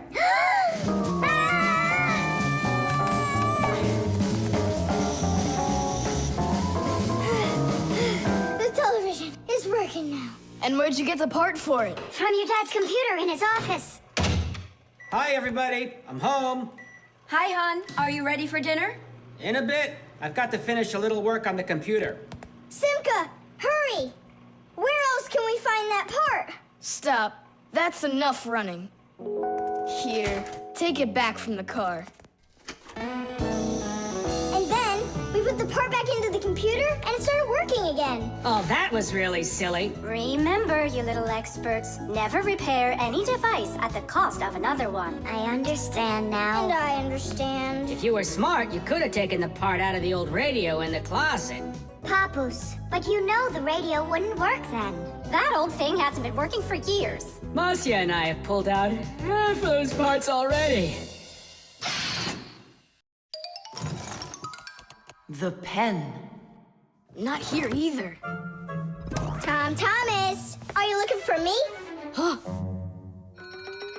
No, for a red pen. I need it right now. What do you need it for? Here, look what my teacher wrote in my assignment book.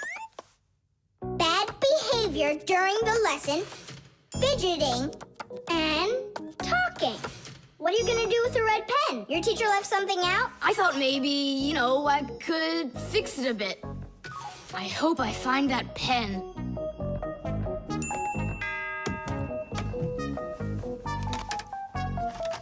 Oh, what? Oh, what? Oh. Oh, wow. Good catch. So, what do you want to fix on it? I'll just add a couple of no's, and then it will say that I had no bad behavior during the lesson, no fidgeting, and no talking. See, no problem. Cool. And then add this at the end. Tom Thomas is a perfect student. Nah, then they would guess I did it. What, is it clogged up? A little scribble will do it. That's not a pen. It's more like a penknife. Oh, look, the ball's missing. What ball? It's a pen. It's a pen, but it's a ballpoint pen. Old-fashioned pens work by dipping the pen into a jar of ink. But with a ballpoint pen, the ink is stored inside of a tube that has a metal tip on the end with a small steel ball. Well, small for humans, that is, but of course, for Fixies, it's quite large. When you drag the pen across the paper, the ball spins around and gets ink on it from inside the tube. Then it turns over and the ink rolls out onto the paper. So without the ball, a ballpoint pen won't write at all. So what am I going to do? That's my only red pen.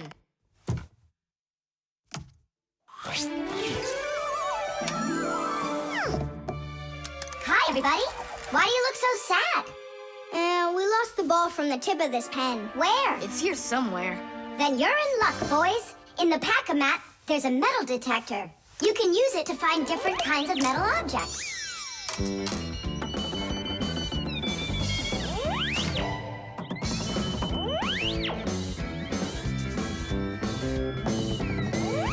Nah, that's not it. I can see that myself. It's not on the table, Nolik. Until not that long ago, humans used pens that had to be dipped over and over again into an inkwell. This was quite inconvenient, and so to make writing easier, the fountain pen was invented. A fountain pen could be filled up with ink, so it could write for a much longer time. But fountain pens would often leak, leaving blots of ink on the paper. This problem was solved with the invention of the ballpoint pen. Ballpoint pens are simple, handy, and reliable, except that you can't write with them on a wall or upside down for a long time. That's because the ball uses up the ink on it, and the ink can't flow up to the tip. But even this problem has been solved. There are now special ballpoint pens that can be used by astronauts floating in space.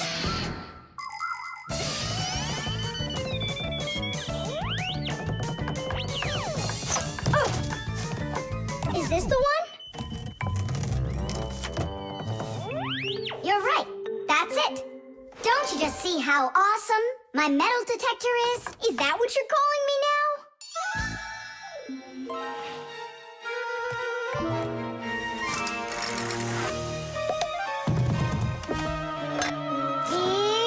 Yeah! Tom Thomas, help us. And now! Tidish! Cool. By the way, what do you need the red pen for? Well, Tom Thomas and I needed to fix something in his assignment book. What? If I knew that, I wouldn't have helped you out. So no fidgeting and no talking. And your teacher, she writes in your assignment book when you behave well? Uh-huh. Whenever we behave well, she writes a note in our books right away.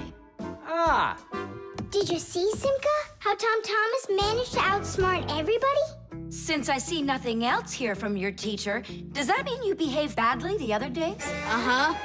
What? Well, Did you see, Nolik? How Tom Thomas just managed to outsmart himself?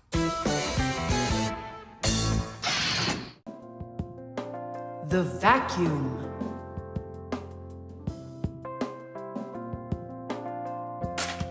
what's the point of cleaning up toys? You're just gonna go take them out again later. You said it.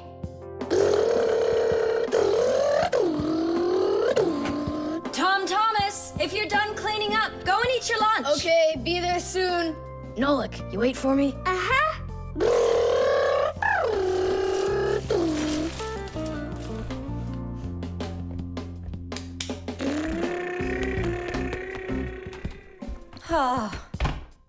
He calls this cleaning up.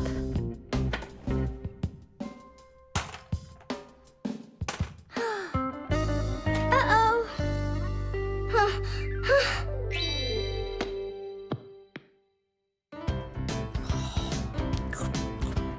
As we say, bon appetit.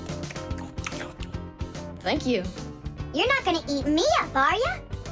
How? Fixies, I don't eat them. Well, that's my mom. She started vacuuming.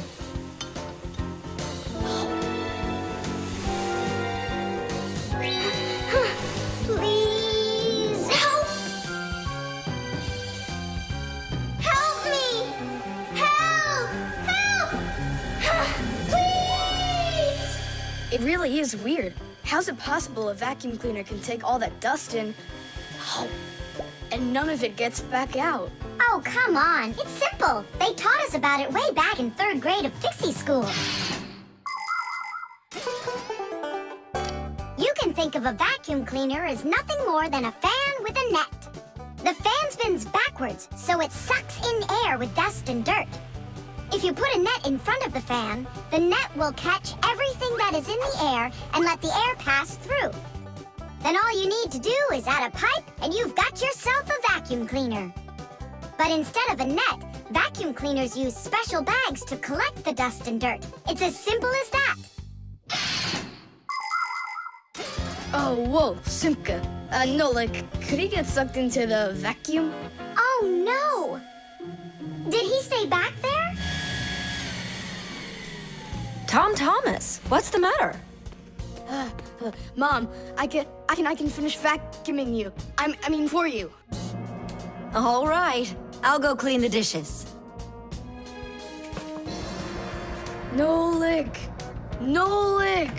Nolik! Nolik! Nolik! We better go and get help right away. Marcia! Nolik got sucked up inside the vacuum. It's impossible. He can't fit in here. No, not in this vacuum. Into the big one, the human. It's just terrible. Nolik, my Nolik, he could suffocate in there. Come on, quickly. Yeah. This stuff is just awful. And it's awfully bad for you, too. Dust is a tiny enemy. It's so small and unnoticeable. But if dust gets inside machines and appliances, it's a disaster just waiting to happen. It can keep gears from turning properly. Dust can make appliances overheat. And if dust gets onto electric contacts, it can create a short circuit that can even cause a fire.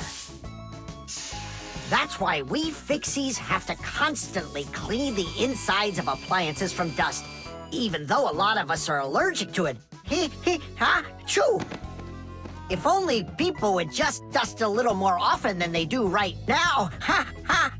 Choo! At least people could dust more on the outside. That would make our work so much easier, and their equipment would break a whole lot less often.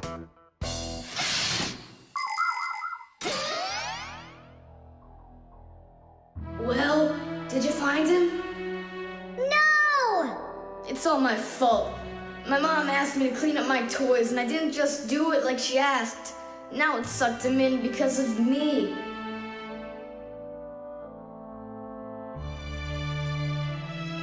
Nolik! Nolik!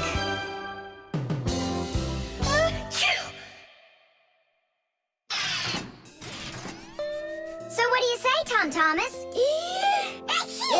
What? I already apologized, and I already promised to clean up my toys. And why are you sneezing? To keep you company. So you'd feel a little better. The cell phone.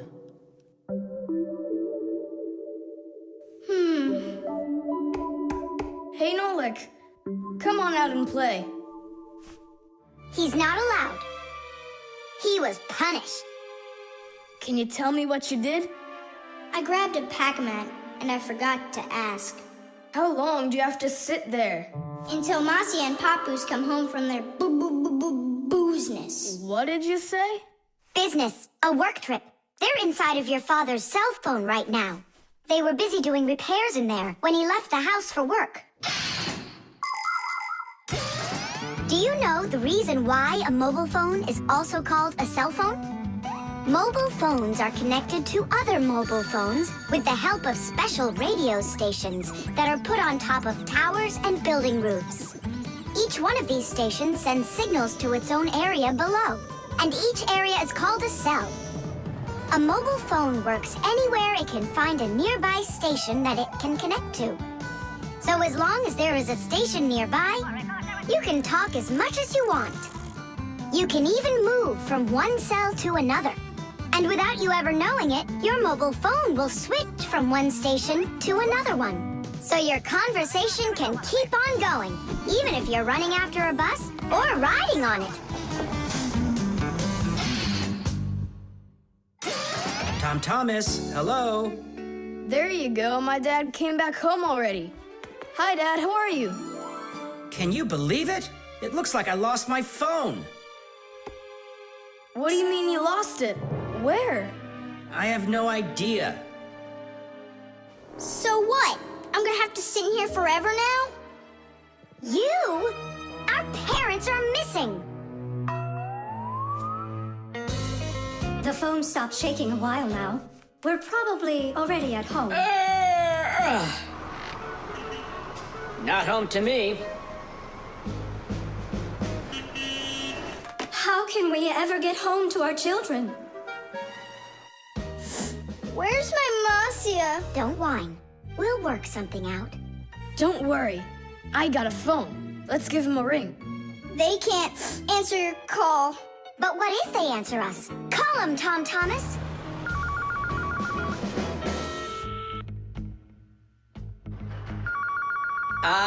Don't even think it. We're not allowed to talk to humans. We're not gonna talk to them. We're just gonna listen. We need to close the contacts.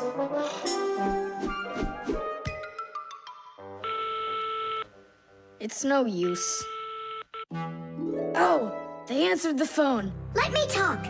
Papus, Marcia, it's me, Simka. Simka? Yeah, Marcia, where are you? In the telephone! The phone part is not what she's asking you. Oh, it smells a lot like gasoline in here. Ask your father. Was he anywhere around gasoline?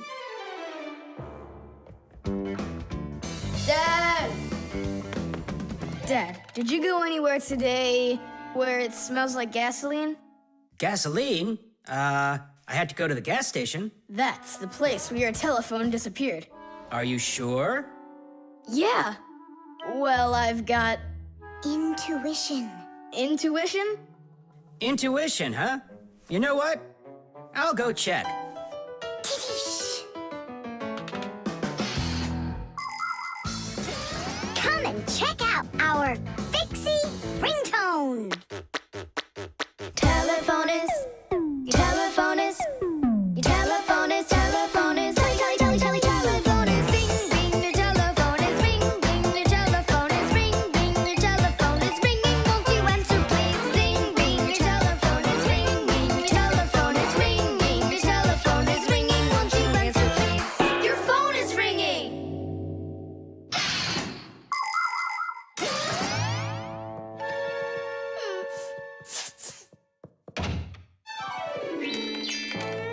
It's just incredible. You see? I found it. Son, you're one clairvoyant. I didn't notice when it fell out of my pocket back at the gas station. My children! Oh, my Marcia. Papus. Ah, my sweeties. So, just by any chance, you think you might happen to know where I can find that nice watch I lost? No. Don't worry, there's no rush. Just use that intuition you've got.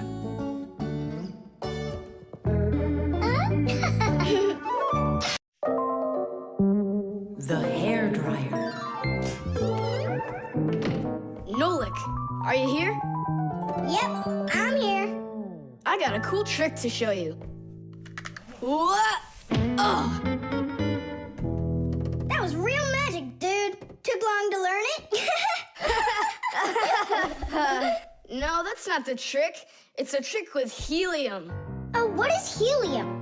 Well, helium's a very light gas they fill balloons with so they float in the air. That's not magic at all, you silly. Who's never watched a flying balloon? The trick's not about the balloon flying. I need to get its gas. Ugh.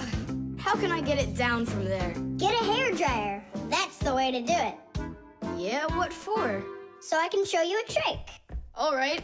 Mom, can I use a hairdryer for a minute? A hairdryer is a great, simple invention. Inside a hairdryer is a fan that sucks in the air from behind it and pushes it out the front to blow your hair around and make it dry. To heat up the air, there's an electric coil inside of there. When the coil heats up, it warms up the passing air. And the hot air helps your hair dry faster. Of course, you don't have to turn on the heat setting, but then you better like that cold wind.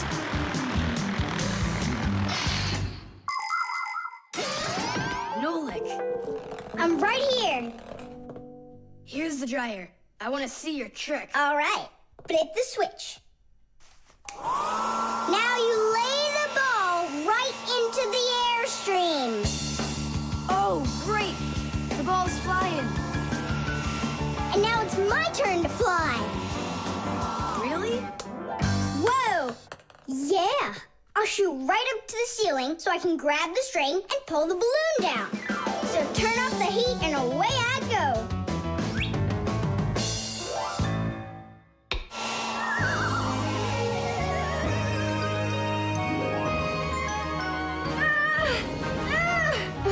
Switch it on to high. Got it. Give it to me. I can't get it down. It's probably because you're little and weigh like nothing. And what? Do I have to wait till I'm heavier and older to get down? I don't know. Then you'd better get my sister. She'll tell us what to do. Simka, come on out. Well, what's going on? Look. Hi there. How'd you end up on the ceiling? I was just showing off that funny hairdryer trick. I'm laughing out loud. Ha, ha, ha. I can try flipping on the hairdryer and lifting you up to Nolik. So both of us can get caught hanging up there? Well, thanks, but I don't need it. Then what do you need? Just a broom or a mop. You know how to do a trick with a mop? Uh-huh. Just make it fast. They can be quite ingenious creatures, those humans. Sometimes they figure out clever ways to use ordinary devices, like a hairdryer. Of course it can be used to dry hair, but it can also be used to dry a wet spot on clothes. And a hairdryer can even be used to remove a sticky price label. Now, suppose you buy yourself a new cup that has a terribly sticky sticker that just seems impossible to peel off. Well, try warming it up with a hairdryer. The glue will dry up a bit and the label will come off easier. There's no doubt that a hairdryer can be very useful in any household. But you need to be extremely careful with it, especially in the bathroom. If water gets inside a hairdryer, there's a real risk of getting a horrible electrical shock that can seriously hurt you and destroy the hairdryer as well.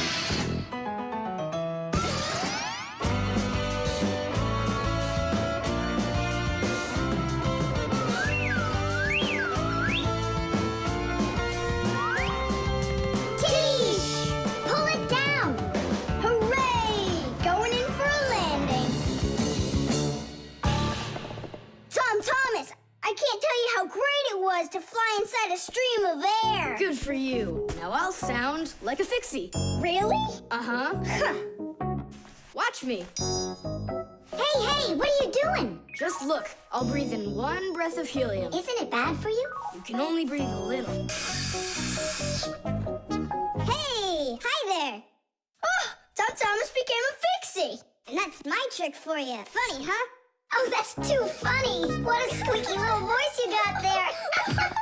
See, I'm already not a Fixie. The helium stops working after just a couple seconds. That's good. Because such a humongous Fixie couldn't fit inside any machine.